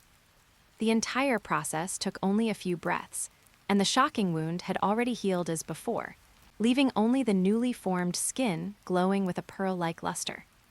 At the same time, Dongfang Subaru's figure sidestepped like a ghost, his jet-black long hair swirling like spilled ink in the air currents. Dozens of fierce ninjutsu brushed past him, blasting the city wall behind him, which had lost his chakra reinforcement, into flying debris, revealing a huge gap. But at this moment, no one paid attention to the city wall that had been troubling them, and they once again locked their ninja tools and ninjutsu onto Dongfang Subaru. Dongfang Subaru then took a sealing scroll from his bosom and threw it fiercely above the heads of the ninja. With a swish sound of it unfolding, hundreds of pitch-black cannonballs covered the sky like a flock of crows. This familiar method instantly made Minato's hair stand on end, and he shouted sternly, "Scatter everyone immediately." However, it was already too late. Fire release, storm dance. Dongfeng Subaru needed no hand seals to perform the technique, had no wind up. And as he clasped his hands together, a violent fire tornado roared out from his mouth. And in an instant, the flames wrapped around the cannonballs in the air like a giant python. Boom, boom, boom.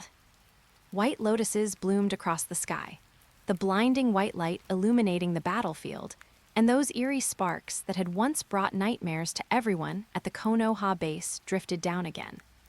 Unlike the long-range bombing at the city gate before, this time tens of thousands of white forest particles exploded directly above the heads of the Konoha ninja.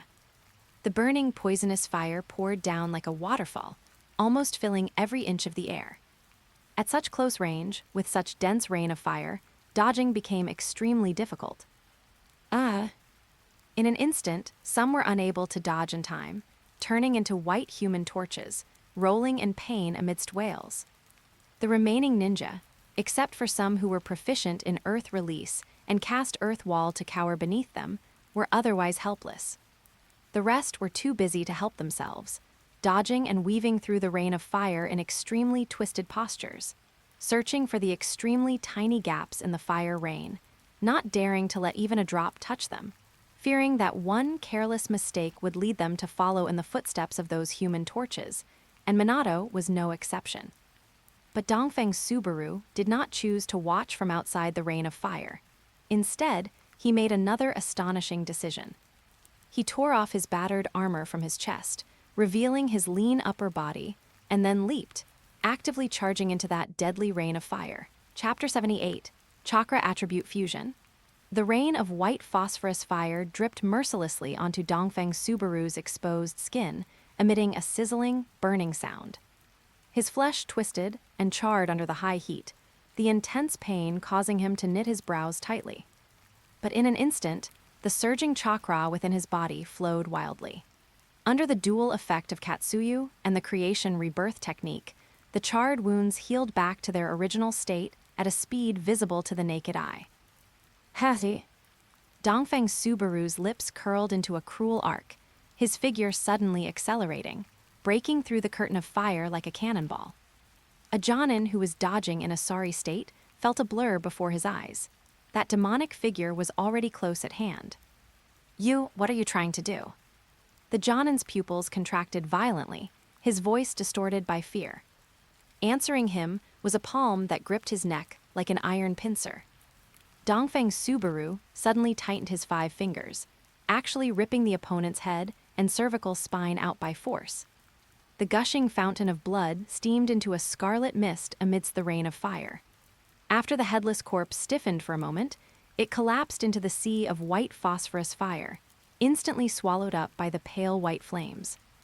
Dongfeng Subaru casually tossed aside the head, which still bore an expression of terror, his figure flickering away again like a ghost. He did not target Minato and the other elite Jonin, nor did he seek out those ninjas using earth release to avoid danger. He specifically hunted those special Jonin who were struggling under the rain of fire and had no power to fight back. Another ninja watched helplessly as his companion died a miserable death. Seeing Dongfeng Subaru approaching him, a desperate madness appeared in his eyes. He gritted his teeth fiercely, completely giving up on dodging the rain of fire, and rapidly formed hand seals. Wind release, great breakthrough. Sharp wind blades whistled out. At such close range, Dongfeng Subaru had no way to dodge, nor did he intend to. The wind blades slashed fiercely into his chest, and flesh immediately flew everywhere. Cough, a trace of blood spilled from the corner of Dongfeng Subaru's mouth, yet he didn't even frown. His blood-stained arm struck out like lightning, directly piercing through the ninja's chest, along with his shattered armor. Dongfeng Subaru, stop. Otherwise, I will never let you go. Minato, currently watching one companion after another fall into pools of blood, their remains even reduced to ashes, felt his eyes split with rage and roared hoarsely. However, hearing this, Dongfeng Subaru burst into loud laughter. "If I don't kill them, would you let me go? Ridiculous. Furthermore, since you sympathize with your companions, why don't you sacrifice yourself to save them? You only know how to moan there. Could it be that you think these companions of yours are like weeds, and that trading your life for theirs isn't worth it?" Hearing this, Minato's expression stiffened, and a trace of hesitation appeared in his eyes. It was true, just as Dongfeng Subaru said. Although he felt angry at seeing his companions die, with himself in such grave danger, he had not harbored any thoughts of going to rescue them. Could it be that, just as Dongfeng Subaru said, he was subconsciously a selfish person? But soon he shook his head, and his eyes cleared once again. He was the commander of this battle. Disregarding the overall situation for the sake of these companions would be the truly selfish act. Moreover, in Konoha, there were people waiting for him. It was even more impossible for him to be buried here for the sake of insignificant people, leaving Kushina sad and heartbroken. In his heart, he offered an apology to the companions who had died at Dongfeng Subaru's hands, and then Minato raised his eyes and glared angrily. "Dongfeng Subaru, don't try to twist words. You are the culprit behind all of this." "Hehe." Dongfeng Subaru responded with a disdainful sneer, his figure turning into a blur once again, reaping the lives of those special Jonin. When the 8th special Jonin's corpse fell heavily to the ground, the rain of white phosphorus fire in the sky finally gradually extinguished. A monstrous rage burned in Minato's golden pupils, and the azure Reisingen in his hand emitted a piercing hum. He flashed, instantly crossing tens of meters to strike directly at Dongfeng Subaru's throat. Reisingen! At the same time, the surviving Jonin around them finally broke free from the shackles of the rain of fire. Their eyes were bloodshot, and their faces were filled with deep-seated hatred. Kunai, shuriken, ninjutsu. All lethal moves were poured out at this moment, vowing to tear this demon who slaughtered their companions into 1,000 pieces. At this moment, because of roaming through the rain of fire earlier, although he appeared completely unscathed, his chakra consumption was immense. At the very least, the chakra of the 70-man ninja squad on the city wall had already been completely exhausted. Originally, according to the plan, he should have retreated immediately. The white phosphorus bomb had been split in two by him. Apart from those he had previously dispersed, the rest were handed over to suicide squads to sneak attack Konoha's rear. Now, he no longer had any means on him that could threat these Konoha Jonin. However, following the constant damage and repair to his body just now, and the intense consumption of chakra, he actually felt a strange warm current appear within his body, constantly flowing through the pathways where he usually circulated chakra. At the same time, his eyes were bright, his vision clear, and his brain was clearer than at any time in the past. At this moment, he could feel the state of the 3 chakra attributes within his body with extreme clarity. The tenacity and resilience of yang release, the scorching heat of fire release, and the solidity and heaviness of earth release.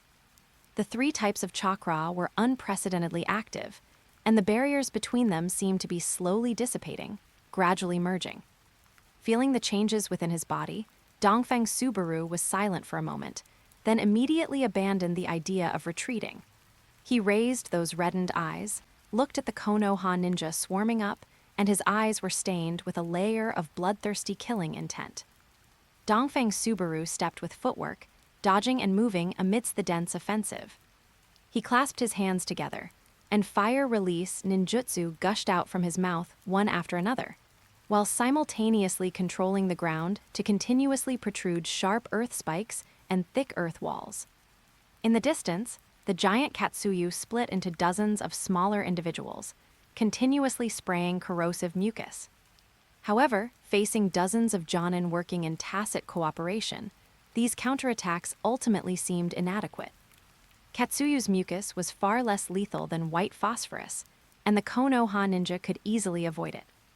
As the battle continued, the flames of revenge made the Konoha Jonin's cooperation increasingly seamless, their offensive like raging waves, one after another without pause. Minato's figure constantly flickered, each appearance accompanied by a deadly Reisingen, precisely disrupting Dongfang Subaru's rhythm. The other Jonin took the opportunity to unleash various powerful ninjutsu, crazily consuming his chakra. Dongfang Subaru's complexion gradually turned pale. His breathing became increasingly rapid, and the wounds on his body continued to increase. Although the Katsuyu split bodies were constantly healing him, under such high-intensity siege, the healing speed could no longer keep up with the frequency of injuries. Under the joint siege of everyone, his movements gradually slowed. Flaws appeared in his defense, and the signs of defeat were already apparent. For a moment, everyone's faces revealed the satisfaction that their great revenge was about to be avenged. But there was not a trace of fear on Dongfang Subaru's face. It was as indifferent as before, mechanically raising his hands to resist the incessant ninjutsu bombardment around him. And seeing this, Minato's heart skipped a beat, not knowing why. He has already fallen into such a desperate situation. Why is Dongfang Subaru still expressionless? Chapter 79, Fusion, Bloodline Elimination. At this moment, the 20 death soldiers sent by Dongfang Subaru climbed over the steep mountain ridge like ghosts. The lights of the Konoha rear base flickered in the night, with large numbers of medical ninja constantly shuttling back and forth, and painful groans occasionally drifting from within the tents. The few remaining combat-ready duty ninja paced the perimeter of the camp, their eyes filled with vigilance, unaware that danger was silently descending from the mountain peak above. Halfway up the mountain, the death soldiers quickly dispersed. Taehyui, the only Chunin leading the team, gestured with a cold hand, a low growl emanating from his throat. Prepare. Following this order, the 20 people simultaneously unsealed the sealing scrolls at their waists. Pale blue light flashed through the night, and rows of pitch-black cannons slammed into the ground, causing the earth to tremble slightly. Load. Taehyui's deep voice cut through the silent night sky. The death soldiers moved with skilled, cold precision, slowly pushing the shells into the cannon chambers. Fire! At the command, the rows of dozens of cannons instantly erupted with a deafening roar. Dozens of white phosphorus shells flew toward the Konoha base, pouring down like raindrops. Inside the camp, the duty ninja looked up at the sky in terror, their pupils shrinking sharply. Oh no, it's an artillery attack. Their desperate cries were instantly drowned out by the sound of explosions. The white phosphorus shells exploded in the center of the camp. The nightmare that terrified Konoha's Chunin and Genin had descended once again. A medical ninja who was tending to the wounded hadn't even had time to react before white phosphorus particles splashed onto her. In an instant, she let out a shrill scream, her hands frantically tearing at her clothes in an attempt to shake off the burning white phosphorus. But the white phosphorus burned brighter and brighter. Her hair and skin melted rapidly in the flames, and in the end, she, who had once been young and beautiful, curled up on the ground in agony, reduced to a charred husk. More white phosphorus shells continued to fall, and the entire camp was plunged into chaos and fear. Tents were ignited, and raging fires soared into the sky, illuminating the night as if it were day. The injured ninja struggled in the sea of fire, their wails and cries for help intertwined with the roar of the cannons, forming a symphony of despair. Standing on the mountain peak, watching the hell on earth below, Taehyui remained expressionless and raised his hand to give another order. Continue firing.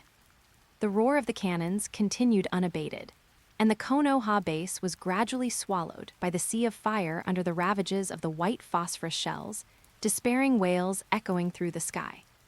It was unknown how much time had passed, but when the last shell whistled into the sea of fire, the entire valley fell into an eerie silence.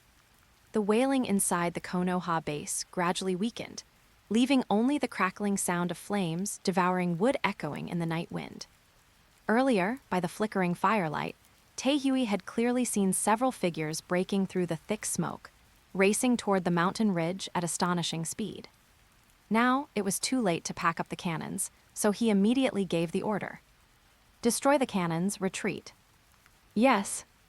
Everyone began to perform hand seals, and immediately after, powerful lightning release and fire release ninjutsu bloomed with brilliant light, halfway up the mountain. When the bright light dissipated, only a pile of twisted and deformed metal wreckage remained in place, with sporadic sparks still dancing among the charred parts.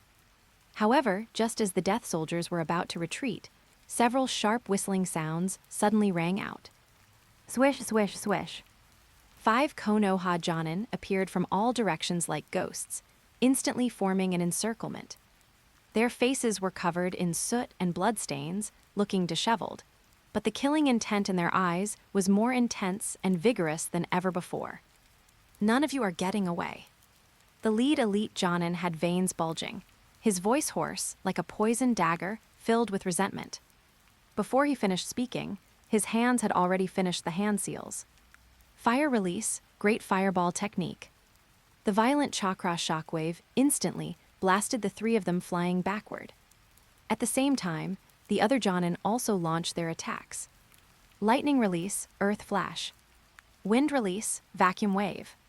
Facing Jonin, these people had absolutely no power to fight back. After just 3 minutes, the mountain ridge returned to silence, with 18 corpses lying scattered across the scorched earth. Only Taehyui and 1 genin death soldier remained, and they had only been spared because this group of Konoha ninja had forcibly suppressed their killing intent, wanting to interrogate them for information. The Konoha Jonin suppressed their boiling killing intent and surrounded the 2, the leader's voice as cold as ice. Speak, what is the situation in Tsukimiura now, and what's going on with these cannons and those white shells? That genin death soldier was trembling all over, a look of struggle appearing in his eyes, right at the moment his lips moved. CHH. A cold glint suddenly slashed across his throat. The genin widened his eyes in disbelief, blood gushing out from between his fingers. He turned his head slowly, only to see burning, fanatical flames in Taehyui's eyes, the kunai in his hand still dripping with blood. You. The Konoha Jonin was about to perform hand seals, but saw Taehyui suddenly look up and howl at the sky. Long live the Grand Governor. With the Konoha group's faces livid, he backhanded the kunai and stabbed it fiercely into his own neck. Blood gushed out like a fountain, yet he slowly knelt down with a crazed smile. On the other side, outside the gates of Tsukimiura, Dongfeng Subaru was now at the end of his rope, his chakra nearly exhausted. However, amidst this extreme consumption, the fusion speed of the yang, fire, and earth chakra attributes within his body was constantly accelerating. Minato Namikaze stared at the expressionless Dongfeng Subaru, his inner unease growing stronger. He couldn't care about his own chakra consumption, and once again condensed a Resign with a majestic aura. Just as Minato was about to launch his attack, Dongfeng Subaru suddenly stopped strangely, standing frozen in place like a sculpture. Although Minato was suspicious, the opportunity for battle was fleeting, so he didn't hesitate to close in, the Resign aiming straight for Dongfeng Subaru's face. At the critical moment, Dongfeng Subaru suddenly opened his eyes. The previous numb expression was swept away, replaced by unprecedented clarity, and a brilliant golden light flowed deep within his pupils. At this moment, the 3 chakra attributes within his body finally completed their ultimate fusion. A brand new chakra erupted within his body like a volcanic eruption. His previously nearly exhausted body was instantly replenished, even breaking through original shackles and pushing his power to an unprecedented peak. Boom! With him as the center, a violent energy storm swept across the entire battlefield. The ground cracked in the tremors, and gravel floated up, defying gravity. Dongfeng Subaru's black hair stood on end in the energy torrent, with golden electric light dancing on every strand of hair. Minato's pupils also shook violently at this moment. He saw that Dongfeng Subaru's pupils had now completely turned into the color of flowing molten gold. At the same time, the Resign in his hand, which was just a hair's breadth away from completely blasting Dongfeng Subaru's head, seemed to be blocked by an invisible force and could not advance even half an inch further. Chapter 80, The Golden Escape. Minato's Resign was instantly dispersed by that massive, brilliant golden chakra. The resulting shockwave caused him to lose his balance, and he was sent flying backward. Dongfeng Subaru did not even spare a glance, his hands suddenly clapping together as a hoarse murmur squeezed from his throat. Gold release. In an instant, the entire earth let out an unbearable groan, and the sound of teeth-grinding metal twisting emanated from underground. The ground surged violently like boiling, angry waves as countless sharp iron spikes burst through the soil, reflecting a chilling, menacing light under the cold moon. These deadly weapons, condensed from underground metal, grew wildly at bizarre angles, instantly constructing a forest of deathly steel with Dongfeng Subaru at its center. Even more horrifying was that the forehead protectors on the Konoha ninjas' heads, the armor on their bodies, and the kunai and shuriken in their hands were being decomposed and melted out of thin air. Under those incredulous gazes, the metal implements turned into a liquid mixture of copper and iron, converging toward Dongfeng Subaru like rivers flowing into the sea. Afterward, it coiled around him like a giant python, the scorching high temperature causing the air to sizzle. This was the Bloodline selection created by Dongfeng Subaru, fusing 3 types of Chakra attributes. Gold release. Refining the true gold of the earth with scorching fire, and imbuing metal with life using Yang release. This is a Bloodline limit capable of manipulating metal. Are you kidding me? Minato stared blankly at his empty hands, his face turning ashen.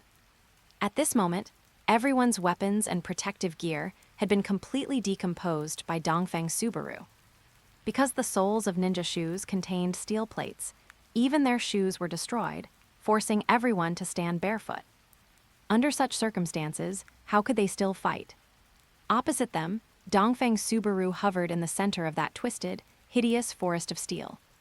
His exposed upper body was muscular, his pale skin glowing with a sickly luster against the backdrop of boiling chakra, like cold iron forged 1,000 times. His long, ink-black hair curled wildly behind him, every strand sparking with tiny golden electric arcs, reflecting against the torrent of liquid metal swirling around him. The group of Konoha ninja could feel the indifferent gaze looking down from those eyes, which were suffused with tangible golden light. For a moment, they couldn't help but feel a sense of trance, as if the opponent were truly a deity sitting high above in the 9 heavens. Clapped. In the terrified gaze of everyone, Dongfeng Subaru clapped his hands together. Gold release, 10,000 burial blades. Suddenly, the air within the forest of steel twisted violently. The liquid metal swirling around Dongfeng Subaru roared as it shot into the sky, condensing into countless slender steel blades of uniform size in midair. The steel blades lined up, dense and blocking out the sky, flashing with blinding, chilling light that made everyone's hair stand on end. It's a large-scale ninjutsu. Everyone form a defensive formation. Minato's pupils shrank, and he shouted sternly. However, the only response to him was the sound of screams rising one after another. Compared to other attributes, the greatest characteristic of gold release was sharpness, extreme sharpness. The earth walls constructed by several earth release ninjas, working together, paled in comparison to the penetrating power of the steel blades. When the rain of steel poured down, the thick earth walls shattered instantly. Immediately afterward, the bodies of those ninjas exploded under the scorching and sharp steel blades, turning into a sky full of blood mist. Not even a complete piece of flesh remained. Watching the miserable state of the earth release ninjas in front, the Konoha ninja in the rear saw their fighting spirit instantly collapse, and fear spread through the crowd like a plague. Even Minato's will wavered at this moment. At this moment, they knew nothing about Dongfeng Subaru's bloodline limit, had absolutely no information, and their own equipment had been completely destroyed. Coupled with the amount of chakra the opponent was displaying, it was already approaching the level of his teacher Jirya, that is, the level of the 3 legendary ninjas. With just them now, it was impossible to take down Dongfeng Subaru. He could not let Dongfeng Subaru continue to slaughter wantonly and cause meaningless sacrifices for the Konoha ninja. Everyone retreat. This order was like a shot of adrenaline, causing the Konoha ninja, who were like headless flies facing the unknown gold release, to shudder. Their tense nerves instantly relaxed, and everyone scattered to break out like birds startled by the bow. You came here so grandly. If I just let you leave like this, wouldn't I, this governor, be too impolite? Dongfeng Subaru snorted coldly. As his palms clapped together, countless steel blades swept out again, turning into a deadly torrent of metal that swept the few trailing special Jonin into it. They roared in unwillingness while simultaneously using the body flicker technique, their figures turning into afterimages as they weaved through the steel blades. However, Dongfeng Subaru's gold release seemed to possess life. The steel blades turned flexibly in the air, pursuing them relentlessly like maggots on a bone. The next moment, several steel blades pierced their bodies from different directions, pinning them in midair, and then they were turned into several mists of blood under the strangulation of the steel blades. Dongfeng Subaru, I will definitely make you pay the price. Minato's eyes were bloodshot. He forcibly mobilized his remaining chakra and threw a huge Rasengan with all his might. The rotating energy ball charged into the storm of steel blades, causing the metal magnetic field to become chaotic. Seeing the deadly metal storm slow down, Minato felt a sense of relief in his heart. Under these circumstances, he no longer harbored any delusions of killing Dongfeng Subaru. He now only wanted to lead his companions away from here with minimal casualties. However, gold release, giant watchtower sword. Seeing that Minato dared to stay behind to cover their retreat, Dongfeng Subaru's killing intent surged, and he slammed his palms together. In an instant, the steel blades filling the sky rose in response, gathering rapidly in the air and instantly condensing into a giant sword several zhang wide. The golden light on the sword blade surged, and it slashed through the air with the force of thunder. This strike was so fast it exceeded the limits of vision. Minato felt a chill down his spine and instinctively dodged sideways at the critical moment of life and death. SHHH. The dull sound of metal tearing through flesh came. Although he had avoided the vital spot, a heart-wrenching, excruciating pain suddenly came from his right shoulder. By the time he regained his senses, his entire right arm had been severed at the root, blood gushing out like a waterfall, drawing a shocking blood-red rainbow in the air. The intense pain struck Minato's nerves like a tidal wave, and his vision began to blur.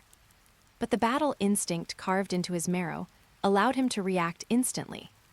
He gritted his teeth, grabbed his severed arm, and with a burst of chakra under his feet, his figure retreated rapidly through the blood mist.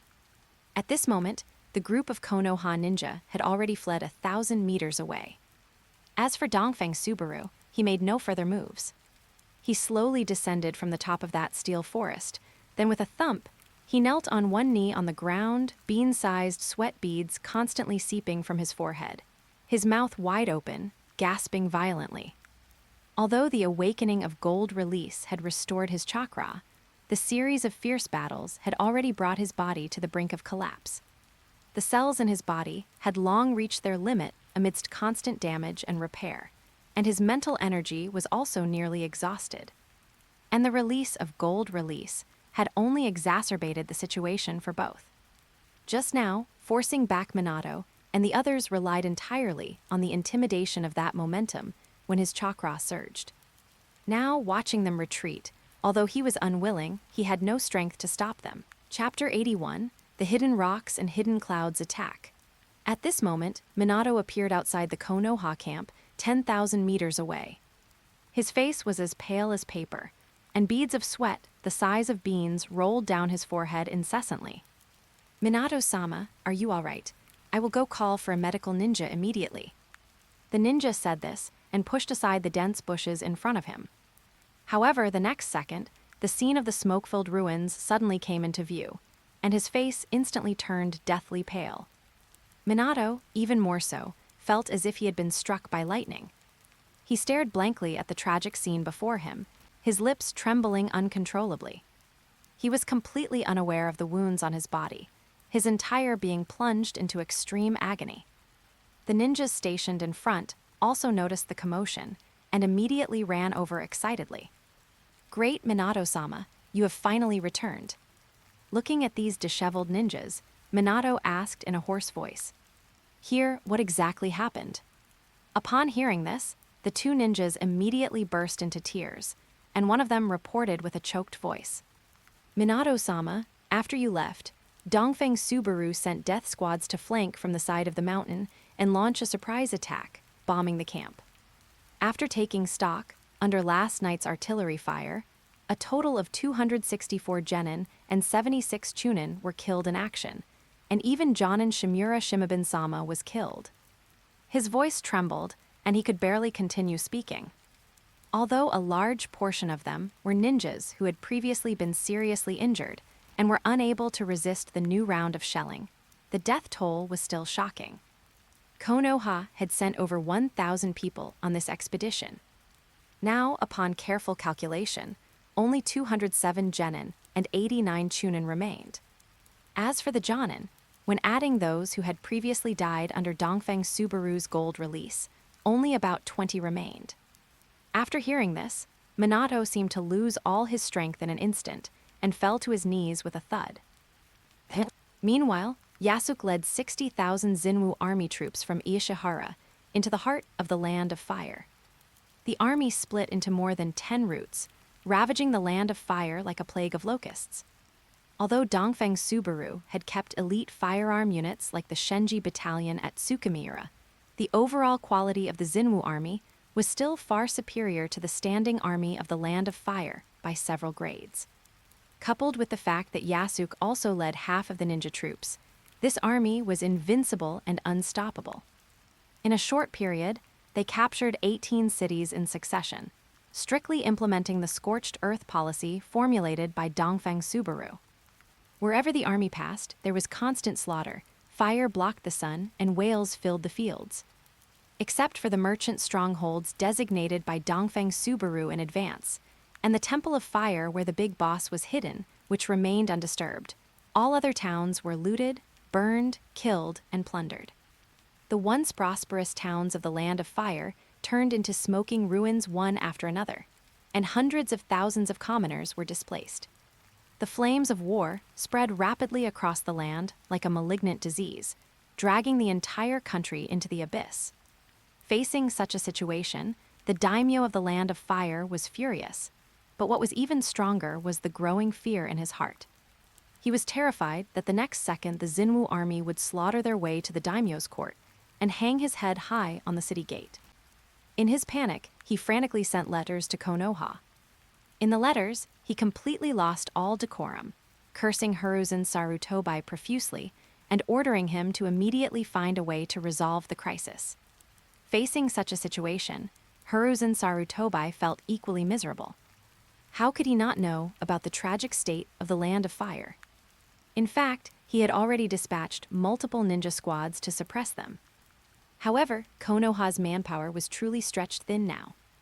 Excluding the combat troops sent to Tsukimiura, the village, which had not yet recovered its vitality, only had about 5,000 registered ninjas remaining. Most of them were chunin and genin, and there were even many trainee ninjas who had not yet graduated. The problem was that genin-level ninjas could not deter the Xinwu army at all. Even if they sent chunin or jonin to block a Xinwu army squad ravaging a city, they would break into smaller units again and scatter in a dozen directions. No matter how strong their strength was, they couldn't be in two places at once. One person could only chase in one direction and catch one or two people. Such losses were simply insignificant to the Xinwu army. What was even more headache-inducing was that when they drove the Xinwu army away and moved to support other places, those previously scattered Xinwu army troops would return and continue their rampage. This cat-and-mouse tactic made Hiruzen Sarutobi feel completely overwhelmed. Bang! At this moment, looking at the letter in his hand from the daimyo, which was filled with abuse between the lines, even with Hiruzen Sarutobi's temperament, he couldn't help but have blue veins bulge on his forehead as he slammed it heavily onto the desk. After a while, gradually calming down, he began to wonder again. Why would Dongfeng Subaru, facing Minato's army pressing on the border, withdraw most of his troops to launch a sneak attack on the Land of Fire? Could it be that he felt the Xinwu army could not resist organized ninja forces, so he adopted this strategy of trading bases? It must be said that Dongfeng Subaru's move indeed struck Hiruzen Sarutobi's sore spot, catching him off guard. Just as Hiruzen Sarutobi was deep in distress, an urgent report from the Anbu suddenly came from outside the door. Hokage-sama, the daimyo has sent another letter. Another letter. Hiruzen Sarutobi took a few hard puffs on his pipe, his brows knit tightly together, and finally, it turned into a long sigh. Tell the messenger to have the daimyo give us more time. After the Anbu retreated, Hiruzen Sarutobi narrowed his eyes. The current situation had forced him to consider whether he should temporarily withdraw the ninjas, guarding the border, to first quell the unrest within the country. And just as Hiruzen Sarutobi was about to make up his mind, another Anbu came. Hokage-sama, a battle report from the Tsukimiura front line. Oh. Hiruzen Sarutobi raised an eyebrow. He didn't expect that at this time, good news would come from Minato's side. If it were before, he would have been very excited. After all, a potential hidden danger had been removed. But now, having seen through Dongfeng Subaru's strategy, he guessed that the defenses at Tsukimiura had probably already been completely withdrawn, right? Even if it was a victory, it was just reclaiming a city in the land of rice fields, which was nothing worth being happy about. Thinking of the situation in the land of fire, Hiruzen Sarutobi sighed again, but still reached out to take the battle report. But when he unfolded the letter, he was stunned, his expression frozen for several seconds. Afterward, he rubbed his eyes vigorously and widened his eyes. After discovering that he had not misread it, his hands began to tremble uncontrollably. Artillery, white artillery, gold release, heavy casualties for the troops. Looking at the casualty numbers in the letter, Hiruzen Sarutobi's eyes were dull. He muttered subconsciously, and beads of sweat the size of beans had already seeped out on his forehead. Quickly go summon the elders to come and discuss matters. After Hiruzen Sarutobi came to his senses, he immediately stood up in shock, his voice almost a roar. However, before that Anbu could leave, someone else rushed in to report. Hokage-sama, traces of Kumigakure troops have appeared on the southwest border and are approaching the land of fire. Hiruzen Sarutobi's breath hitched again, but before he could calm down, someone else rushed in with an urgent report. Hokage-sama, traces of Iwagakure troops have appeared on the southeast border and are approaching the land of fire. Chapter 82, Konoha Crisis. The letter sent by Dongfeng Subaru earlier had indeed played a critical role. If it were anyone else, with their own vitality severely damaged, they likely wouldn't have bothered interfering in the mess between Dongfeng Subaru and Konoha. But the third Reikage A was different. He harbored the ambition of developing the hidden cloud village into the greatest ninja village in the ninja world, and Konoha was his biggest stumbling block. Although he did not understand why Hiruzen Sarutobi had acted like he'd lost his mind by withdrawing heavy troops to attack Tsukimiura, the fact remained that Konoha's interior was empty. How could he miss such a once-in-a-millennium opportunity? To ensure nothing went wrong, the Reikage also contacted the other 3 major ninja villages simultaneously. Among them, Sunagakure and the Hidden Mist had truly been crippled during the Second Ninja War and were unable to move. Even faced with such a tempting opportunity, they made no moves. But Anoki, who harbored the same ambition as the third Reikage A, responded. He also viewed Konoha as a thorn in his side. Kumigakure Iwagakure. Upon hearing this, Hiruzen Sarutobi rolled his eyes back, nearly unable to catch his breath. He did not know why his secret dispatch of troops to suppress Dongfeng Subaru had been exposed so quickly, prompting surrounding nations to react. Moreover, he was wiping out thugs who threatened the daimyo's power and dignity. Why would Kumigakure and Iwagakure stab him in the back without considering the consequences? Were the daimyos of these 2 nations really so short-sighted, allowing the cage of their villages to act so recklessly? Hiruzen Sarutobi could not fathom it, but if the Reikage and Tsuchikage knew of his thoughts, they would surely scoff. In the ninja world, if their villages wanted to develop, Konoha was the tiger blocking their path, the stumbling block, and their greatest threat. Dongfeng Subaru, the daimyo, it all had to take a backseat. If there were no opportunity, it would be fine to live peacefully. But just when everyone was recuperating, Konoha had to go and show off. Sending a ninja army to suppress a rebellion in a foreign country, leaving their own home empty. If they didn't take the opportunity to come over and take a bite of the fat meat, wouldn't they be idiots? Furthermore, the kind of chaos triggered by Dongfeng Subaru, in a sense, suited their desires even more. If the daimyo's authority collapsed, they might as well take his place. Hiruzen Sarutobi was so stimulated by the bad news coming one after another that he leaned back in his chair, his body trembling slightly. At this moment, the members of the council had all arrived.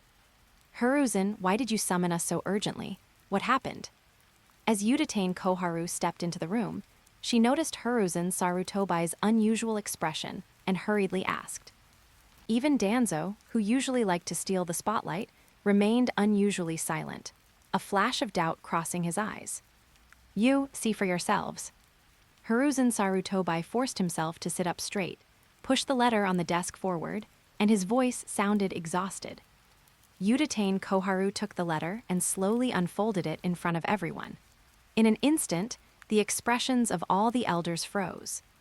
They widened their eyes, their faces filled with disbelief. How is this possible? The suppression of the rebellion in the land of rice fields failed.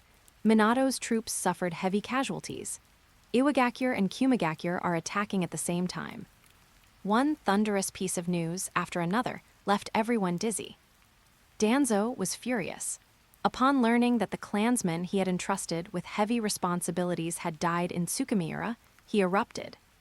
"Trash, Minato Nemikaze is just trash. Hiruzen, is this the person you chose?" Facing Danzo's roar, Hiruzen Sarutobi just silently smoked his pipe, rarely failing to retort. Amidst the curling smoke, his face appeared exceptionally aged. "Enough, Danzo. Now is not the time to dwell on this issue. Konoha's situation is not optimistic, and we must think of countermeasures as soon as possible." Himura Mitakato rarely interrupted Danzo's anger, then looked at Hiruzen Sarutobi.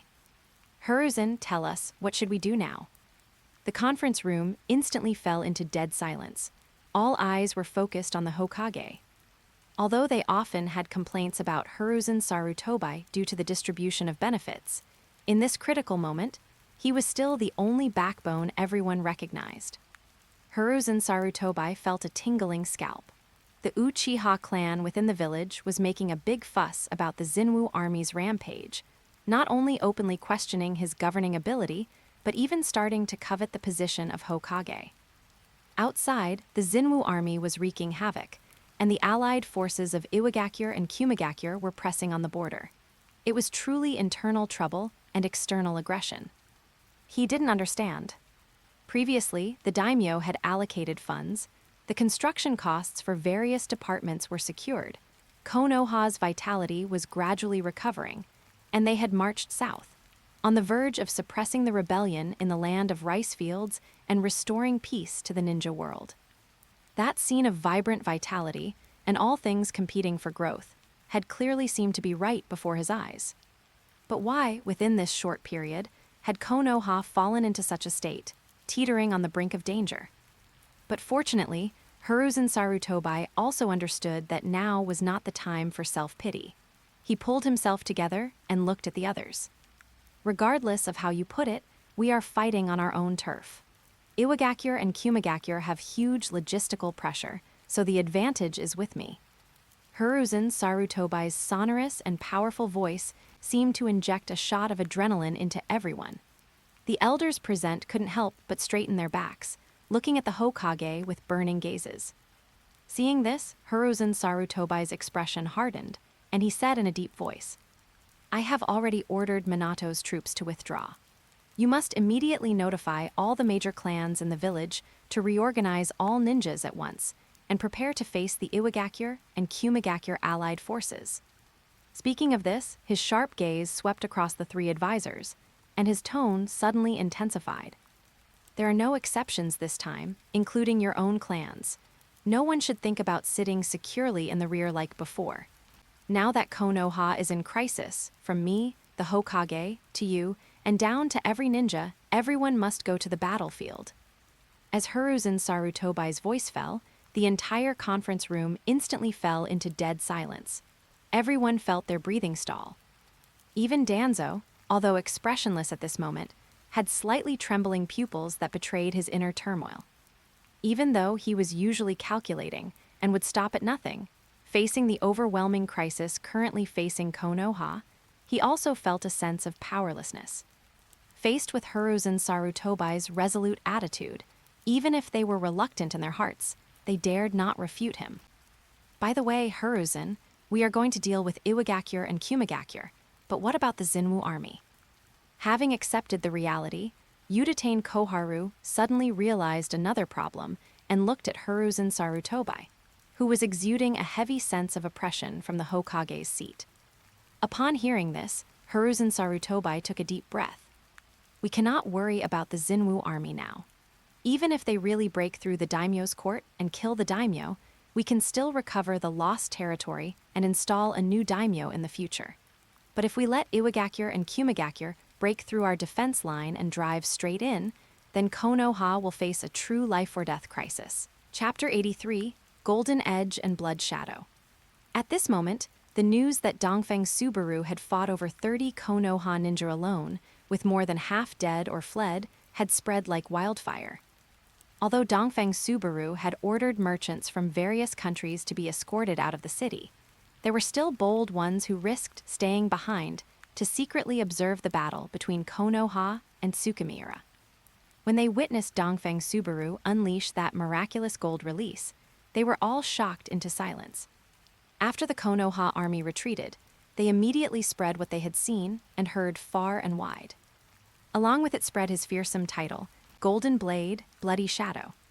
The bloody scene from that day, when the sky full of golden light turned into a deadly rain of blood that slaughtered the Konoha ninja, remained deeply engraved in the memory of every witness to this day. Inside a tent at the border where the Land of Iron met the southwest border of Konoha, the sound of hurried footsteps broke the heavy atmosphere. Reikage, the latest battle report from Tsukimiura. The third Reikage, who was discussing attack strategies with the generals of Kumagakure, suddenly raised his head and snatched the secret letter from the hand of the Anbu. The moment he unfolded the letter, his already bright, bell-like eyes widened even further.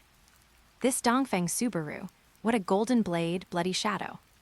Seeing this, the high-ranking officials of Kumagakure beside Third Reikage A became curious. When Third Reikage A pushed the letter onto the table, everyone leaned in to look, and a chorus of gasps immediately arose. Hiss, this Dongfeng Subaru. Are you sure the intelligence isn't wrong? If I remember correctly, wasn't Dongfeng Subaru just a bandit before? Yeah, he couldn't have been practicing ninjutsu for more than 2 years, right? This is truly incredible. Third Reikage A raised his hand to signal everyone to be quiet, his rugged face having returned to composure. Enough, the intelligence above is correct. Dongfeng Subaru achieved this record at the gate of Tsukimiura, and many people on the city walls saw it. He stroked the stubble on his chin. Although his cultivation time is short, it is not very strange for him to have such strength after awakening this kind of bloodline limit. The people in the tent looked at each other and nodded, having to admit this fact. The awakening of a powerful bloodline limit can indeed cause earth-shaking changes in a person's strength, just like the current cage of Iwagakure and Tsunade. They were also unknown when they were young, and their ability to later serve as cage is inextricably linked to their own bloodline limits. Thinking about how they themselves had practiced day and night for decades, only to be inferior to someone who awakened a powerful bloodline limit overnight. A complex look flashed in everyone's eyes, and feelings of envy and jealousy surged uncontrollably in their chests. However, Third Reikage A did not care about Dongfeng Subaru awakening a bloodline limit. Instead, he was more than happy to see Konoha face another powerful enemy. At this moment, he looked toward the direction of Konoha through the tent window with a playful expression. Golden Blade, Bloody Shadow. Heth, it seems Konoha is in for a big treat this time. When the people beside him heard Third Reikage A recite Dongfeng Subaru's title, they were stunned. You must know, although this title fits Dongfeng Subaru's performance that day, The final word, shadow, has an extraordinary meaning. A title circulating among a group of short-sighted merchants was now being confirmed by Third Reikage A. Doesn't this mean he acknowledges that the other party has the qualifications to stand on equal footing with a cage? However, despite their astonishment, upon further thought, everyone realized that there didn't seem to be anything wrong with it. Although based on Dongfang Subaru's performance in this battle, he could not yet compare to the cage of the 5 great nations. He was already better than the cage of those small villages nearby, so calling him Shadow was not really a problem. Enough, Dongfang Subaru has nothing to do with us anyway. Let's talk about how to launch an attack on Konoha that would be more advantageous to us, now that the troops Konoha sent to Tsukimiura have suffered heavy losses. Third Reikage A's words pulled everyone back from their shock over Dongfang Subaru. Why don't we follow the example of the Xinwu army, ignore Konoha, and go directly into the land of fire to loot? After pondering for a moment, someone tentatively voiced this suggestion. As soon as these words were spoken, the tent fell silent. The news that the Xinwu army was currently looting the land of fire had long since spread, and naturally they had heard of it, so a look of temptation appeared in their eyes. Even Third Reikage A was no exception. But it was only a fleeting moment of temptation before he sighed and shook his head in refusal. You must know that battles between ninja villages basically involve marking out an area first, then letting the ninja enter to fight to the death. Once one side can no longer hold on and raises their hands to surrender, they then go to negotiate reparations with the victorious village. Battles between ninja are strictly forbidden from affecting towns and cities, and even more so, causing harm to the enemy nation. This is a consensus reached between the daimyos of various countries. Even if there are occasional violators, they all act in secret and try their best to cover it up. If he were to attack cities and loot as brazenly as the Xinwu army this time, it would be tantamount to sending a signal to the daimyo that he approves of Dongfang Subaru's style of conduct and even intends to emulate it.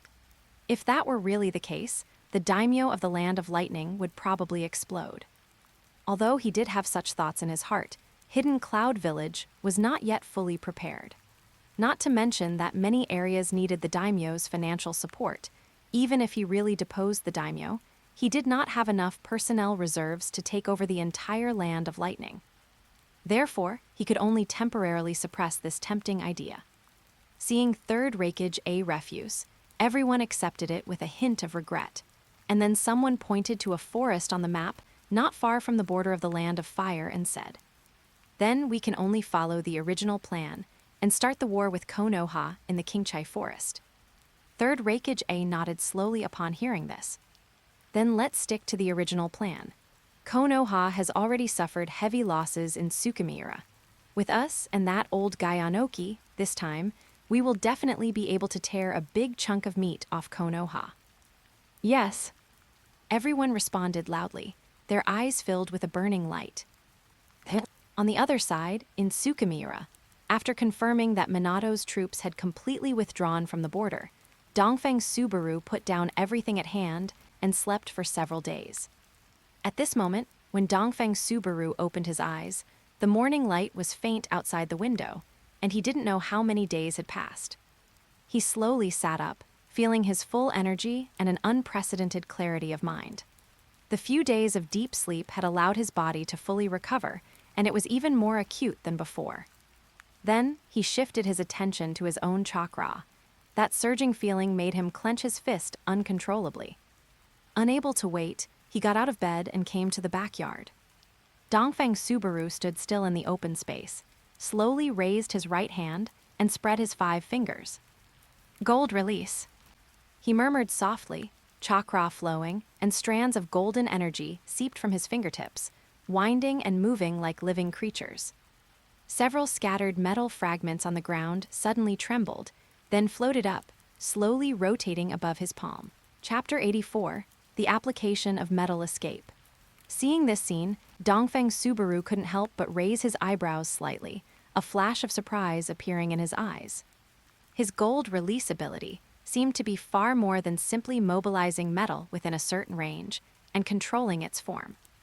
Besides being able to condense metal out of thin air, freely change its physical form, and enchant the metal with a sharp attribute, there appeared to be other mysteries.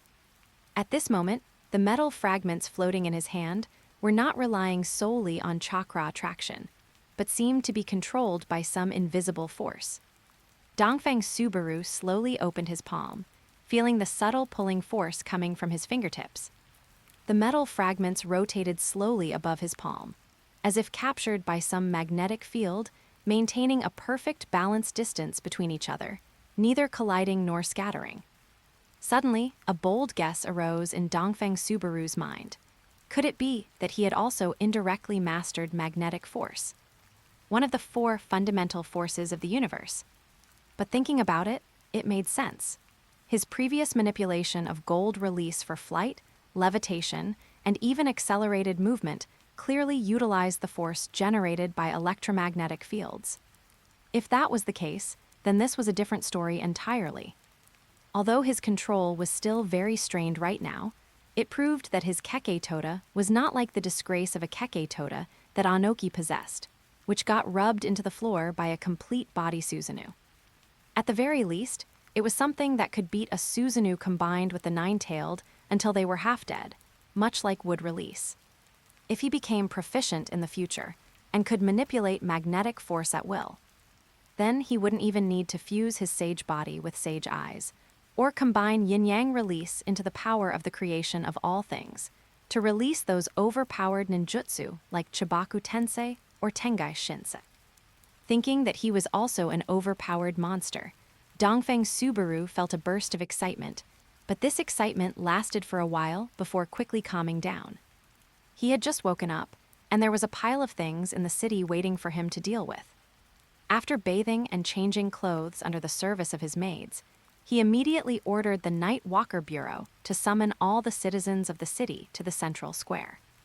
As the Grand Governor Dongfang, who had just defeated the troops of Konoha, the #1 ninja village in the ninja world, this hearty victory naturally had to be publicized and flaunted. Before long, when Dongfang Subaru stepped onto the high platform, what met his eyes was a bustling square. The citizens' faces were filled with fanaticism and worship. This admiration clearly stemmed from his feat of defeating Konoha. Suddenly, he felt secretly fortunate in his heart. Fortunately, he had not chosen to hide previously, but had chosen to confront them head-on. Otherwise, he wouldn't have awakened gold release so quickly. And at the same time, wanting to see such a scene of popular support would likely have taken who knows how many more days. Citizens! At this moment, Dongfang Subaru cleared his throat and shouted loudly, and the whole square instantly fell silent. A few days ago, the ninja troops of Konoha crossed the border, attempting to trample our homeland with force. They flew the banner of liberating Tsukimiura, but in reality, they harbored wolfish ambitions. During the Second Ninja World War, wherever the Konoha ninja went, there was only ruin. They burned, killed, and looted, treating human life like grass. Their various acts are too numerous to record. How are they any different from jackals and wolves? Where is justice? Where is righteousness? Once the previous governor of the Land of Rain fought unsuccessfully, the former Land of Rain became the Tsukimiura of today. Upon hearing these words, many people under the stage looked at each other, feeling that it was somewhat strange for such words to come from the mouth of the Grand Governor. And at the same time, they seemed to hear a familiar taste in Konoha's actions. But under the glorious blessing of Dongfang Subaru defeating the Konoha troops, no one went to think too deeply about it, and suddenly there was a chorus of cheers. Dongfang Subaru nodded with satisfaction when he saw this, and continued. Fortunately, this governor has vowed to defend the land and protect the people from the day the enemy invaded, not retreating a single step. I led the elites of the Grand Governor's office and the Xinwu army to maneuver with the enemy in dangerous terrain, winning in the strategy room. After 100 battles, we finally drove the thieves out of the city and kept our mountains and rivers safe. You all should know that the Grand Governor's office inherits the righteousness of heaven and earth, and the Xinwu army holds hearts of loyalty and courage. We do not only wish to protect the health and peace of the people, but only seek peace for the world. I hope the people will not believe the hypocritical words of Konoha, and will not fall for the deceptive schemes of treacherous people. Work with us, unite as one, and resist foreign enemies together. Only then can we ensure the peace of our home and country, and the safety of our descendants. To summarize in one sentence, Konoha is evil, their attack on the Grand Governor's office is aggression and an atrocity. And the Grand Governor's office is orthodox. Only he, Grand Governor Dongfeng, can guarantee everyone's property and safety. Supporting the Grand Governor's office is the only politically correct path. Otherwise, you are bewitched by Konoha, a spy for Konoha. If you get caught, don't blame the Grand Governor's blade for severing the bonds of your 9 generations. Long live the Grand Governor. The Xinwu army is mighty. As soon as Dongfeng Subaru finished speaking, thunderous sounds exploded in the square, and waves of sound like a roaring tsunami rose into the sky. Thousands of people were flushed with excitement, waving their arms and shouting. Everyone was shouting with all their might, the sound waves rising higher and higher, shaking the heavens. The surrounding soldiers even struck their shields with their swords, the sound of metal clashing solemn and high. Soldiers on duty on the city walls could not help but follow the shouting, their voices carrying for 10 miles. Even the birds around the square were startled, trembling in the sound waves. Dongfeng Subaru stood with his hands behind his back, his black robes fluttering in the sound waves. He looked at the flushed faces below the stage and nodded with satisfaction. Although he didn't know how many of these people were sincere, as long as those people did the surface work well, followed the new policies, and obediently accepted the brainwashing of Confucianism, Dongfeng Subaru would turn a blind eye. Of course, Dongfeng Subaru was overthinking it. At this moment, many families under the stage, such as the former head of the Kono clan, Kono Fujima, now Zhao Fujima of the Zhao family. He listened to Dongfeng Subaru's speech, his face flushed with excitement and inspiration. Just kidding, he had been under Dongfeng Subaru's rule for so long, his genealogy had been torn up, his ancestors smashed, his family had transformed according to the policies, his interests had begun to be tied together, and everything was about to settle down. Damn it, if Konoha attacked and everything had to be pushed over and started again, what would his family's experience during this time count for? Bad luck. He could not accept that. Therefore, the more powerful Dongfeng Subaru was now, the more he felt honored. Thinking of the scene where Dongfeng Subaru displayed his divine power and killed the Konoha troops until they fled in all directions at the city gate. Kono, oh no, Zhao Fujima's back straightened unconsciously. Soon, as Dongfeng Subaru finished his speech and left, the cheers in the square gradually subsided, and the people gradually dispersed. Returning to the Grand Governor's office, Dongfeng Subaru was preparing to deal with the political affairs he had fallen behind on during this time. Post-war reconstruction, military reorganization, pacifying the public, and a pile of other things were waiting for him. However, as soon as he arrived at the study, an urgent report from the Night Walker Bureau was delivered. Kumigakure and Iwagakure are besieging the Land of Fire. Dongfeng Subaru was stunned when he heard this, and then a sharp light flashed in the depths of his eyes. Chapter 85, Invading the Land of Fire once again. Tsukimiura's crisis was resolved, and Dongfeng Subaru had originally intended to have Yasuk withdraw as soon as possible. However, he had not expected the Reikage to be so bold. Without a word, he had already stationed troops at the Konoha border and even roped in the Tsuchikage. This instantly dispelled his original plan. Minato's troops had suffered heavy losses, and Konoha's remaining forces were split into 2 paths to deal with the pincer attack from the Reikage and Tsuchikage. Otherwise, those 2 guys, who could neither kill nor loot along the way, would really rush into Konoha in one go and overturn the village directly. While Tsukimiura's shells were basically exhausted, there was still the 3,000-strong Xinwu army equipped with muskets, a small cavalry unit, plus the 70-odd members of the ninja squad and himself, the monster who broke all scales. Why not just invade from the Tsukimiura border and loot another wave? Dongfeng Subaru did not care about knowing when to stop or being greedy. The land of fire was such a fat piece of meat that even a single lick would fill one's mouth with oil. Even if he was stuffed now, he had to take another bite no matter what. Pass the order. The Shenji Battalion is to immediately prepare for battle, and also order the quick mobilization of laborers from the city and surrounding townships for service. Understood. At dawn the next day, Dongfeng Subaru personally led 3,000 Xinwu army elites and 20,000 laborers, crossing the Tsukimiura border like a river of iron. To seize the opportunity, the army traveled light and fast, carrying only a few days of dry rations, keeping logistics to a minimum, intending to feed off the enemy. With banners fluttering and iron hooves crushing the morning frost, this strange legion, a mix of regular troops and temporarily conscripted forces, was piercing into enemy territory at an astonishing speed. Dongfeng Subaru led his troops like a gale, sweeping across the border of the land of fire. Wherever they passed, the defending troops were executed, leaving only a blood-stained mess. Soon, the army arrived at a key border town called Miyazuki. Because of the previous defeat of Minato's troops, Miyazuki was also on high alert. At this moment, the defenders on the city walls were ready in battle formation, bows and crossbows drawn. This time, Dongfeng Subaru did not bring the cannon fodder of the Xingxi army. Those laborers were only for transporting loot later. Also, because the shells were exhausted, he could not use artillery to bombard the city. Dongfeng Subaru simply clapped his hands, his black hair fluttering, his tips dyed with golden mist, and his figure slowly floated, standing in the void. In an instant, the world buzzed with gold and iron, and countless cold, flashing steel objects swirled around him, like a wildly dancing, twisted jungle of steel.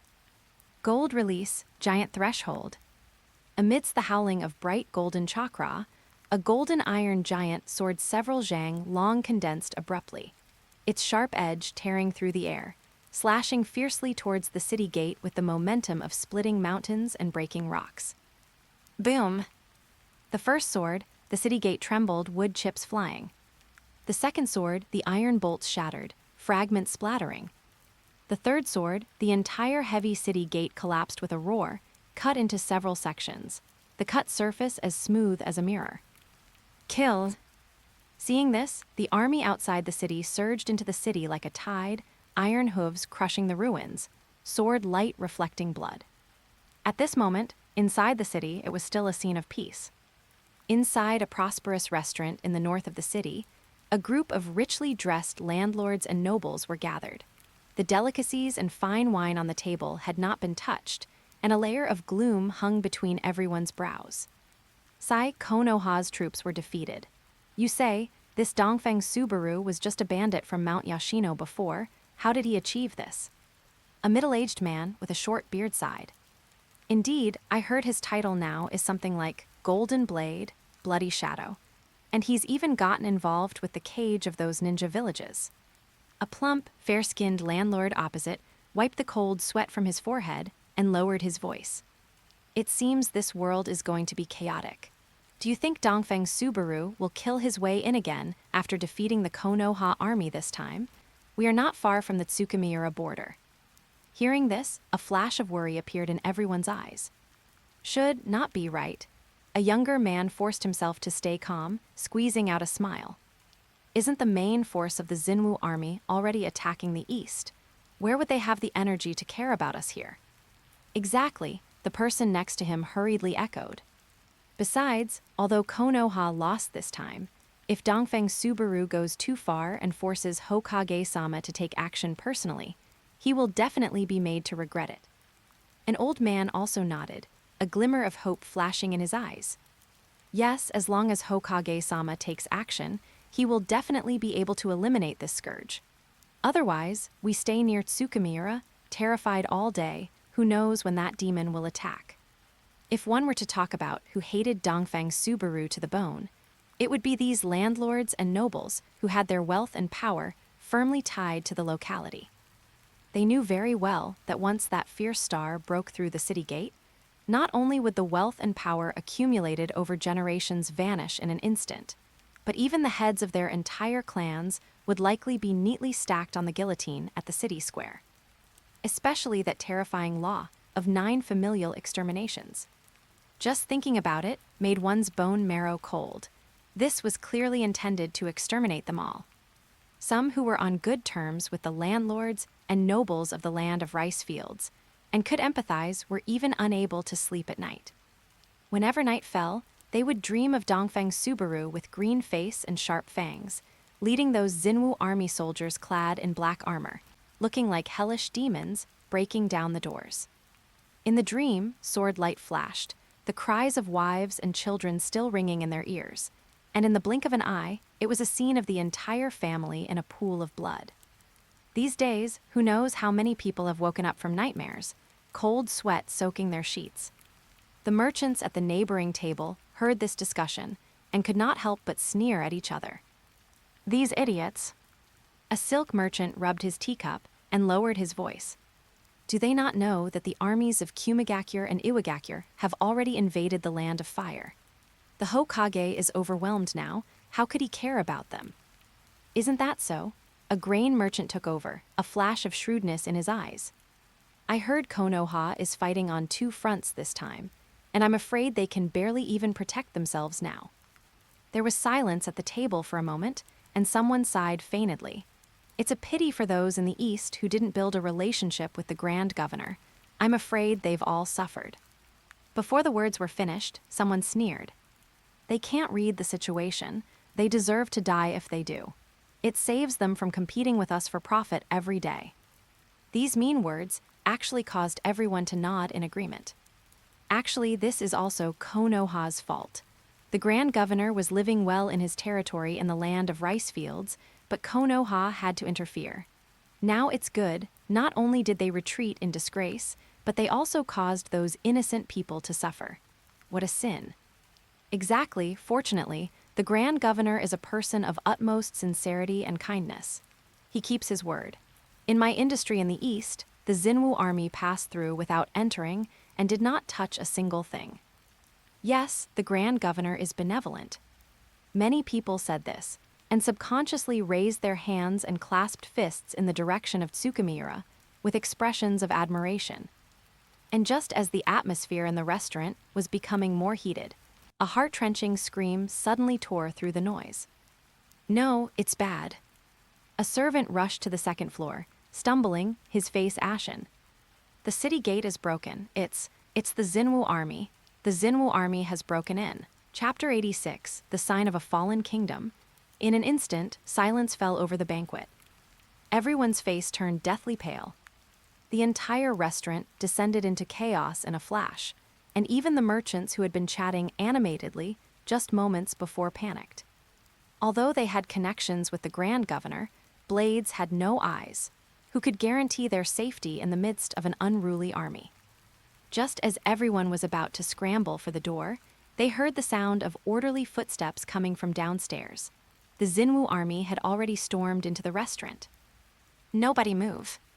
The black-armored soldiers filed in, instantly pinning the ashen-faced manor nobles to the ground.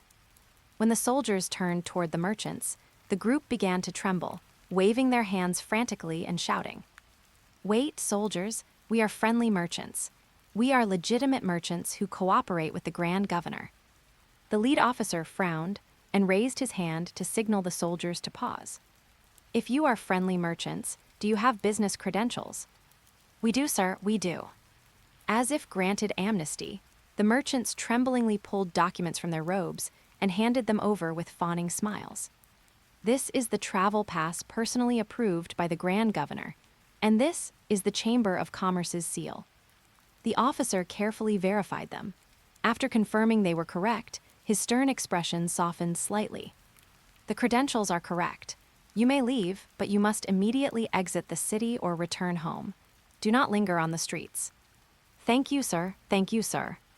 The merchants bowed and scraped, wiping cold sweat from their brows as they hurried away. Just as the merchants were about to step out of the restaurant, a burst of hysterical cursing erupted behind them. You traitorous vermin! The noble pinned to the ground roared, his eyes split with rage as he struggled. If it weren't for you treacherous merchants funding the enemy, How could that rebel Dongfang Subaru have risen so quickly? All merchants deserve to be hacked to pieces. These words instantly enraged the merchants who were about to leave. The lead salt merchant turned around abruptly and sneered. Heh, that sounds nice. If it weren't for us, vermin, paying tributes every year, could you have lived so comfortably just by exploiting the taxes from the common folk? The grain merchant also stopped and chimed in with a sarcastic tone. Now that the Grand Governor has come to set things right, you stubborn parasites are actually criticizing us. The merchants naturally despised this group of nobles and landlords who did nothing but sit and wait for death. Every time they came to trade, they had to pay bribes at every level. Otherwise, they couldn't get anything done on their turf. They were truly a bunch of vampires. All right, why are you wasting your breath on a bunch of people about to die? Get going. The aforementioned officer, too lazy to listen to their further arguing, barked sharply. You are right, sir. The merchants immediately put on fawning smiles and bowed repeatedly. Then, after each of them spat a glob of thick phlegm onto the twisted, furious faces of the manor nobles, they strode away. At this moment, Dongfang Subaru stood atop the city wall, overlooking the city that had just been conquered. On the streets, the Xinwu army was methodically taking inventory of the spoils of war. Rice piled high in the granaries, gleaming armor and weapons in the armories, and chests of money in the treasury. Every time a warehouse was opened, it drew gasps of amazement from the soldiers. Even Dongfang Subaru couldn't help but nod inwardly at the sight. It was truly worthy of being the land of fire. A mere border town had reserves even richer than cities in the heart of the land of rice fields. Dongfang Subaru then gave another order to judge the nobles and landlords who usually lorded over others. It wasn't even really a trial. Because time was tight, it couldn't be bothered to collect evidence of their crimes. It simply had these people, along with their families, dragged to the market square and executed without a word. Blood soon stained the entire plaza red. At the same time, Dongfang Subaru ordered its men to search the city for able-bodied young men. Soon, able-bodied men between the ages of 14 and 40, from the city and nearby villages, were gathered in the center of the Miyu Town Plaza. Xinwu army officers held rosters and registered them one by one, then issued the weapons that had been seized. These men tremblingly accepted the crude weapons and rough armor, and were thus incorporated into the Xingxi army. Afterward, they would serve as cannon fodder for sieges. After being baptized by the flames of war, they could participate in the Xingxi army's enlistment selection. Those who passed the assessment could join the coveted Xinwu army. 3 days later, the wailing and screaming at the execution ground gradually subsided. Dongfang Subaru's army had also finished regrouping.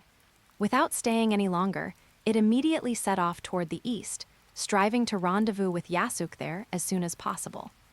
The massive army marched eastward, their dark banners blotting out the sky.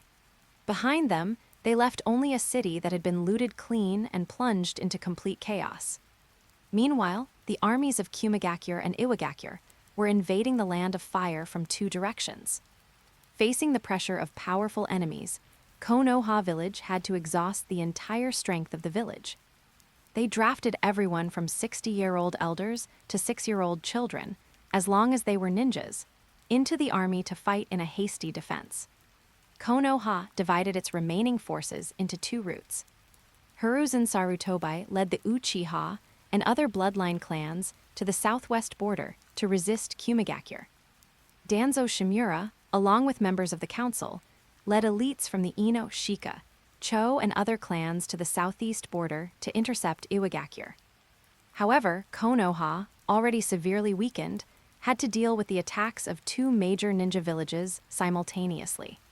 It soon fell into a predicament of retreating step by step, its front lines constantly shrinking, and the enemy forces had almost reached the gates of Konoha village. Just as Konoha's elites were exhausted from dealing with the attacks from the 2 major ninja villages, the Xinwu army led by Dongfang Subaru and Yasuk took advantage of the vulnerability to enter. Running rampant across the eastern and western borders of the land of fire, burning, killing, and looting. Kill, leave no one alive. Yasuke brandished its blood-stained longsword. Wherever it passed, corpses littered the field, and villages were reduced to scorched earth. And Dongfang Subaru's gold release was unstoppable. One city after another crumbled and fell under its power. Their path of march was paved with blood and wreckage. Inside the daimyo's court of the Land of Fire, battle reports arrived one after another like snowflakes. Urgent report: Kumigakure has broken through the third line of defense. The Iwagakure army has penetrated deep into the heart of the Land of Fire. The Xinwu army has looted 7 cities in the eastern region, and the defending troops have suffered heavy casualties. In the western region, Dongfang Subaru has broken through 10 cities in a row and is about to rendezvous with Yasuke in the east. The daimyo's court is in danger. Each piece of news more horrifying than the last plunged the entire daimyo's court into panic. Upon hearing the terrible news, the daimyo of the Land of Fire rolled its eyes back and fainted on the spot. The entire daimyo's court instantly descended into chaos. Officials were at a loss, and a mood of despair spread wildly. The once prosperous Land of Fire was now devastated. Smoke of war rose everywhere in the southern and central regions, and the flames of war raged. Even the few ninjas remaining in Konoha village could clearly see the billowing black smoke rising all around. The Land of Fire, once hailed as the most prosperous land in the ninja world and home to the strongest ninja village, Konoha, now actually showed signs of a fallen nation. Fear swept across the country like a plague. From nobles down to commoners, everyone feared for their own safety, and the entire nation teetered in the flames of war. Just as the Land of Fire was plunged into a desperate situation, those merchants who had close ties with the governor's office suddenly began to widely proclaim Dongfang Subaru's benevolence. They claimed that Dongfang Subaru had originally been on good terms with the Land of Fire and treated all visitors from the Land of Fire with courtesy, that it was a generous and wise ruler who never initiated aggression against others' territories. It's all Konoha's fault. The merchants spread this rhetoric among the common people. If it weren't for Konoha taking it upon themselves to send troops to attack Tsukimiura, infuriating the Grand Governor Dongfang, why would he retaliate against the Land of Fire? These remarks fermented rapidly among the desperate populace. The commoners, already terrified and anxious due to the war, seemed to have found an outlet for their frustrations and turned their spears toward Konoha. For a time, the streets and alleys were filled with denunciations of Hiruzen Sarutobi.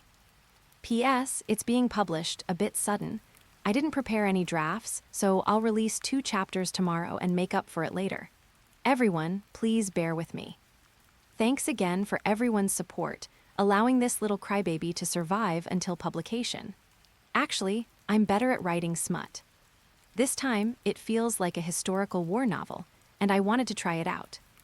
The beginning was a bit rough, but I will try my best to learn and improve later. I hope you, great masters, will grant me a first subscription. Thank you. Chapter 80, 7 Hiruzen Sarutobi's Powerlessness. If Konoha hadn't started the war without authorization, how would Kumigakure and Iwagakure have taken advantage of the situation? Grand Governor Dongfang could have been our ally. It's all the third Hokage's fault. Konoha has ruined our families. These remarks spread like wildfire, causing Konoha's already precarious reputation to plummet to rock bottom. Under the dual onslaught of war and public opinion, the morale of the Land of Fire completely collapsed, and everyone poured their pent-up fury onto Konoha. Even the daimyo's court, upon hearing such rhetoric, began to ponder whether there was a way to pressure Konoha, push Hiruzen Sarutobi out to vent the anger of Kumigakure, Iwagakure, and Dongfang Subaru, and then offer reparations to get them to withdraw their troops. Some even proposed more radical ideas. Konoha relied on its autonomy to make unilateral decisions, yet the entire country had to bear the consequences. They argued that this opportunity should be used to completely abolish the ninja village autonomy system and bring the ninjas under the direct jurisdiction of the daimyo's court. Once this dangerous notion was proposed, it quietly spread among the high-ranking officials of the daimyo's court. However, there were those with clear eyes who could see the situation. Putting aside the fact that the Land of Fire was facing imminent destruction, the daimyo's court's current motley crew couldn't even handle the Xinwu army, so by what right could they hope to dismantle Konoha? This idea was simply wishful thinking. Nevertheless, the majority of officials reached a consensus. They should pressure Hiruzen Sarutobi and push him out as a scapegoat to appease the anger of the three factions. Soon, this news reached the front lines and was presented on Hiruzen Sarutobi's desk. Dressed in his black combat uniform, Hiruzen Sarutobi stared at the intelligence in his hands. His vision suddenly went dark, blood surged in his chest, and he nearly vomited a mouthful of blood. Bastards! He slammed his palm onto the desk. His aged face twisted with rage, and the fury in his eyes nearly erupted. When he originally dispatched troops to Tsukimiura, he certainly had selfish motives. But if the daimyo's court hadn't allocated huge military funds, how could he have organized 1,000 elites in such a short time? Now that the war was tight and Konoha was struggling with all its might to resist the strong enemies, it was all for the sake of defending the entire Land of Fire. Yet those people in the daimyo's court not only refused to lend a helping hand, but even wanted to push him out as a scapegoat to appease the anger of the three sides. Fortunately, after some smashing and venting, Hiruzen Sarutobi calmed down again. Although the daimyo's court's behavior of allowing rumors to spread, and even secretly fueling, the flames was truly detestable. That was all the other party could do. Otherwise, how could they have been pushed to this extent by a group of Xinwu army soldiers who didn't even have a single jonin? As long as he didn't want to, how could the daimyo's court do anything to him? As for his reputation, it was likely already ruined throughout the Land of Fire. Even just the scenes described in the letter made him feel shocked. In an instant, he felt that the hard work of the first half of his life had all gone down the drain, and a strong sense of frustration nearly drove him mad. Now, Hiruzen Sarutobi finally experienced the pain that Sakumo Hadake had previously endured. But right now, whether it was anger or grievance, he forced himself to put it all behind him. The only thing that mattered at this moment was preserving Konoha. Hiruzen Sarutobi looked up, his bloodshot eyes turning toward the Anbu beside him. That Anbu ninja was startled by Hiruzen Sarutobi's expression. Has Kushina been brought over? Hearing Hiruzen Sarutobi's voice, which was so hoarse it didn't sound human, the Anbu ninja subconsciously swallowed hard and hurriedly nodded. Replying to Hokage-sama, the Nine-Tails Jinchuriki has been escorted to the camp. Hearing this, Hiruzen Sarutobi finally let out a slow breath of relief. Originally, he hadn't brought the Nine-Tails Jinchuriki because he didn't want the Nine-Tailed to cause destruction within the Land of Fire. The power of the tailed beast ball caused great damage to the environment, which usually couldn't recover for several years. But now that Kumigakure was pressing step by step, Hiruzen Sarutobi could no longer worry about other factors. As for Anoki in the southeast, besides Danzo, Orochimaru, and a host of elites, he had also urgently recalled his student, Jiraiya. He wasn't sure if such a lineup could withstand Anoki's dust release, but he had done everything he could, and now he could only pray that Danzo and the others could hold on. Hokage-sama, Kumigakure is attacking again, and they are now less than 3,000 meters from the camp. Upon hearing the report from the Anbu ninja outside the door, Hiruzen Sarutobi took a deep breath, knowing that the moment determining Konoha's final fate had arrived. Past the order, all ninja in the camp are to assemble immediately. When Hiruzen Sarutobi led the Konoha troops out in formation, what met his eyes was the overwhelming army of Kumigakure, just 100 meters away. The dark, dense formation was like storm clouds before a tempest, weighing heavily on everyone. Looking at the muscular, middle-aged man at the front, who resembled an iron tower, Hiruzen Sarutobi spoke with a calm expression. Reikage, what good does it do you to fight me to the death here? Are you just going to watch as Dongfang Subaru plunders the southern border at will and reaps the benefits? Not far away, the third Reikage A sneered upon hearing this. Although he was also greedy for Dongfang Subaru's actions, he rationally suppressed the greed in his heart. He knew clearly that now was not the time for such things. He had long since made detailed plans for this operation and the future development of Kumigakure. The only goal of this trip was to mess with Konoha, weaken Konoha as much as possible, and even see if there was a chance to finish off Konoha directly. How could he be swayed by Hiruzen Sarutobi's words? However, when he looked at the composed Hiruzen Sarutobi, he couldn't help but raise his thick eyebrows. One had to know that this camp was now the last line of defense on the west side of Konoha. If they retreated any further, they would be at the gates of Konoha.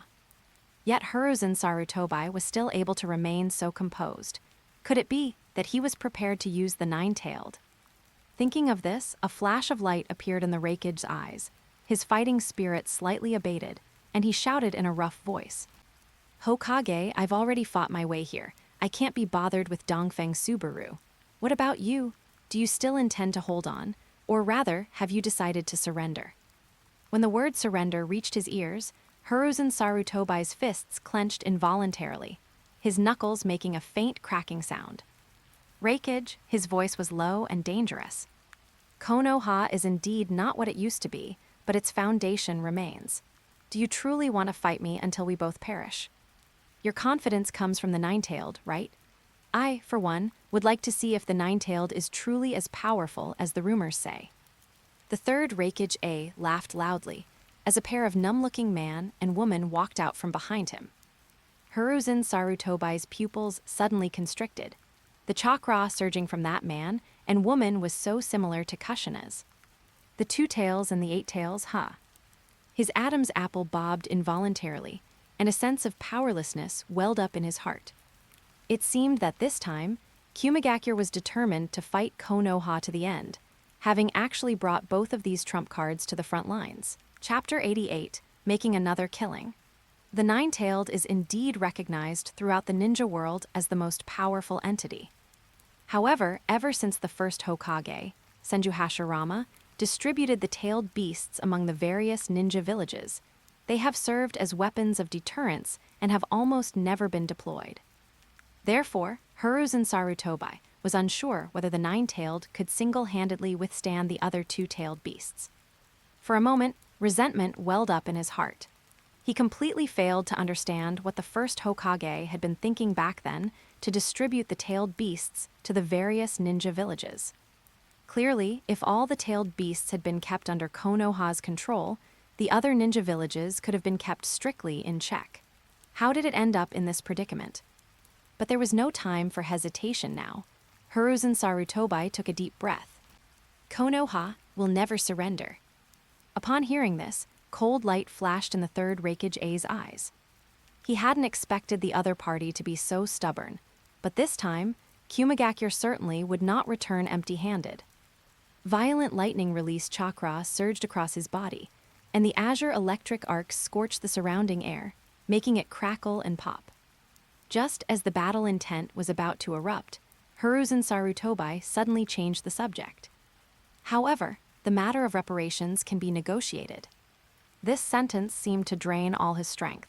His hunched figure swayed slightly in the wind, and in an instant, he seemed to have aged another 10 years.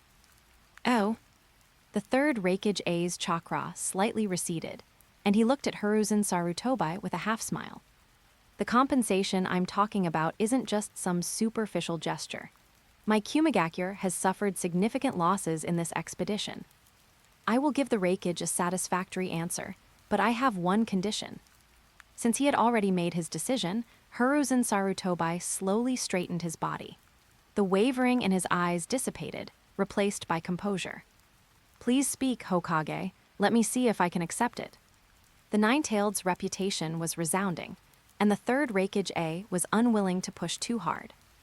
I need you to contact the Tsukikage and have him stop the war immediately, and join you in accepting Konoha's negotiations and reparations. As for Dongfeng Subaru, he did not mention him. As long as he could get the Tsukikage and the Raikage to retreat, Dongfeng Subaru was not a threat in his eyes. Upon hearing this, the third Raikage A pondered for a moment before nodding. That's fine, but I also have a condition. Please speak. Hiruzen Sarutobi breathed a sigh of relief, feeling the pressure suddenly decrease, and spoke without hesitation. The third Reikage grinned, revealing a playful smile that made Hiruzen Sarutobi's heart, which had just relaxed, tense up again instantly. I want to bring Dongfeng Subaru along to participate in the negotiations and accept Konoha's reparations. Anyway, Dongfeng Subaru had already made quite a haul this time, so he didn't mind giving the other party another push. In short, as long as it could increase Konoha's losses, it was beneficial to him. What? Hiruzen Sarutobi's expression changed drastically, and his thin frame trembled violently with anger. Meanwhile, in the southern part of the Land of Fire, although Dongfeng Subaru was immersed in the joy of plundering, he always maintained a clear strategic mind. The spies he had planted everywhere continuously sent back frontline reports.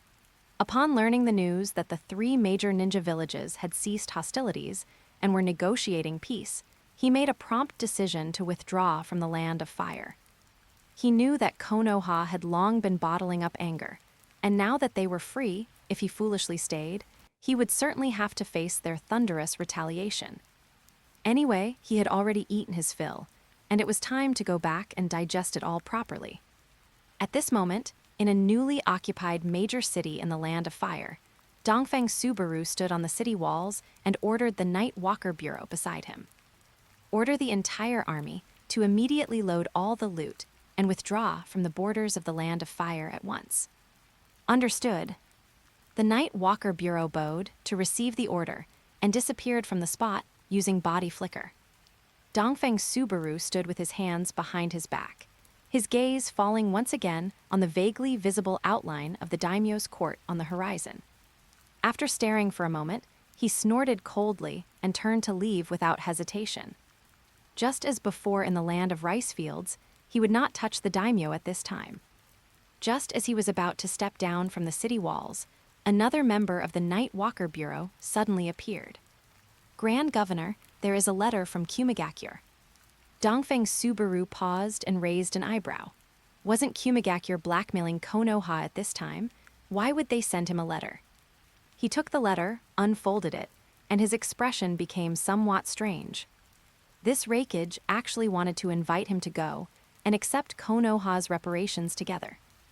Dongfeng Subaru subconsciously glanced at the 4-wheeled carriages loaded with goods on the street ahead. He really wanted to say that, in fact, he had already received his reparations in advance. He originally didn't want to pay attention to it, but then he pondered. With his current strength, although he was still not quite a match for these 3 old guys, it would be quite difficult for them to kill him. It might be better to join in the fun and see if he could scoop up another profit. Thinking of this, Dongfeng Subaru immediately ordered the Night Walker Bureau to reply to Kumigakure, accepting the invitation, and at the same time urgently summoned Luzhin from Xia Town to rush over. For matters like negotiations, he naturally needed to find a smart subordinate. Otherwise, as a dignified Grand Governor, it would be unseemly for him to argue with others until his face was red. As for the Xinwu army, they would still follow the original plan and immediately escort the spoils back to ensure they were safely secured. The negotiation naturally would not take place in the Land of Fire. After all, the Reikage and the Tsukimura were afraid that while they were talking, a 9-tailed beast ball might suddenly drop from the sky. Therefore, they chose to hold it in the Land of Iron, a neutral country adjacent to the Land of Fire. However, their respective forces had only temporarily withdrawn from the territory of the Land of Fire and were still massed on the border, in case the negotiations broke down, so they could kill their way back in at any time. At this time, Dongfeng Subaru, accompanied by Luzhin, had arrived at the daimyo's court of the Land of Iron and stepped into the circular conference hall where the first Hokage had distributed the tailed beasts to various countries. "Ha, Grand Governor Dongfeng, you finally arrived. We have all heard so much about you." The Reikage's deep voice echoed in the hall. His burly body was leaning against the seat, his rugged face carrying a hint of approval. The blonde secretary with wavy hair beside him was carefully organizing thick documents. Upon hearing this, she also looked up, casting a probing gaze. "Lord Reikage, you flatter me. It's just some minor skirmishes." Dongfeng Subaru had a perfectly appropriate smile on his lips. As he cupped his hands in a salute, his sleeves fluttered, his movements fluid and natural. He shifted his gaze slightly and respectfully bowed to the Tsuchikage on the other side. The younger generation is to be feared. Anoki stroked his snow-white beard, his face full of smiles amidst the wrinkles. Although he was short in stature, he radiated a dignity that could not be ignored. The atmosphere in the hall was surprisingly harmonious. The three parties tacitly maintained a superficial harmony. After all, everyone was in the same position at the moment, and with Dongfang Subaru's previous demonstration, which had indeed provided them with a brand new line of thinking, they held no ill will toward him. At the same time, the combat power Dongfang Subaru had previously displayed, as well as his highly potential bloodline limit, had also earned their recognition.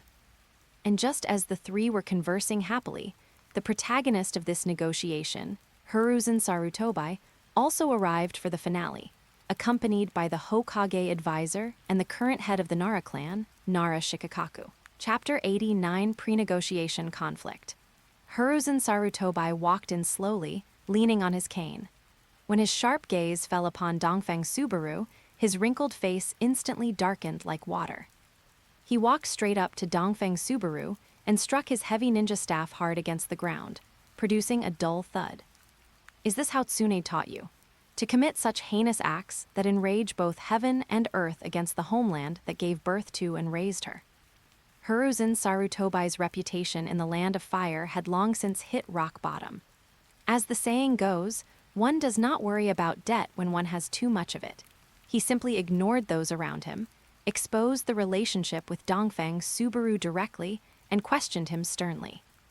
Beside them, the Reikage crossed his arms, his thick eyebrows raised high, while the Tsuchikage Anoki stroked his beard and revealed an amused smile. The two of them simultaneously adopted the posture of spectators, and the atmosphere in the venue suddenly became subtle. Facing Hiruzen Sarutobi's interrogation, Dongfang Subaru not only showed no trace of guilt, but instead curled his lips into a playful smile. He elegantly adjusted his cuffs and responded unhurriedly. The Hokage is truly skilled at twisting right and wrong. If Konoha had not first sent troops to Tsukimiura, how would I have launched a retaliation against the land of fire? Everything is nothing but self-inflicted. Furthermore, Dongfang Subaru paused, looking at Hiruzen Sarutobi with a smile that wasn't quite a smile. How did the second Hokage teach you back then? To actually make you throw the entire Senju clan onto the battlefield to die, leaving only Tsunade as the sole survivor. If it weren't for Tsunade's fame and her master-disciple relationship with you, were you planning to completely exterminate the Senju clan? Presumptuous. Hiruzen Sarutobi's withered fingers tightened suddenly, and his cane groaned under the immense force, unable to bear the strain. The other party's words had struck the sourced point in his heart. At this moment, killing intent, almost tangible, surged in his eyes. Vast chakra swept through the entire venue like a storm, causing the tables and chairs to shake violently. Seeing this, Dongfang Subaru curled his lips into a dangerous arc. He quickly pressed his hands together, and his ink-black hair behind him moved without wind, while fine golden electric arcs leaped and flowed between the strands. Is the Hokage-sama planning to warm up his muscles before the negotiation? Enough. The third Reikage A's hulking frame stood like an iron tower between the two, with lightning faintly flickering on his bronze-colored skin. He stopped the two who were on the verge of conflict, then looked at Hiruzen Sarutobi, his voice filled with unconcealable mockery. Hokage, this place is for negotiations, not for you to vent. The air in the conference hall seemed to have frozen. Anoki also floated up from his seat, stroking his beard and leisurely adding insult to injury. I didn't expect that at your age, Hokage, you would still be as hot-blooded as a youth. It truly makes me look at you with new eyes. Facing the targeting from the other two cage, Hiruzen Sarutobi's complexion turned from blue to white. He had originally intended to use his own strength to pressure Dongfang Subaru, so that the other party would be more sensible in the subsequent negotiations and alleviate some of the burden on Konoha. But he had not expected that the Reikage and Tsuchikage would side so much with Dongfang Subaru. Why is this? Can they not see how dangerous Dongfang Subaru's actions are to the feudal lords of various countries and the situation of the ninja world? His knuckles turned white as he gripped his cane, and a trace of bitterness flashed in the Sandame's cloudy eyes. In the end, all his unwillingness and grievance turned into a barely audible sigh, and he nodded with a numb expression. It is I who lost my composure. Seeing Hiruzen Sarutobi back down again, the third Reikage A felt a wave of satisfaction and nodded approvingly. That's right, now that the war has ended, we should value peace and not be so irritable. Hiruzen Sarutobi had already become somewhat immune to this kind of sarcasm and said expressionlessly, just as the Reikage said earlier, let's not waste any more time and get started. He, well said. Everyone, please take your seats. The Reikage laughed boisterously and stepped aside. Following his actions, the four parties slowly took their seats. Nara Shikaku, who was following beside Hiruzen Sarutobi, had an extremely ugly expression at this moment. Although he had the heart to argue for the Hokage, he was only an aide to the Hokage. Speaking rashly would only increase the ridicule, so he could only choose to remain silent in the end. His gaze moved involuntarily to the side of Dongfang Subaru, where the opponents for this negotiation were located. When that face came into view, Nara Shikaku was suddenly stunned, finding it exceptionally familiar. Memories flashed rapidly through his mind. In an instant, his pupils constricted, and he couldn't help but shout sternly, Nara Luzhin, why are you here? As soon as these words were spoken, the venue fell silent. Across the round table, Luzhin, who was organizing documents, slowly raised his eyes, his cold gaze as if looking at a stranger. In fact, as soon as the Hokage's party entered, Luzhin had recognized his biological father. But the encounters in his family during his childhood had long since made him indifferent to this person, and he had no intention of acknowledging him. This aide to the Hokage, please conduct yourself with dignity. Luzhin's voice was cold. I am the Minister of Finance of the Governor's Office and also the official representative for this negotiation from the Governor's Office. You not only failed to address me by my title, but instead called me by name. Are you intentionally looking down on our Governor's Office? Bastard! Seeing his own lowly illegitimate son actually dare to speak to him like this, Nara Shikaku felt instantly furious, forgetting even the occasion, and slammed the table as he stood up. Do you know what kind of nonsense you are spouting? I am your father. Are you not going to hurry over here? Upon hearing this, everyone was stunned, their gazes sweeping back and forth between the two representatives of the Governor's Office and Konoha, their eyes filled with curiosity. They had thought the farce was over and that they could officially start the negotiation, but they did not expect that there would be such a twist. Facing Nara Shikaku's roar, there was no ripple in Luzhin's heart, and he responded with a calm expression. I have already said, I am an official belonging to the Governor's Office, surnamed Chen, named Luzhin, courtesy named Kangyu. This representative of the Hokage, please do not try to claim kinship with me. This will not be of any help to your subsequent negotiations. He had no feelings for his own family to begin with, and with Dongfang Subaru previously issuing the surnames, Luzhin naturally responded to the policy, changed his surname, and planned to start his own genealogy, so that he could be respected and honored in the future.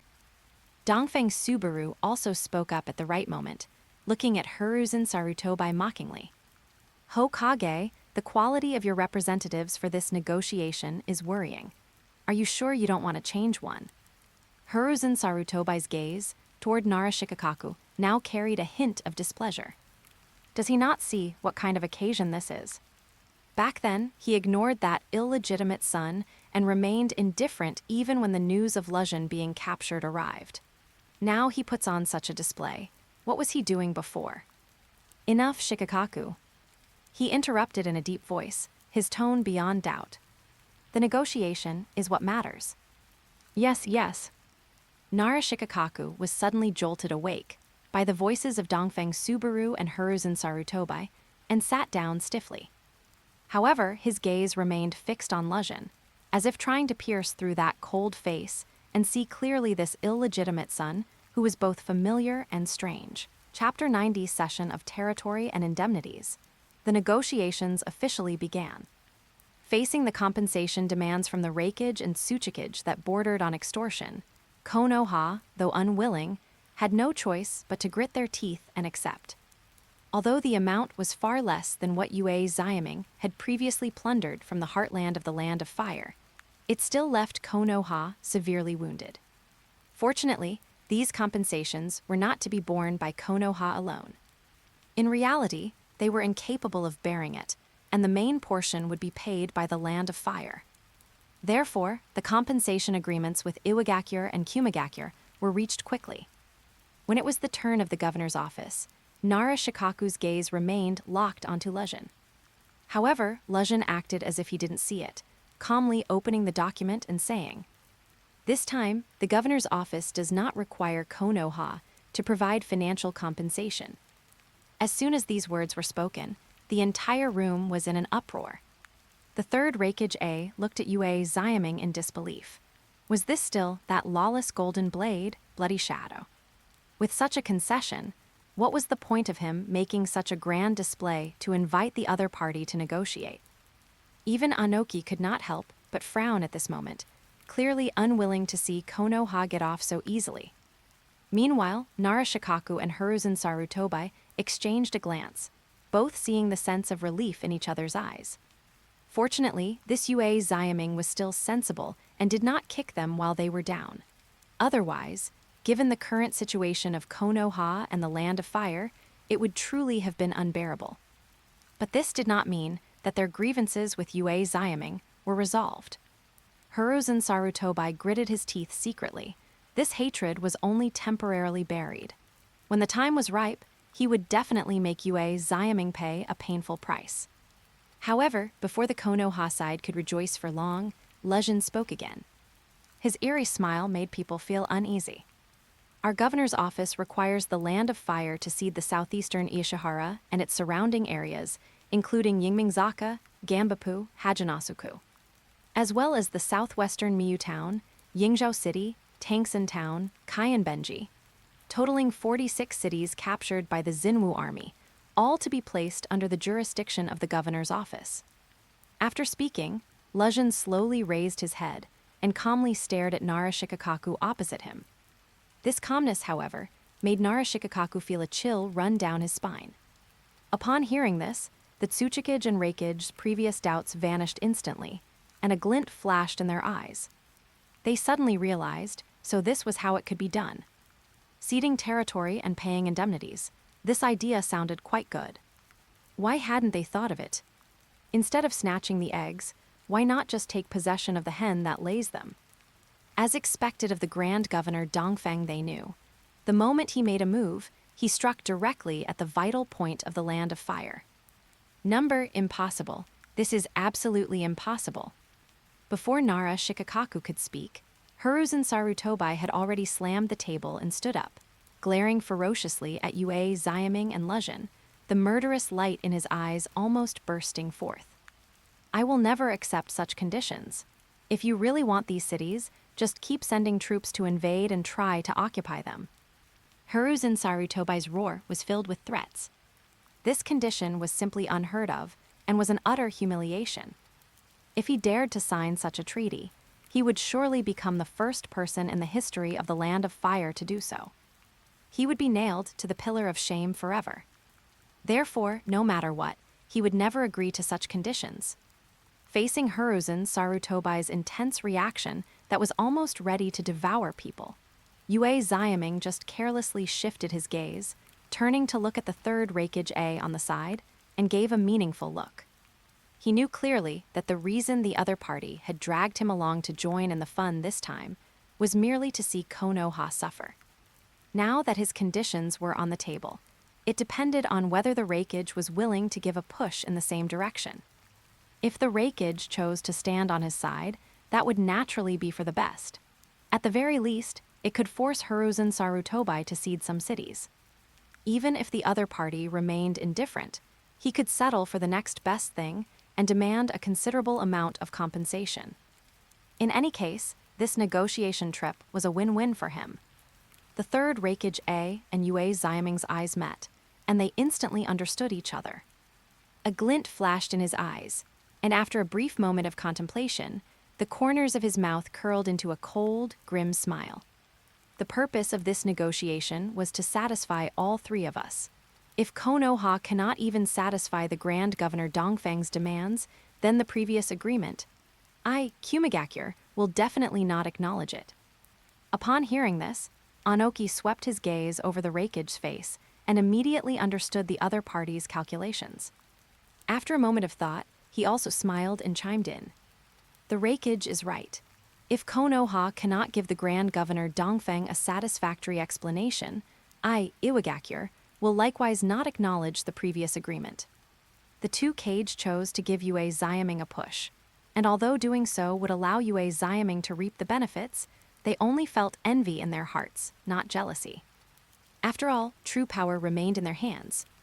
Once they returned and made full preparations, they could personally lead their armies to seize as much territory as they wanted. The only thing that needed to be considered now was whether, when they were ready to overturn the structure of the ninja world in the future, that stubborn old guy Hiruzen Sarutobi would jump out and obstruct them. At that time, if there were calls from the daimyos of various countries, and Konoha took the lead in uniting other conservative ninja villages, it would inevitably cause huge obstacles to their plans. So now, they must take this opportunity to completely crush Konoha. At the same time, it was also to let Yue Xiaming take the lead, so that when they did the same in the future, the world would not find it so hard to accept. Hiruzen Sarutobi's pupils contracted violently at this moment, his trembling gaze scanning back and forth between the Tsuchikage and the Reikage. He wanted to sternly question them. Did they not understand that once the Land of Fire ceded territory and paid indemnities to Yue Xiaming, what kind of stormy waves it would stir up in the ninja world? Were they not afraid that their own daimyos would be thunderously furious upon learning of this? But just as the words were about to rush out, a terrifying thought struck his mind like lightning.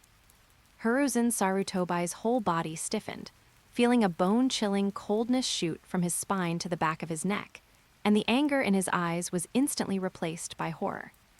It's chaotic. Everything is going to be chaotic. Hiruzen Sarutobi's eyes lost their focus, and he slumped in his seat with a numb expression. He never expected that the Reikage and Tsuchikage were also influenced by Yue Xiaming, and wanted to imitate the other party in doing such rebellious things. And from Hiruzen Sarutobi's expression at this moment, the two Kage could already see that he had guessed what was in their minds, but so what? What they were about to do, no one could stop. If Hiruzen Sarutobi remained obstinate and refused to reach an agreement, then their three forces would completely unite at this moment, and at all costs, they would first destroy Konoha and the Land of Fire. The conference room fell into a deathly silence, with everyone's eyes focused on the dazed Hiruzen Sarutobi, waiting for his final decision. Time seemed to have frozen for a long time before the third Hokage finally broke free from his inner struggle. He slowly raised his head, his gaze sweeping over the three people in front of him who were standing with their arms crossed and expressionless, and an unspeakable bitterness surged in his throat.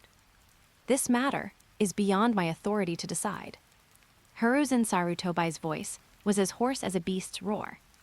I will immediately write to the daimyo's court of the Land of Fire, asking them to send envoys, to conclude the treaty with you all. He knew better than anyone that Konoha at this moment was simply unable to resist the combined pressure of the three forces. This agreement, signed or not, had to be signed. But at least, he must never let himself or Konoha take the blame for this. Anyway, what Yue Xiaming was demanding was the territory of the Land of Fire, so let the people of the daimyo's court solve it themselves. Chapter 91, Three-Party Night Talk.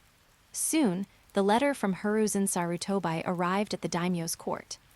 For a time, the entire daimyo's court was filled with curses. Everyone denounced Hiruzen Sarutobi as trash. This bastard not only failed to solve the problem, but he was also unwilling to take the blame himself, euphemistically calling it leaving it for the daimyo's court to decide. With the three major powers exerting joint pressure, how could they possibly decide this? Besides agreeing to the other party's conditions, did they have any other choice? However, apart from hurling insults at Hiruzen Sarutobi within the daimyo's palace, not a single person raised any objections to the demand for ceding territory. The miserable state of the war that had raged across the land of fire was still fresh in their minds. In those days, they worried every day that the Xinwu army would breach the city walls, trembling with fear all day long. Now, all Dongfeng Subaru was demanding were some cities on the borders of Ishihara and Tsukimiura. It didn't touch the vital towns in the central region, so if they gave it, they gave it. As for national humiliation, that was the daimyo's concern. What did it have to do with them, mere officials? Although the daimyo was unwilling, he was truly afraid of the three major powers attacking again. The successive blows had pushed his psychological endurance to the limit. Now, he only thought about spending money to avoid disaster and ceding land to seek peace. Humiliation it is then. In any case, Hiruzen Sarutobi was already notorious within the country. Although the daimyo could do nothing about this Hokage who was skilled at shifting blame, when it came to manipulating public opinion, the resources the daimyo's court could mobilize were far superior to Konoha's. Once the treaty was officially signed, he could completely stir up public opinion within the country and pin this blame back on Hiruzen Sarutobi. By then, the public would only think this was caused by the incompetence of the third Hokage, and perhaps, while cursing Hiruzen Sarutobi, they would even feel sympathy for him, the daimyo. Thinking of this, the daimyo of the Land of Fire sneered, and, without further hesitation, immediately dispatched envoys to the Land of Iron to sign the treaty. This round trip took another half a month. Regarding this, the Reikage and Tsuchikage had no objections. Although their allied forces were still stationed on the border of the Land of Fire, all military supplies were covered by the Land of Fire, so they were naturally happy to drag it out. As for Dongfeng Subaru, as the biggest beneficiary of these negotiations, he was even more composed. During this period, Dongfeng Subaru also received enthusiastic invitations from the Tsuchikage and Reikage, and the three of them had an in-depth exchange. Inside the Land of Iron, a magnificent hall was brightly lit, and a luxurious long table made of rare wood was covered in a dazzling array of delicacies. Three extraordinary figures sat around it. The burly third Reikage A currently had his hands resting on the edge of the table, his bronze-colored face slightly flushed with excitement, and his eyes gleaming with excitement. The governor's explanation is truly enlightening. Beside him, Anoki stroked his snow-white beard, smiling, nodding repeatedly in agreement, and then raised the wine glass in his hand. The governor's willingness to share his wisdom has benefited me greatly. I toast to you, Governor. Hearing this, Dongfeng Subaru's lips curled slightly, and he calmly raised his wine glass. Just moments ago, he had analyzed the pros and cons of the governor's office's current policies for the two of them, and had offered advice regarding their development plans. These words were like parting the clouds to see the sun, making everything suddenly clear to them.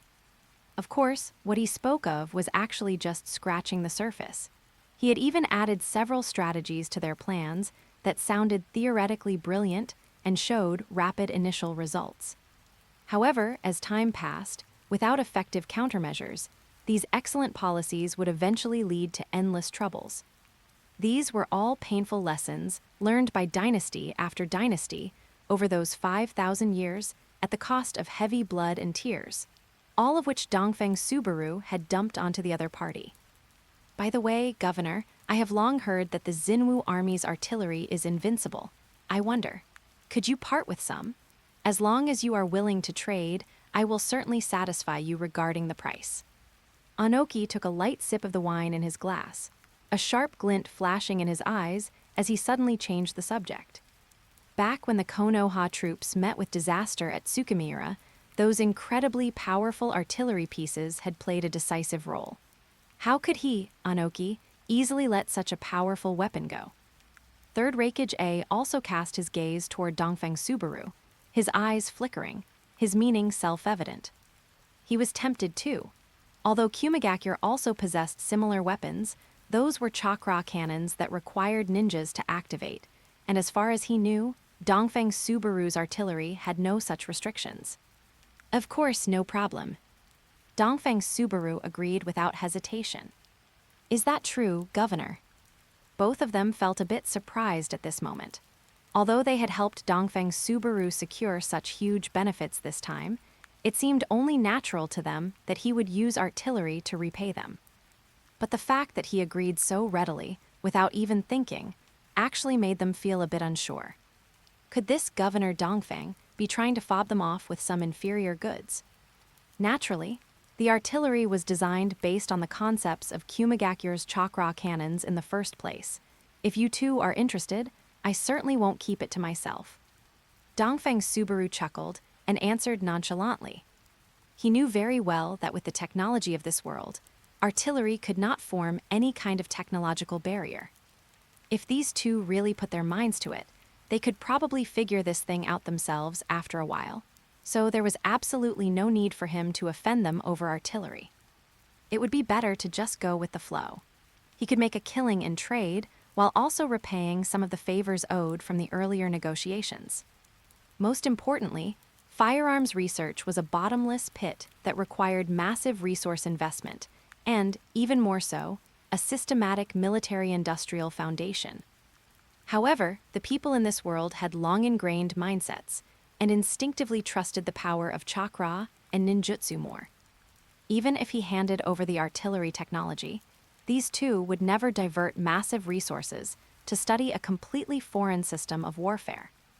At most, they would just allocate some scraps and experiment with it superficially. And if they didn't research it vigorously, they wouldn't see results in firearms. When the governor's office updated its military equipment in the future, he could sell those obsolete firearms to other countries at high prices.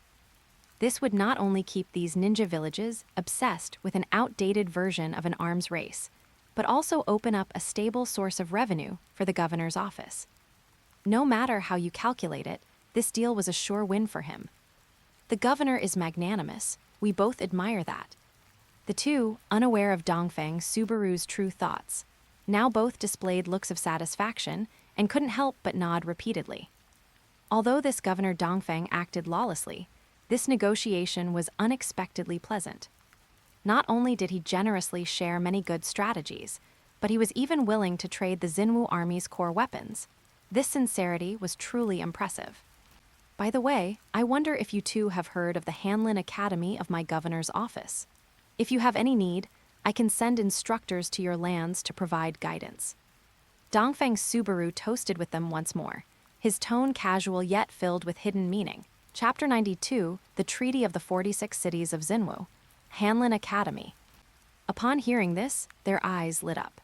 As the people in the ninja world who paid the most attention to the governor's office, how could they not know the reputation of the Hanlin Academy? Their biggest headache right now was that after overthrowing the daimyo of their respective countries, they didn't have enough administrative personnel to control the regions. If Dongfeng Subaru could really send teachers from the Hanlin Academy to their villages for large-scale training, it would truly solve their urgent problem. However, while they were tempted, they remained rational. They knew clearly that Dongfeng Subaru, who had stirred up such bloody storms in the ninja world, was definitely not some great philanthropist. Since the other party proposed it, there must be his own conditions. After calming down, the Reikage spoke first. I wonder what the governor needs us to pay. Dongfeng Subaru chuckled upon hearing this. It is very simple, an equivalent exchange. He looked up at the two, his gaze like a torch. I believe that with your discernment, you two should be able to see what my governor's office lacks the most right now. I need you two to send instructors skilled in training ninja troops to guide the cultivation of the Xinwu army and their combat system. Dongfeng Subaru knew deep down that the governor's office's current method of training ninjas was like child's play. It was nothing more than distributing ninjutsu manuals at will and letting those with talent practice on their own. After they initially mastered a certain level of strength, they were hastily pieced together into a bizarre ninja troop. Compared to the perfect systems that the major ninja villages had spent countless years researching, this was simply a joke. These ninja villages had established layers of progressive training mechanisms starting from the Ninja Academy, which were very mature. Water release classes, earth release classes, sealing classes. Specialized training, where everyone performed their own duties, eventually formed the unstoppable ninja legions of today, which made Dongfang Subaru extremely envious. Upon hearing this, the third Reikage A and Anoki looked at each other, their expressions grave, and fell into deep thought. How could they not see the flaws in Dongfang Subaru's current forces? It was the lack of a systematic and scalable ninja force. It was precisely because of this flaw that, although the two treated Dongfang Subaru as an equal, it was more based on the personal strength and courage he displayed. Deep down, they had never truly regarded the governor's office as an opponent of equal magnitude. But once Dongfang Subaru mastered a ninja force comparable to theirs, the situation would change, which was not something the two wanted to see. However, after careful consideration, the third Reikage A and Anoki eventually agreed to this condition one after another. The reason that prompted them to make this decision, besides the irresistible technical guidance of the Hanlin Academy, was more importantly, time. The construction of a ninja army was by no means child's play, nor was it something that could be achieved overnight like Dongfang Subaru breaking through his strength by awakening a bloodline limit. Even if they obtained the most perfect training system, from scratch, cultivating a mature ninja troupe would basically take decades. The scale Kumigakure and Iwagakure had today was the result of generations of people following one another and passing the torch. Behind every elite troupe was the screening and elimination of countless Ninja Academy students, the personal instruction of countless Chunin and Jonin, and the tempering of countless actual combats. Therefore, even if Dongfang Subaru obtained their ninja village's training mechanism, the time consumed to go from nothing to having a mature ninja army was almost incalculable. Therefore, they didn't need to worry at all that Dongfang Subaru's future development in terms of ninjas could threaten them. Seeing the two Kage agree, the corners of Dongfang Subaru's mouth also raised a hint of joy that could not be concealed. He stood up abruptly, holding his wine glass high, the crystal-clear wine reflecting brilliant light under the lamp. Then I wish our three parties a happy cooperation. I toast to you both. Cheers! The third Reikage A's hearty laughter made the candlelight flicker. He tilted his head and drank it all in one gulp, the wine dripping down his knotted beard. Anoki also stroked his white beard, with a faint smile on his face, and slowly drank the wine. The crisp sound of wine glasses clinking echoed in the hall, the lingering sound curling, and amidst the clinking of cups, the atmosphere in the hall was very harmonious. When the moon rose to the middle of the sky and the night was quiet, this banquet finally came to an end. Meanwhile, in a small building just a few hundred meters away from the hall, where the three were feasting, Hiruzen Sarutobi sat in the dim room, his wrinkled forehead almost twisted into the character for river, Chinese letter. The pipe in his hand flickered, making a muffled clack-clack sound. Thick white smoke overflowed from the corners of his mouth, continuously accumulating in the airtight room, almost condensing into substance. Hokage-sama, the three of Dongfang Subaru have dispersed. Listening to the report of the Anbu ninja monitoring beside him, Hiruzen Sarutobi took a deep breath. Did you find out what they were talking about when they gathered together? I'm sorry, Hokage-sama. The Anbu ninja kneeling on one knee lowered his head, his voice filled with a bit of guilt. Subordinate is incompetent. The meeting place of the three parties was heavily guarded, with no shortage of elite jonin from Iwagakure and Kumigakure guarding it. A ceiling barrier was also set up around the building, and subordinate really couldn't get close. The pipe in Hiruzen Sarutobi's hand paused slightly, and a long sigh came from the curling blue smoke. He waved his hand wearily and said hoarsely, I see you may withdraw. Understood.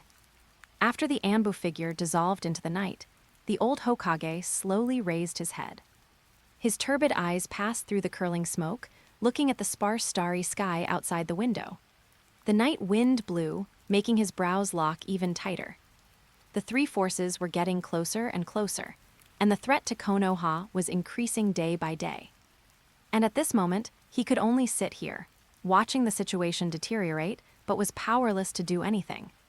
The fire in the pipe flickered, reflecting the deep sense of powerlessness on his wrinkled face. The delegation from the Land of Fire finally arrived late. When they stepped into the circular conference hall, Hiruzen Sarutobi, Dongfeng Subaru, and the two Cage of Earth and Lightning were already seated in 4 directions. The Land of Fire delegation first accompanied Hiruzen Sarutobi to re-sign the compensation agreement between the Land of Fire and Konoha against Iwagakure and Kumigakure.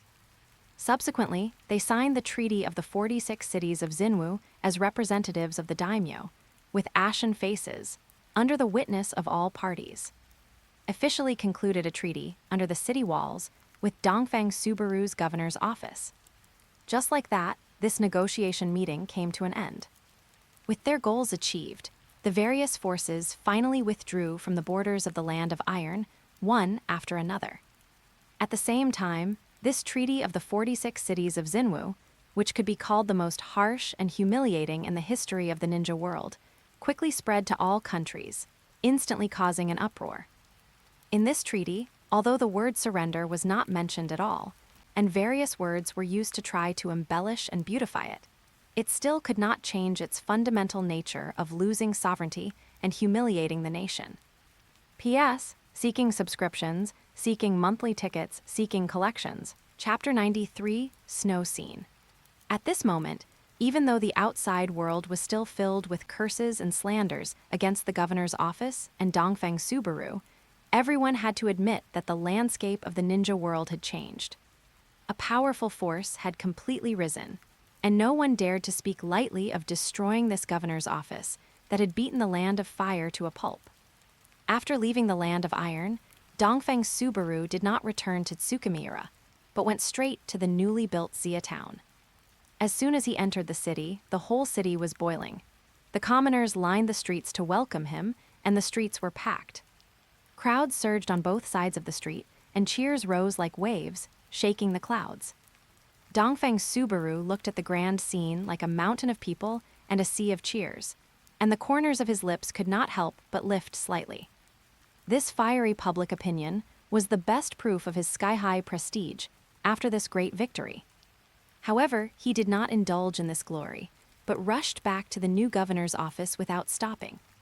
Logically speaking, after such a great victory, there should have been a victory banquet to let the officials of the governor's office and the soldiers of the Xinwu army share this glory. But at this moment, he had no time to take care of these things. As soon as he returned to the governor's office, he immediately ordered all officials to stand by. Then, he mobilized a large number of Hanlin Academy dignitaries and the elite of the Xinwu army to rush to the 46 cities seized from the Land of Fire. The defensive forces and administrative systems of these cities had long been completely disintegrated by Dongfeng Subaru. Now, only by stationing troops and officials could actual control be immediately realized. At the same time, he sent envoys to the Rock and Hidden Cloud Village to discuss the matters he had previously set with the two Cage, in order to sign a formal agreement. When everything was arranged, it was already 2 days later. Even though Dongfeng Subaru was energetic, he could not help but show some fatigue at this moment. Guided by a maid, he came to the newly completed courtyard. Pushing open the carved sandalwood bedroom door, just about to fall asleep, he saw a graceful figure sitting quietly on the edge of the bed in the flickering candlelight. That pair of proud, bountiful curves were looming in the moonlight. Looking at the entire ninja world, besides Tsunade, who else could possess these two heart-stopping planetary devastation spheres? The fatigue in Dongfeng Subaru's eyes dissipated instantly, and the desires suppressed by days of fighting began to stir. But when his gaze touched Tsunade's resentful eyes, he suddenly realized. Since returning in triumph, he had buried himself in government affairs and had completely forgotten about her. He tapped his forehead with annoyance and waved for the maid to step down. Then he smirked and approached, his long fingers wrapping around her slender waist without question, pulling the warm and soft body into his arms. "Sorry, Sister Tsunade, there were too many things during this time. I was too busy to think straight." "Cut the crap. Tsunade's eyebrows stood up, chakra erupted from her wrists, and Dongfeng Subaru felt a force like a mountain crashing into him, and his whole body fell heavily onto the soft couch. The curtains rolled strangely behind her, reflecting her almond-shaped eyes as scarlet as a beast's pupils. She was in her early 20s, in the prime of her life, and coupled with Dongfeng Subaru's previous comprehensive development. Although it was bitter at first, she had long since acquired a taste for it. Now that desire was like a bamboo shoot breaking through the ground, and now it had grown into a giant tree covering the sky. And since the war, she had been unable to sleep day and night, always worrying about Dongfeng Subaru's safety, until the frequent reports of victory, when her hanging heart was slightly comforted.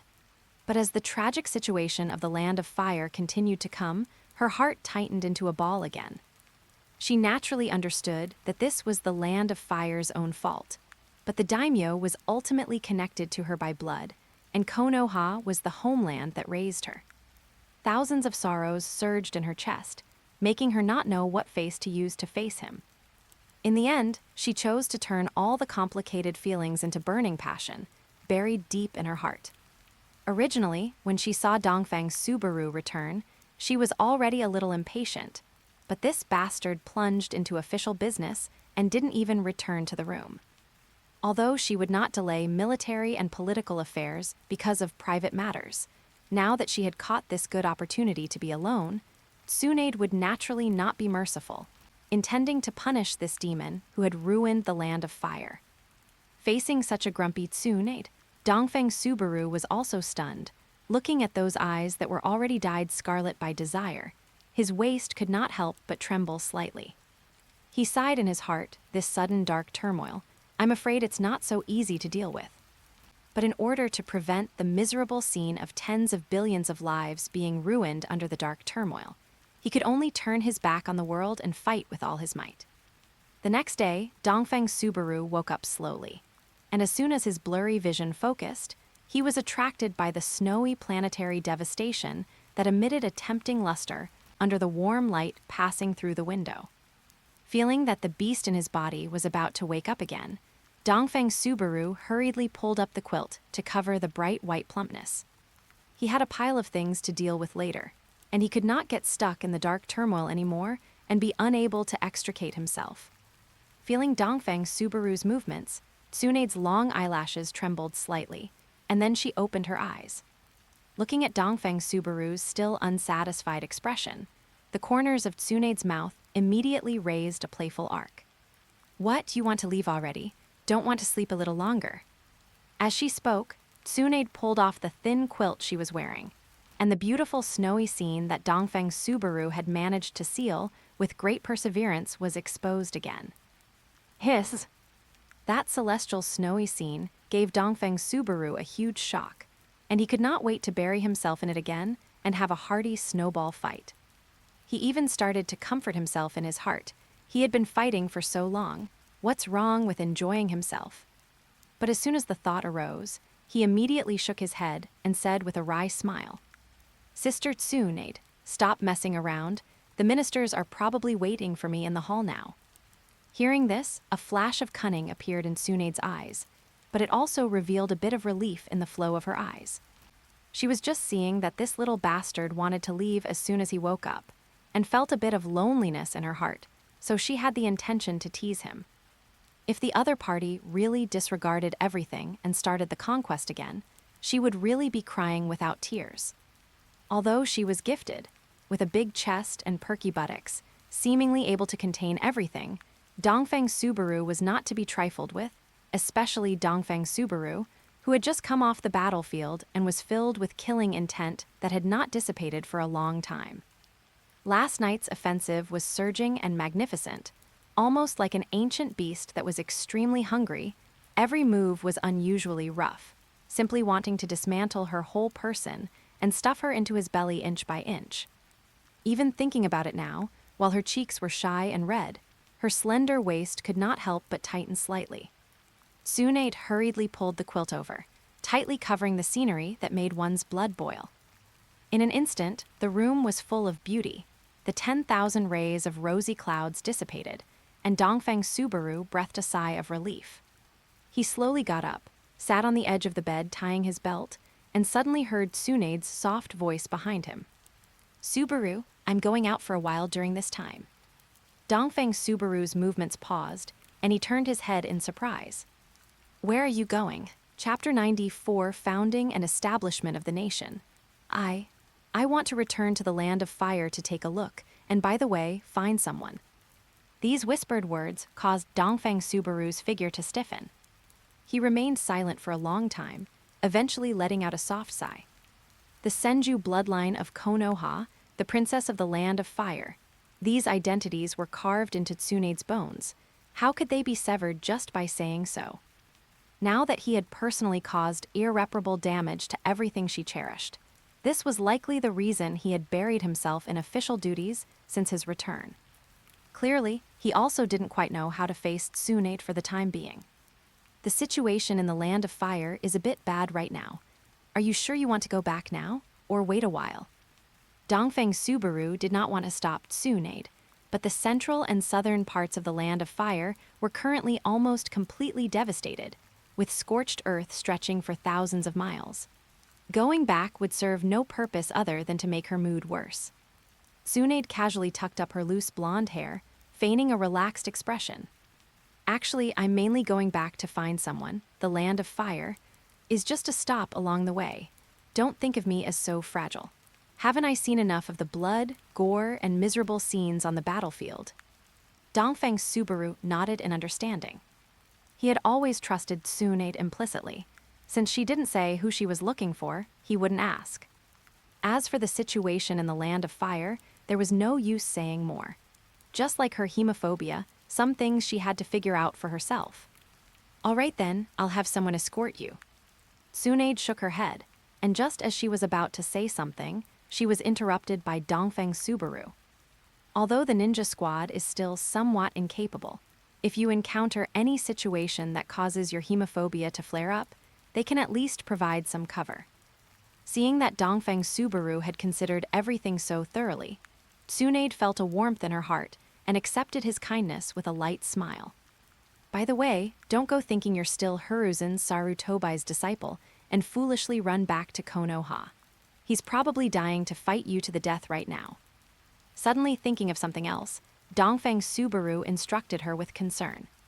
Upon hearing this, Tsunade couldn't help but let out a fit of laughter. "Don't make it sound so serious. My status is very special. Given that old man's indecisive nature, he wouldn't go so far as to harbor killing intent toward me. You must not joke about your own safety. Right now, he and I are at daggers drawn. Having pushed him to this point, even a rabbit will bite when cornered." Dongfeng Subaru's expression was serious. "All right, my purpose this time is indeed related to Konoha, as I need to find someone, but I'm not stupid enough to run into Konoha." Dongfeng Subaru knew that although Tsunade usually appeared a bit careless, she wouldn't be negligent when it came to major matters. For example, letting her oversee Xia Town this time, she handled all affairs in an orderly manner and did not disappoint Dongfeng Subaru, so hearing her so certain at this moment, he felt slightly relieved. "All right, I'll go arrange for the ninja squad to escort you now." After saying this, Dongfeng Subaru shared another passionate kiss with Tsunade before they reluctantly parted ways. Treading on the blue-white stone tiles of the corridor, he passed through the morning mist-shrouded courtyard, his black robes rustling behind him. When Dongfeng Subaru stepped into the front hall of the governor's office, the civil and military officials were already lined up on both sides, standing solemnly. "We, your subjects, pay our respects to the Grand Governor." The loud and uniform chorus of obeisance shook the hall's beams slightly as the officials bowed in unison. Dongfeng Subaru's lips curled slightly, and he waved his wide sleeves. "Rise, no need for formalities." With a dragon-like stride, he stepped onto the jade stairs and turned to sit on the magnificent throne carved from gold and adorned with jewels. Wisps of blue smoke began to rise from the gilded incense burner beside him. Before Dongfeng Subaru had even settled into his seat, one person from the left row of officials stepped out hurriedly. "Congratulations to the Grand Governor for crushing the Land of Fire." This battle has spread the celestial might of our governor's office to the four seas, shaking the past and present. The official became more and more excited as he spoke, spraying spit everywhere. The officials on the side were dumbfounded. "You bastard, how dare you suck up to him without including us, planning to hog all the credit." Subsequently, one official of the governor's office after another stepped out, kneeling on the ground and shouting with exaggerated expressions. "Last night, I observed the stars and saw the Ziwei Emperor star shining brilliantly, actually causing the Big Dipper to lose its luster. This is clearly a sign of destiny. Grand Governor Yu." The Grand Governor is truly the Ziwei Emperor reincarnated. Now that the governor's office has received the mandate of heaven, we will surely usher in eternal peace. "Last night, I dreamt of a Killin presenting an auspicious sign, holding a jade scroll in its mouth with the 4 characters Dongfeng Holy Lord written on it. This is a revelation from heaven." Dongfeng Subaru was dumbstruck listening to this. These people were praising him to the skies, as if the next second the Xinwu army would sweep across the entire ninja world, establishing a new unified heaven, and he would immediately ascend on the spot to become an immortal ancestor. For a moment, he felt a bit dizzy, his vanity reaching its peak. Fortunately, Dongfeng Subaru quickly calmed down, then looked at the person who had spoken first, his eyebrows instantly arching. It was actually his Minister of Revenue, that Castellan's retainer who was the first to be captured by him in Tsukimiura, Shimizu Zeno. This guy actually had some ability. He managed the Ministry of Revenue in an orderly manner, and once familiar with the role, even put forward many beneficial suggestions. He was indeed a rare talent. At the same time, when the remnants of the land of rice fields rebelled in Tsukimiura, he did not participate at all, which was why he wasn't removed when Dongfeng Subaru replaced officials with students from the Hanlin Academy. Immediately, Dongfeng Subaru looked at Shimizu Zeno and nodded with satisfaction. No wonder those ancient monarchs favored sycophants. Who could resist such flattery, where every word was spoken to please and hit the right spot, paired with perfectly timed political posturing? Even a wise and sagely monarch like himself couldn't help but be swayed. Moreover, the other party wasn't just a simple sycophant, he actually got things done. Dongfeng Subaru was extremely satisfied and secretly made a mental note of him. After satisfying a wave of vanity, the Grand Governor was just about to raise his hand to signal the officials to stop and discuss state affairs, when he saw Luzhin, who had been standing quietly to the side, suddenly step out and stand steadily in the center of the hall. A master is still waiting. Didn't Luzhin usually value the integrity of a scholar the most, wishing only to be an upright official and disdaining to associate with these sycophants? Could it be that he was also about to fall? For a moment, a playful look appeared on Dongfeng Subaru's face as he stared at Luzhin with burning eyes, wanting to see how he would react. However, the next moment, Luzhin's statement was somewhat unexpected to Dongfeng Subaru. "Grand Governor, now that our governor's office oversees 46 newly added cities, the vastness of our territory is comparable to 2 provinces. If we continue to call ourselves the governor's office, I'm afraid it's somewhat inappropriate." Upon hearing this, Dongfeng Subaru leaned back on his throne and pondered slightly.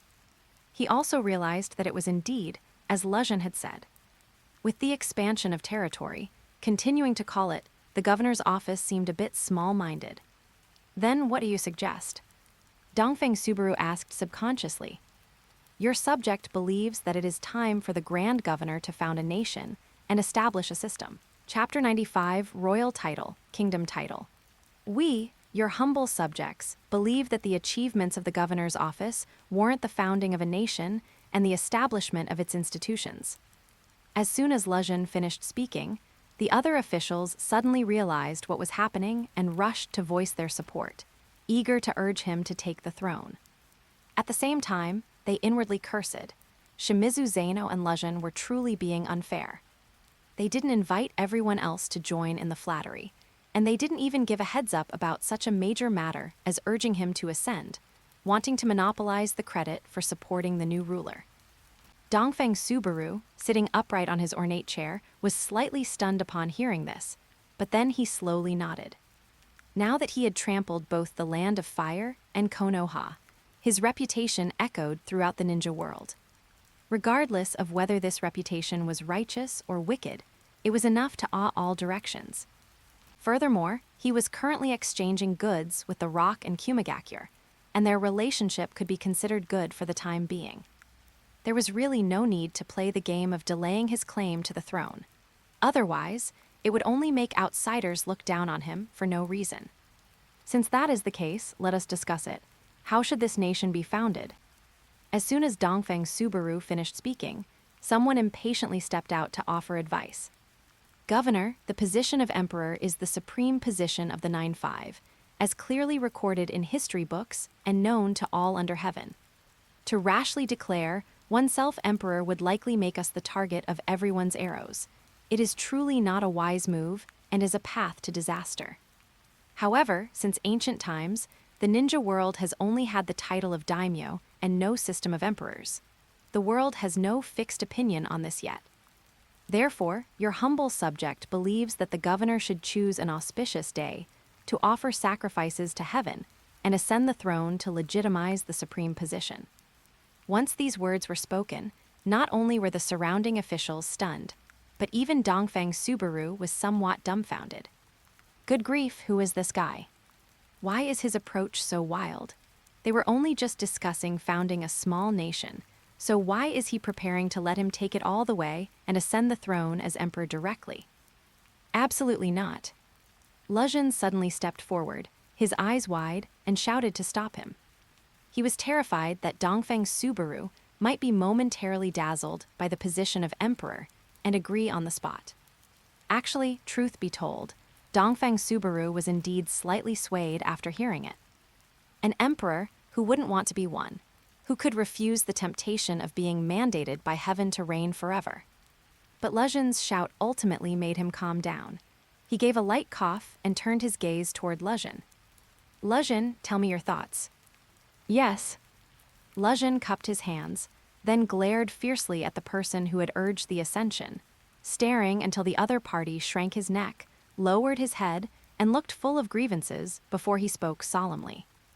Governor, please listen. An emperor is the most supreme and noble, occupying the 9-5 position, ruling over the 8 wildernesses, with power extending across the 6 directions. This position cannot be compared to an ordinary daimyo. It is the destination of heaven's mandate, the common master of all people. For thousands of years in the ninja world, nations have stood like trees in a forest, yet there has never been a supreme emperor who truly unified the world. Although many outsiders do not know the meaning of emperor, however. Luzhin paused slightly, his expression grave. Now that Confucianism has been promoted and implemented under the governor's office, there must be traces to follow. And the Reikage and Tsuchikage now have the intention to break away from their countries and stand independently. Our department has signed agreements with both, and the Hanlin Academy will soon send Confucian scholars to lecture. If they learn that the governor has declared himself emperor, they will surely trace the roots.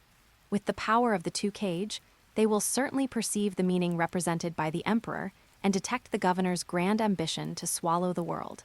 How could they not feel wary? Hearing Luzhin's explanation, Dongfang Subaru clicked his tongue. Declaring himself king was indeed manageable, but declaring himself emperor was really going too far. This was clearly announcing to everyone in the ninja world, including the Tsuchikage and Reikage, that he had his damn eyes on their territories and was currently working on developing. And one day, he would definitely wipe them all out and seize their land. Thinking of this, he shook his head inwardly. He was afraid that as soon as he ascended the throne, he would face attacks from all sides. The little family fortune he had accumulated could not withstand such squandering. Taking a step back, even if other forces were too lazy to delve into the meaning of the word emperor, and turned a blind eye to him, wouldn't he just be a clown playing house behind closed doors? Just imagining that scene made Dongfang Subaru's face burn. Thinking of this, he completely dismissed the idea of declaring himself emperor. Declaring himself emperor at this moment had 100 harms and not a single benefit. Dongfang Subaru's gaze was like lightning as he slowly swept over the officials in the hall. Does anyone have any objections to what Luzhin has said? Upon hearing this, the officials collectively shrank their necks and hurriedly cupped their hands in response. We have no objections. Just kidding. Luzhin had already analyzed the disadvantages of declaring himself emperor clearly and distinctly. If anyone dared to urge him to declare himself emperor at this time, wouldn't that confirm they were harboring malicious intentions? Could it be they wanted to see the governor beaten by everyone? Did they not want their 9 generations of kin anymore? Dongfeng Subaru nodded slowly upon hearing this, then suddenly flicked his sleeves.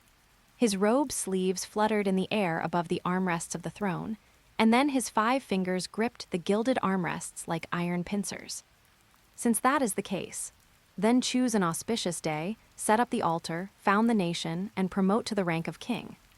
His voice was like a great bell, his sword-like eyebrows slightly raised, and his expression was imposing without anger. An invisible sense of oppression immediately swept through the hall, captivating everyone's souls. We pay our respects to the king.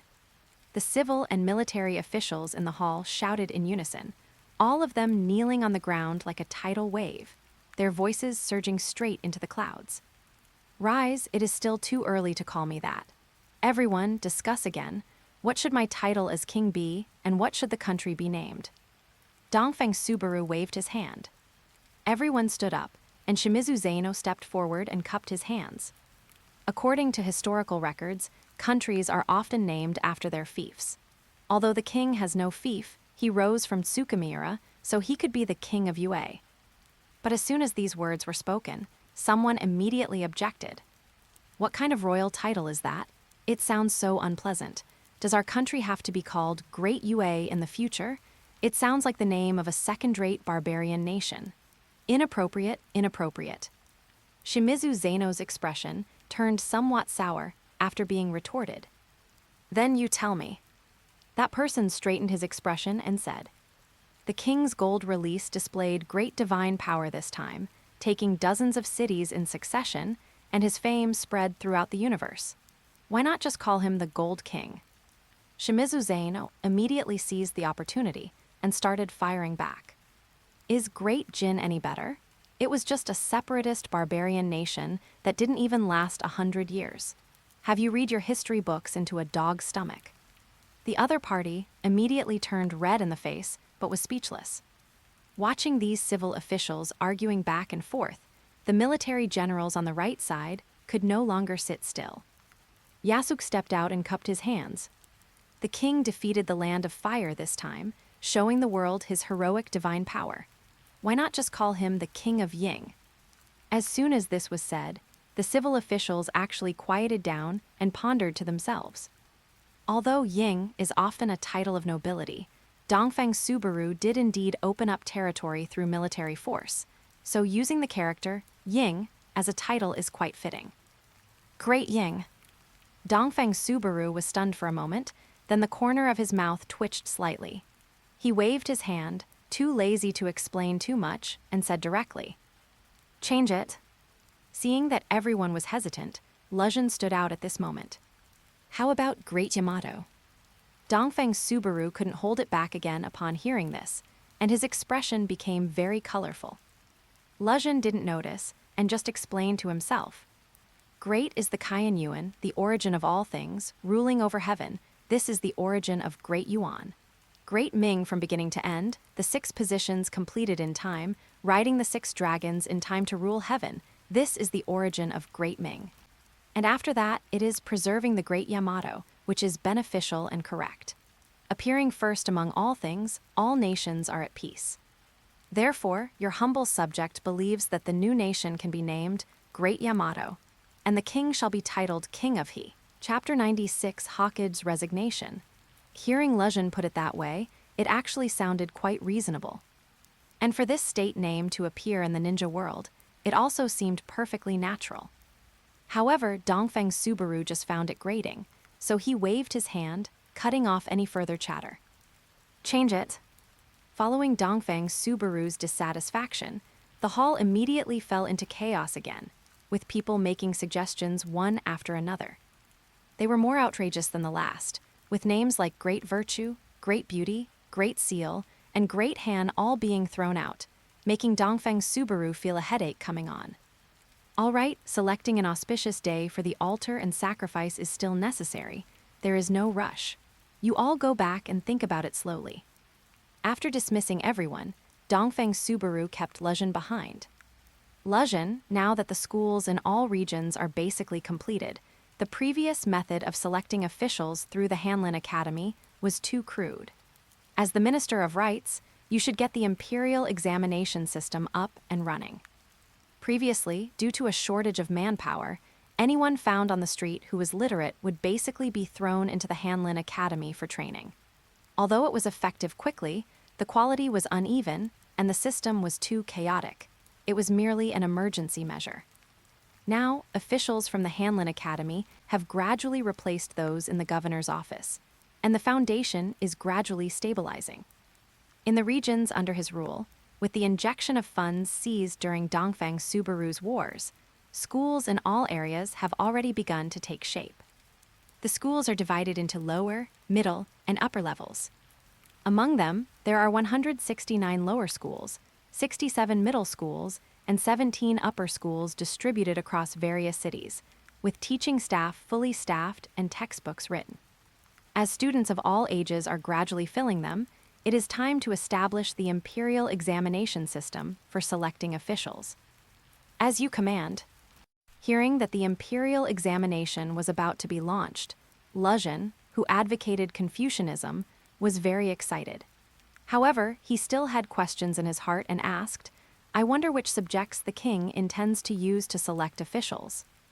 Dongfeng Subaru heard this, pondered for a moment, and said, "It will still be based primarily on the 4 books and 5 classics, but the 6 auxiliary subjects of mathematics, physics, chemistry, biology, agriculture, and astronomy geography will also be included in the overall assessment."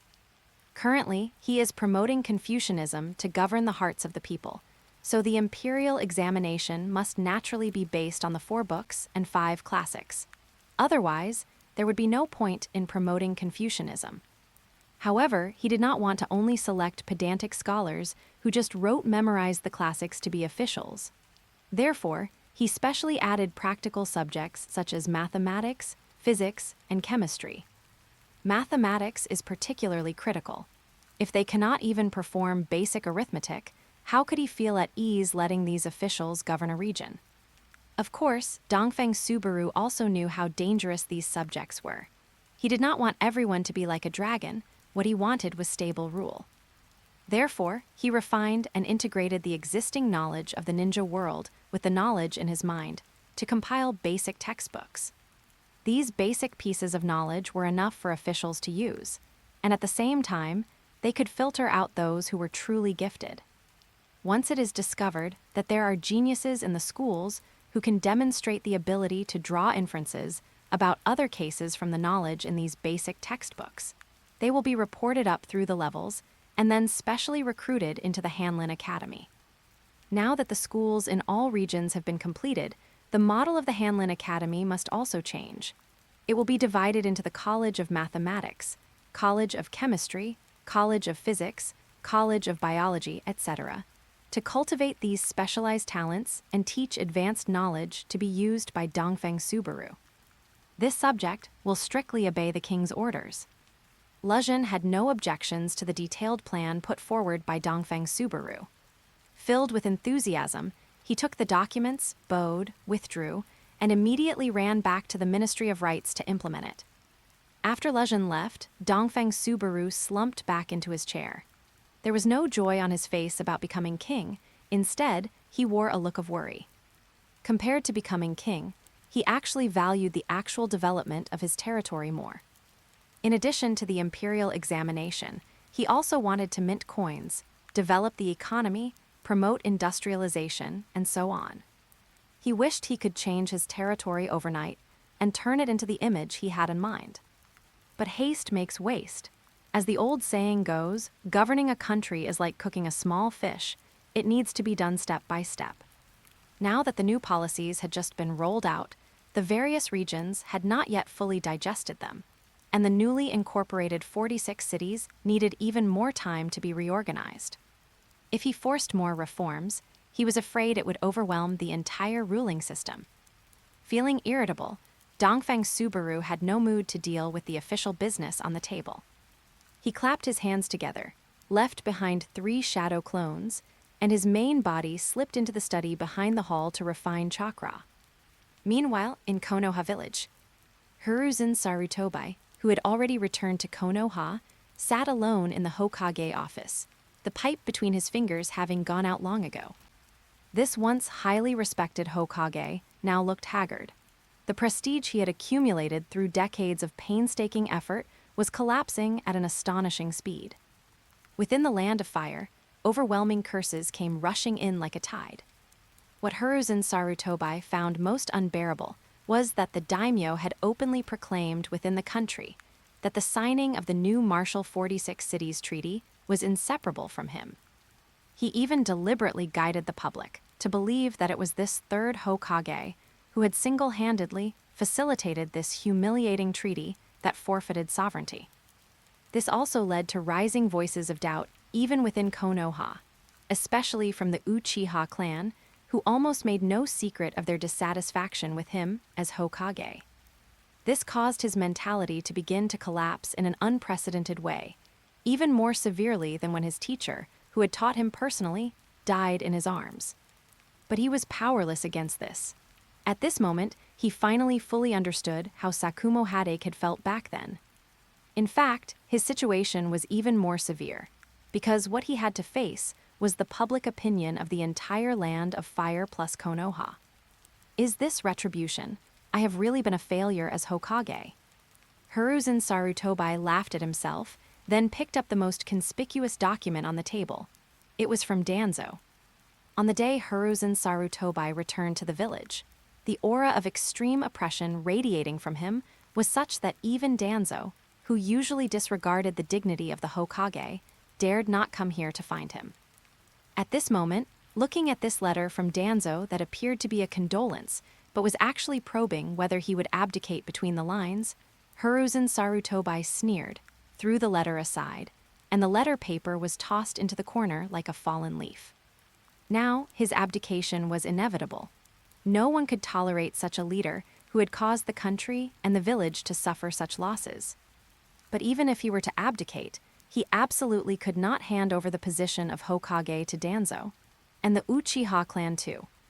However, if he didn't let Danzo and the Uchiha clan get their hands on the position of Hokage, then who should take over became a problem. Hiruzen Sarutobi slowly stood up, his gaze projecting through the window onto the Hokage rock outside.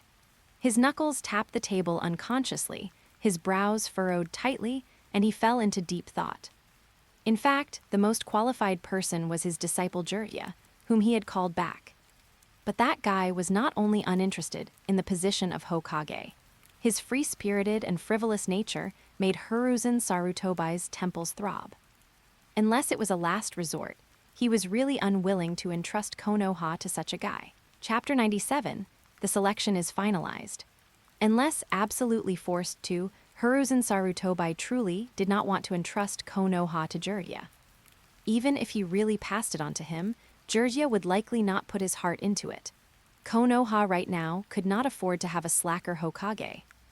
It seems only Minato is left, though I do not know if he is capable of the task. Minato's personality and ability were impeccable, but his strength and prestige were still lacking, leaving a sliver of doubt in the depths of Hiruzen Sarutobi's heart. But then he shook his head. Capable or not, he had to be. At this moment, neither he nor Minato had any choice. They were bound by their circumstances. In any case, he was just stepping down, not dying. There was still time to help Minato grow slowly. As for Orochimaru, this thought was extinguished as soon as it arose.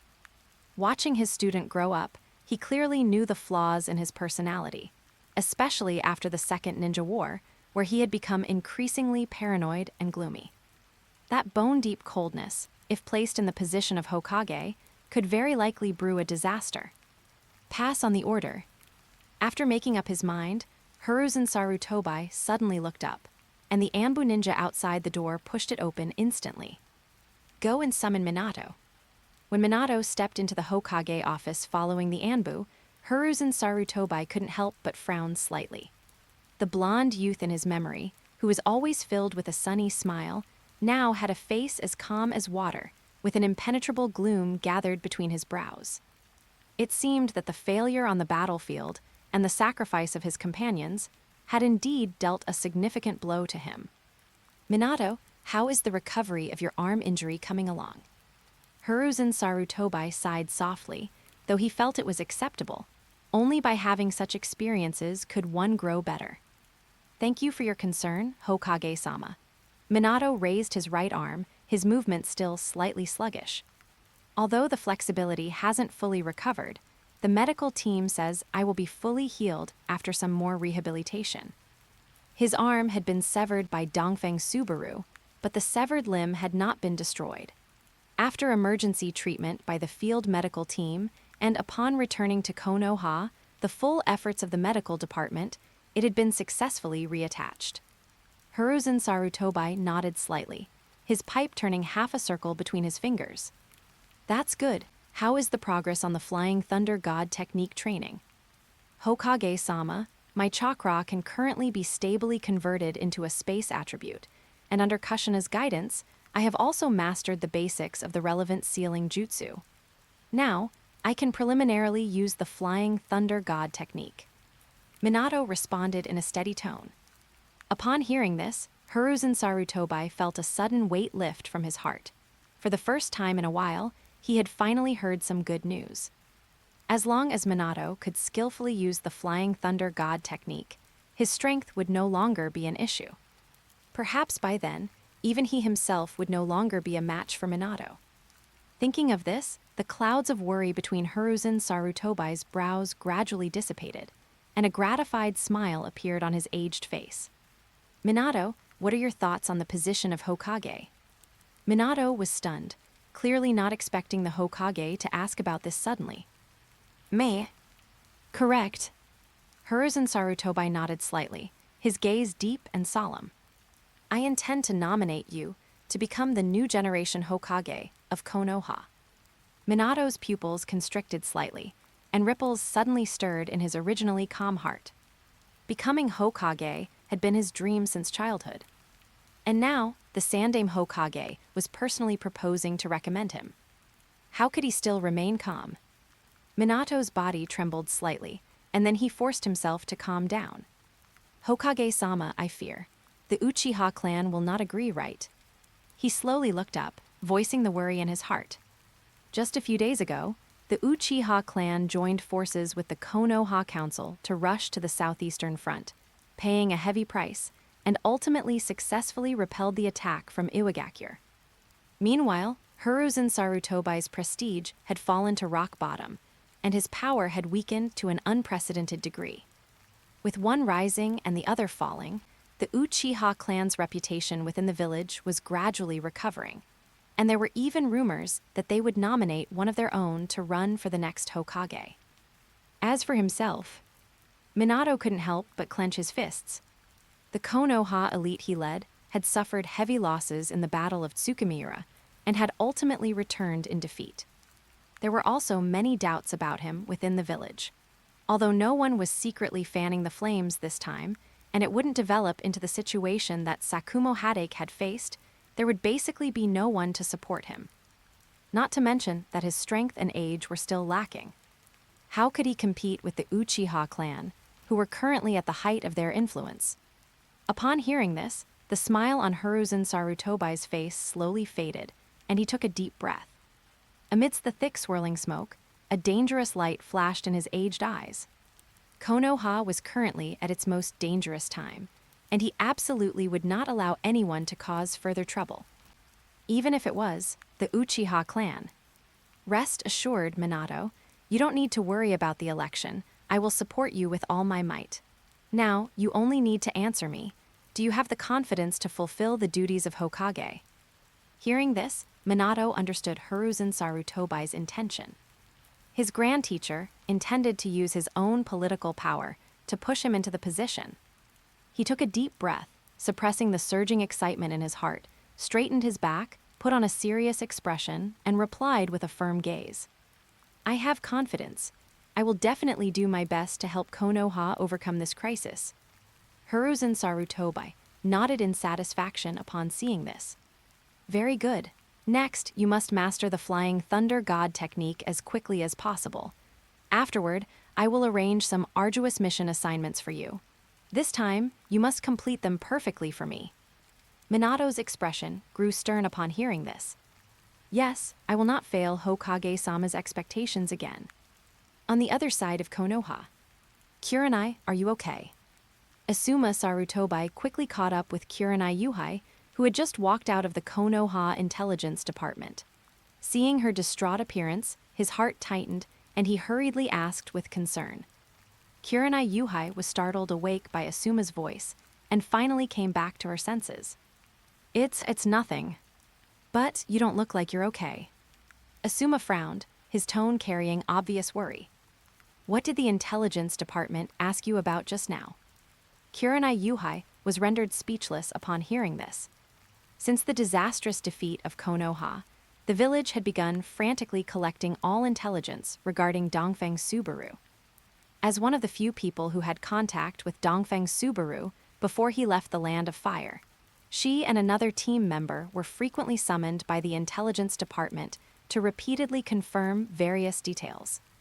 Only then did she realize that the tyrannical dictator, now infamous throughout the ninja world, was actually the same man who had left a deep mark in her heart all those years ago. No matter how she tried, she could not reconcile that extraordinarily handsome face in her memory with the executioner who had committed heinous crimes in the Land of Fire. Sorry, Asuma, this is classified, I can't tell you. Chapter 98, Red and Red Beans. Kurenai Yuhai shook her head gently, avoiding Asuma's concerned gaze. Although she claimed it was classified, the truth was that she simply didn't want to discuss Dongfeng Subaru with Asuma. Looking at the young man before her, who had always treated her with such gentleness, a complex emotion flickered in Kurenai Yuhai's eyes. Ever since returning from that bandit hideout, whenever she faced the boy who had once made her heart flutter, the face of Dongfeng Subaru with his mischievous smirk would uncontrollably surface in her mind. This feeling caused Asuma's enthusiasm to gradually lose its warmth in her eyes, and she even felt a certain resistance to interacting with him. And this time, as Dongfeng Subaru's reputation echoed throughout the ninja world, Kurenai Yuhai felt both shocked and subconsciously began to compare him with Asuma. The result was self-evident. Asuma, who spent his days hovering around her with trivial concerns, seemed more like a child who hadn't grown up yet. Whereas Dongfeng Subaru, who wasn't much older than her, had already shaken the ninja world and become a hegemon that no faction could afford to ignore. This stark contrast caused the last shred of expectation Kurenai Yuhai had for Asuma to completely vanish. So that's how it is. Hearing that it was classified, Asuma immediately scratched the back of his head and chuckled foolishly. By the way, Kurenai, you've been inside for so long, you must be hungry, right? Let me treat you to some ramen. Kurenai Yuhai subconsciously wanted to refuse, but seeing Asuma's expectant gaze, her heart softened again. A vague sense of guilt lingered in her mind, making her unable to find a way to decline. Sigh, all right. Kurenai Yuhai sighed softly. I happen to be hungry too. Let's go have a bowl of ramen. Although she no longer felt the same flutter in her heart for Asuma as she once did, the friendship built over so many years was genuine, so she ultimately agreed. Great, we need to hurry. If we go too late, there won't be any seats left. Asuma jumped up in excitement, his voice full of joy.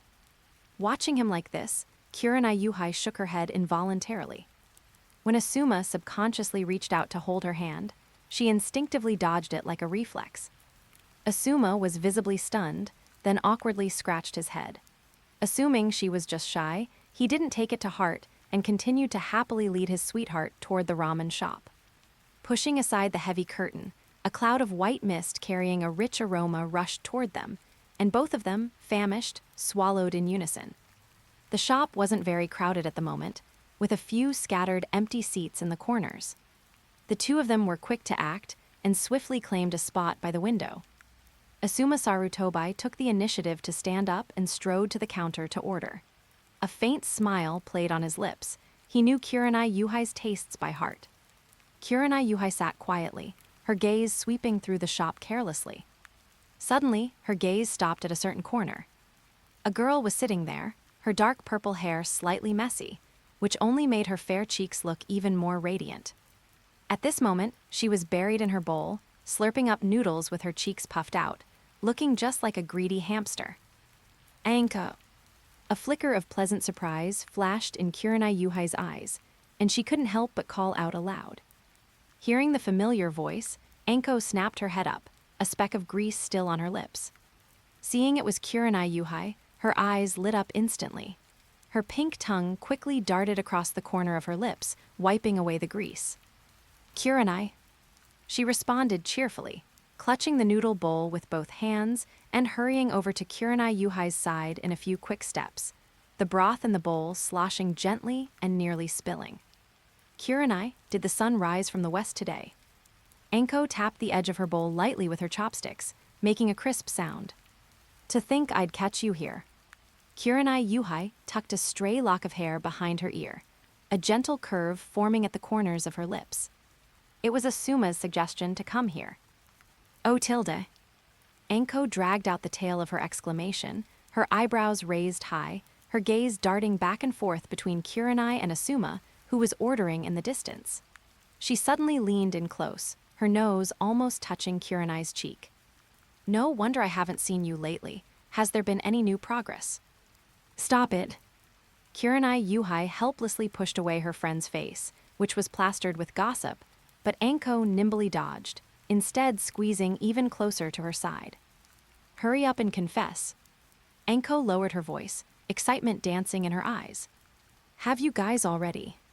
She deliberately touched her two index fingers together repeatedly. Kurenai Yuhai's expression suddenly froze.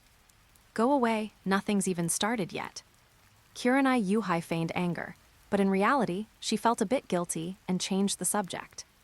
How have you been lately? Didn't I hear you became a student of Lord Orochimaru? Have you learned any new ninjutsu? Hearing the name Orochimaru, Anko's attention was instantly diverted. Anko's eyes lit up immediately, and she waved her chopsticks excitedly. Lord Orochimaru is super amazing. A few days ago, he taught me a super cool ninjutsu, Hidden Shadow Snake Hands. She lowered her voice mysteriously. Do you want to see it? Kurenai Yuhai quickly pressed down on Anko's restless hand. No. Using ninjutsu in a ramen shop is too dangerous. However, Anko couldn't help but burst into laughter. I'm just teasing you. How could I possibly use ninjutsu in a ramen shop? If I got blacklisted, where would I find another ramen shop that suits my taste so well? Kurenai rolled her eyes at Anko upon hearing this, then couldn't help but laugh. It seems you really admire Lord Orochimaru. Of course. Anko proudly puffed out her chest, then leaned in mysteriously again. But... She looked around. Lately, Lord Orochimaru has been acting all mysterious, often staying in the laboratory alone. I don't know what new experiment he's working on. Kurenai Yuhai asked, somewhat surprised. Didn't Lord Orochimaru ask you, his prized pupil, for help? Hearing this, Anko's head drooped in disappointment. I've already told Lord Orochimaru that I wanted to become his experimental assistant, but Lord Orochimaru refused. Every time she waited outside the laboratory, seeing the exhausted expression on Orochimaru's face when he came out, she felt heartbroken. She wanted to help but was ruthlessly rejected. As for the faint smell of blood wafting from the laboratory, she subconsciously ignored it, assuming it was just the blood of some beast. Seeing Anko's sad expression, Kurenai Yuhai couldn't bear it and comforted her. Anko, Lord Orochimaru's experiments must be very profound. He surely thinks that since you haven't been studying with him for long, you aren't able to cooperate with him skillfully yet, which is why he refused to let you participate. Once you've been with Lord Orochimaru longer and have mastered more knowledge, Lord Orochimaru will definitely let you participate in his work. After hearing this, Anko's eyes lit up. That's right, Lord Orochimaru is very strict about experiments. He must think my skills aren't refined enough, which is why he won't let me help. As long as I work harder from now on, I will definitely be able to earn Lord Orochimaru's approval. Chapter 99 The Perfect Cabinet. I believe you can do it.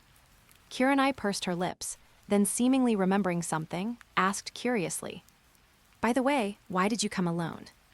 Hearing this, Anko's face immediately showed a look of distress. "Sai, don't mention it.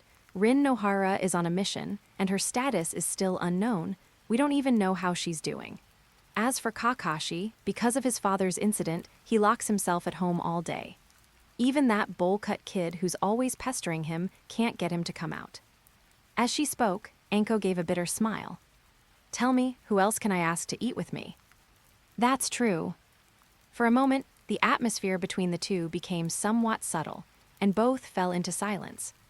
A moment later, Kurenai seemed to suddenly recall something and looked up to ask, "By the way, what about the other teammate of Rin Nohara and Kakashi?" Anko was taken aback. "You mean Abite?" Then Anko shook her head. He was already fond of Rin Nohara, and after watching her get captured right in front of his eyes, he's become completely delusional.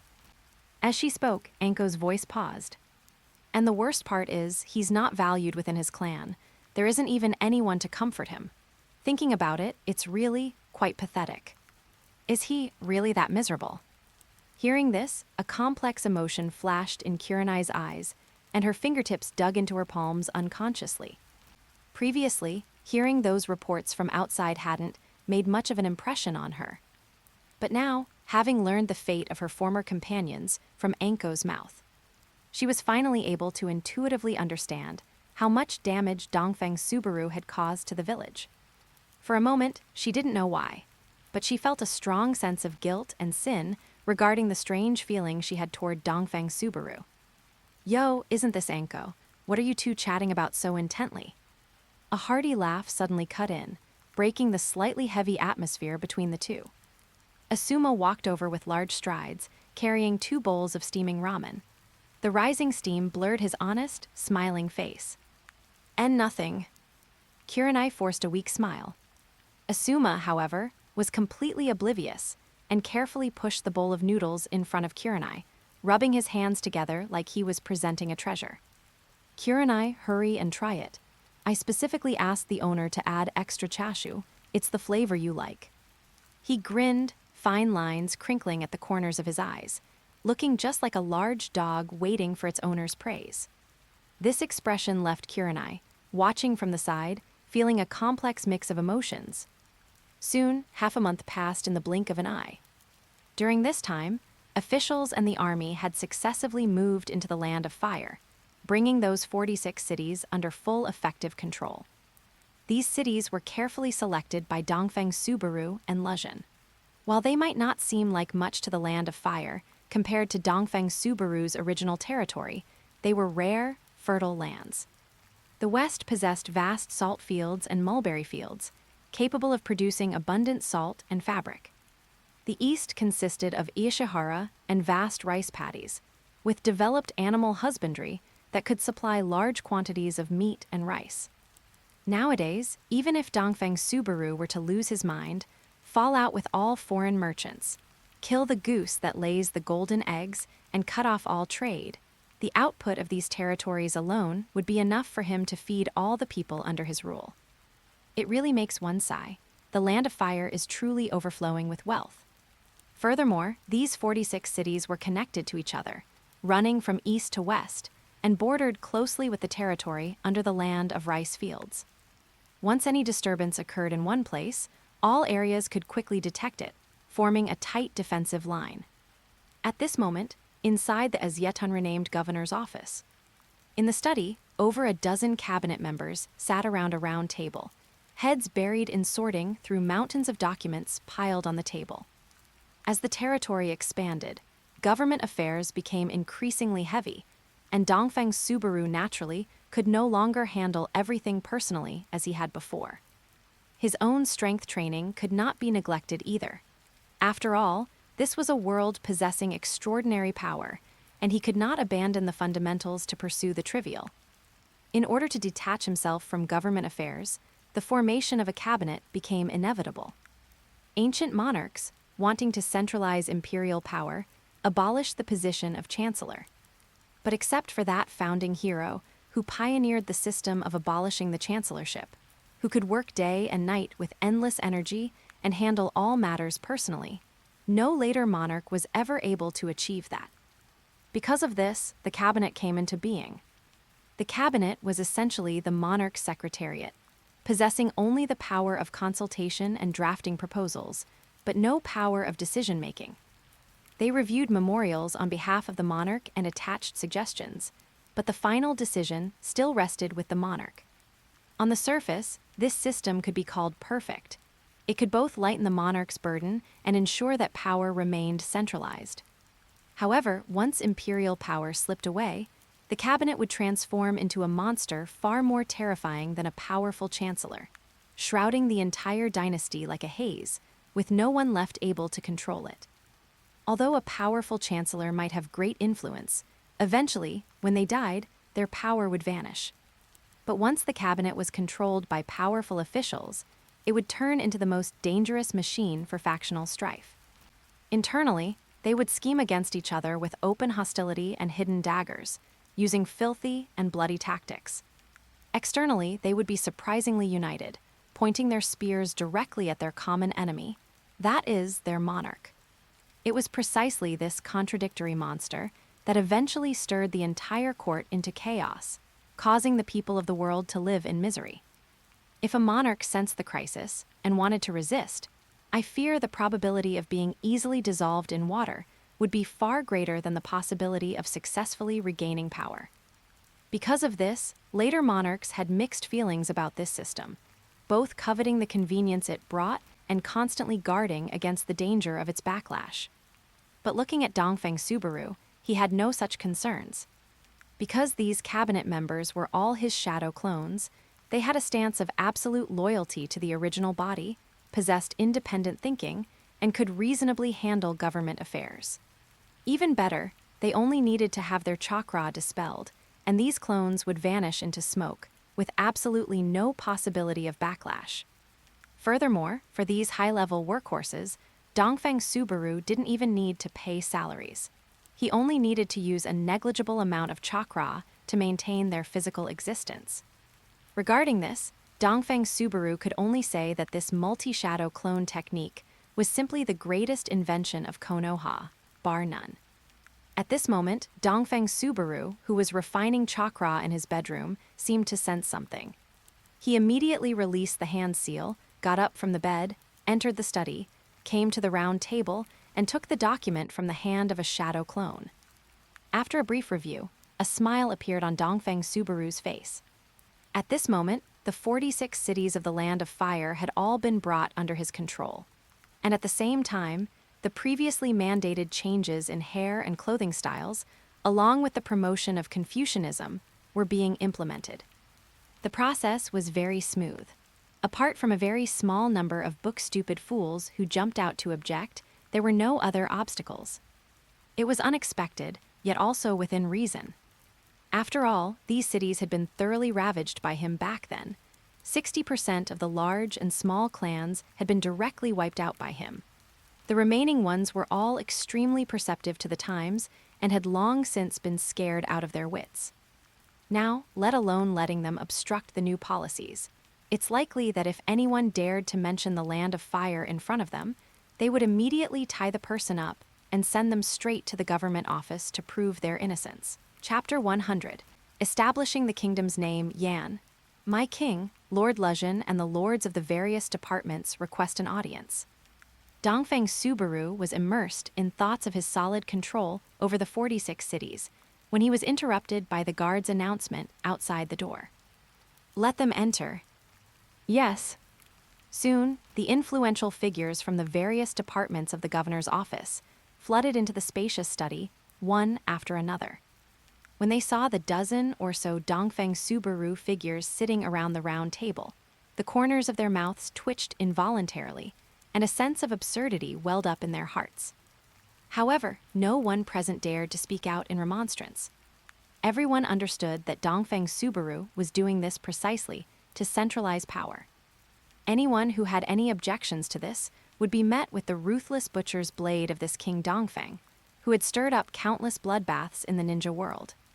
Withdrawing their gaze from the round table, everyone turned their eyes to the Dongfeng Subaru sitting at a small square table on the other side of the room.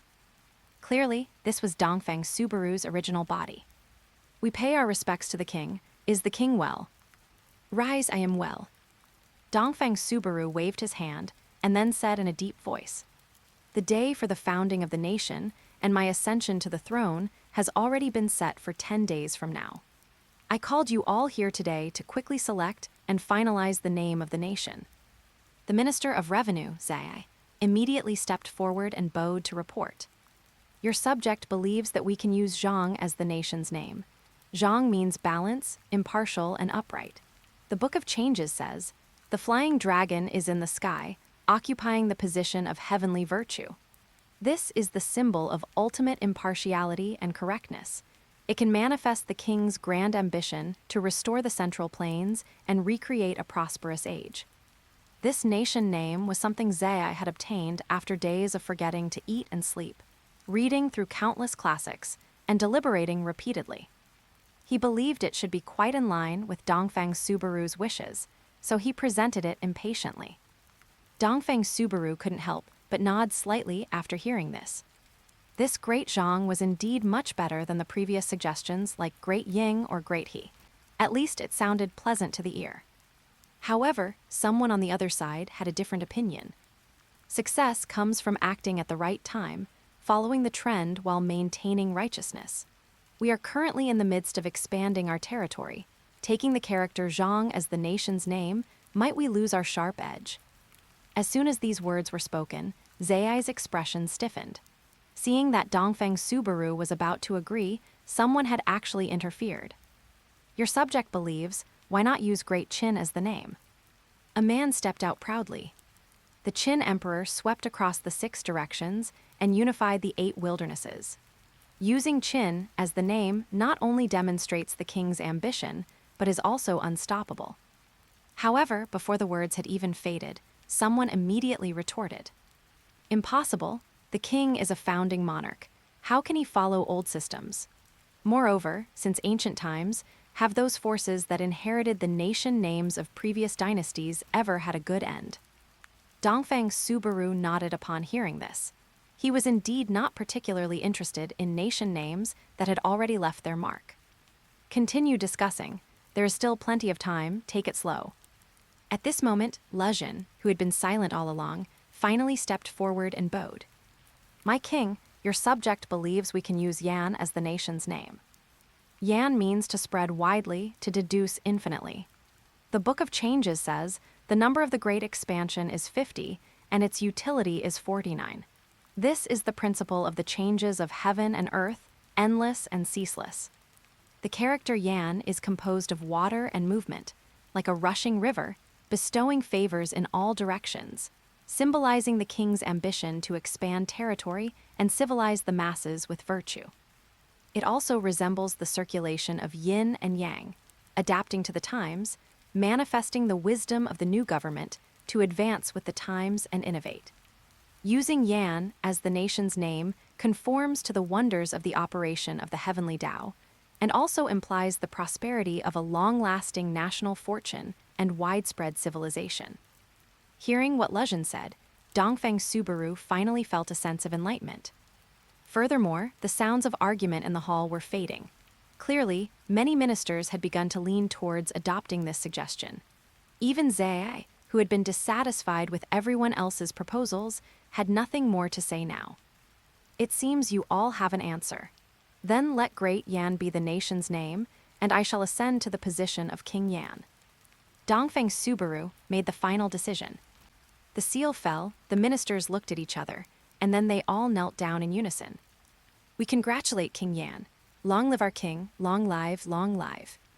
Dongfeng Subaru's mouth twitched violently upon hearing this, and he waved his hand. "Rise, but don't shout long live anymore." Just kidding, he still had some aspirations in this world. Although the 6 Paths' strength still had a lifespan limit, after all, that old man's 6 Paths was still lying in the Pure Land. But the divine tree could do it. If he had the chance to swallow the 10 tails, he could gain the same lifespan as Kaguya. He didn't know if it was eternal life, but at least his lifespan would exceed 10,000 years. At that time, perhaps he could really create an eternal dynasty, unprecedented in history. So when he heard this long live, he inexplicably felt a sense of bad luck. Why did it feel like these people were cursing him? Hearing Dongfang Subaru's words, everyone looked at each other, thinking that Dongfang Subaru was not satisfied with this long live, so someone immediately tried to ask. A clever minister probed. How about we just call you 10,000 years instead? Everyone nodded in agreement upon hearing this. Although it was not in accordance with etiquette, this 10,000 years wasn't like the emperor announcing it to the world. It was just them, the ministers, shouting it with Dongfang Subaru at home. Might as well just do whatever makes Dongfang Subaru happy. All right, no need to deal with these trivialities. Now that the end of the year is approaching, let's decide on a reign title. Dongfang Subaru couldn't be bothered to explain to these people and skipped the topic directly.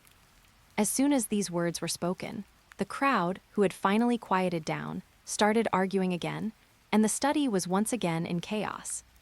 On the other side, the shadow clones seemed to be separated by an invisible barrier.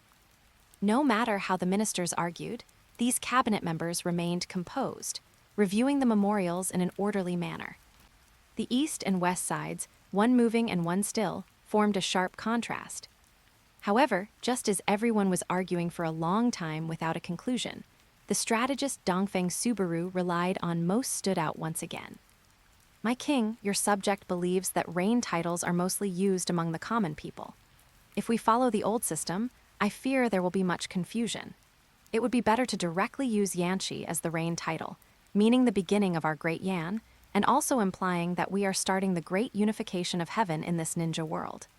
In this way, it can make the masses never forget, and future generations will not need to change it. It should be an unchangeable choice for all ages. Dongfang Subaru nodded slightly. Reign titles were indeed a bit abstract. Changing a reign title with every new emperor, or even some emperors changing it every year if they were in a bad mood, made the people under their rule very confused. And Legion's proposal was similar to the modern Gregorian calendar, using Yanshi as a base and adding year by year. It was simple, clear, and not easy to make mistakes. Moreover, this format of reign title also secretly matched his ambition for longevity, which made him feel very satisfied. All right, no need to argue anymore. Just follow what Legion said and use Yanshi as the reign title. Instantly, the whole room fell silent. There was no more controversy. The ministers all shouted that the king was wise, flattering him to the extreme. Then they cast glances of envy and jealousy at Legion. After all, this guy had stolen the spotlight this time. Both the nation name and the reign title had come from his mouth. All right, Legends, that's it for today. If you're ready for the next chapter, smash that like button and flood the comments right now. Remember, we've got 3 days to prove this story needs to continue. Subscribe so you don't miss the drop, and I'll meet you in the next audiobook.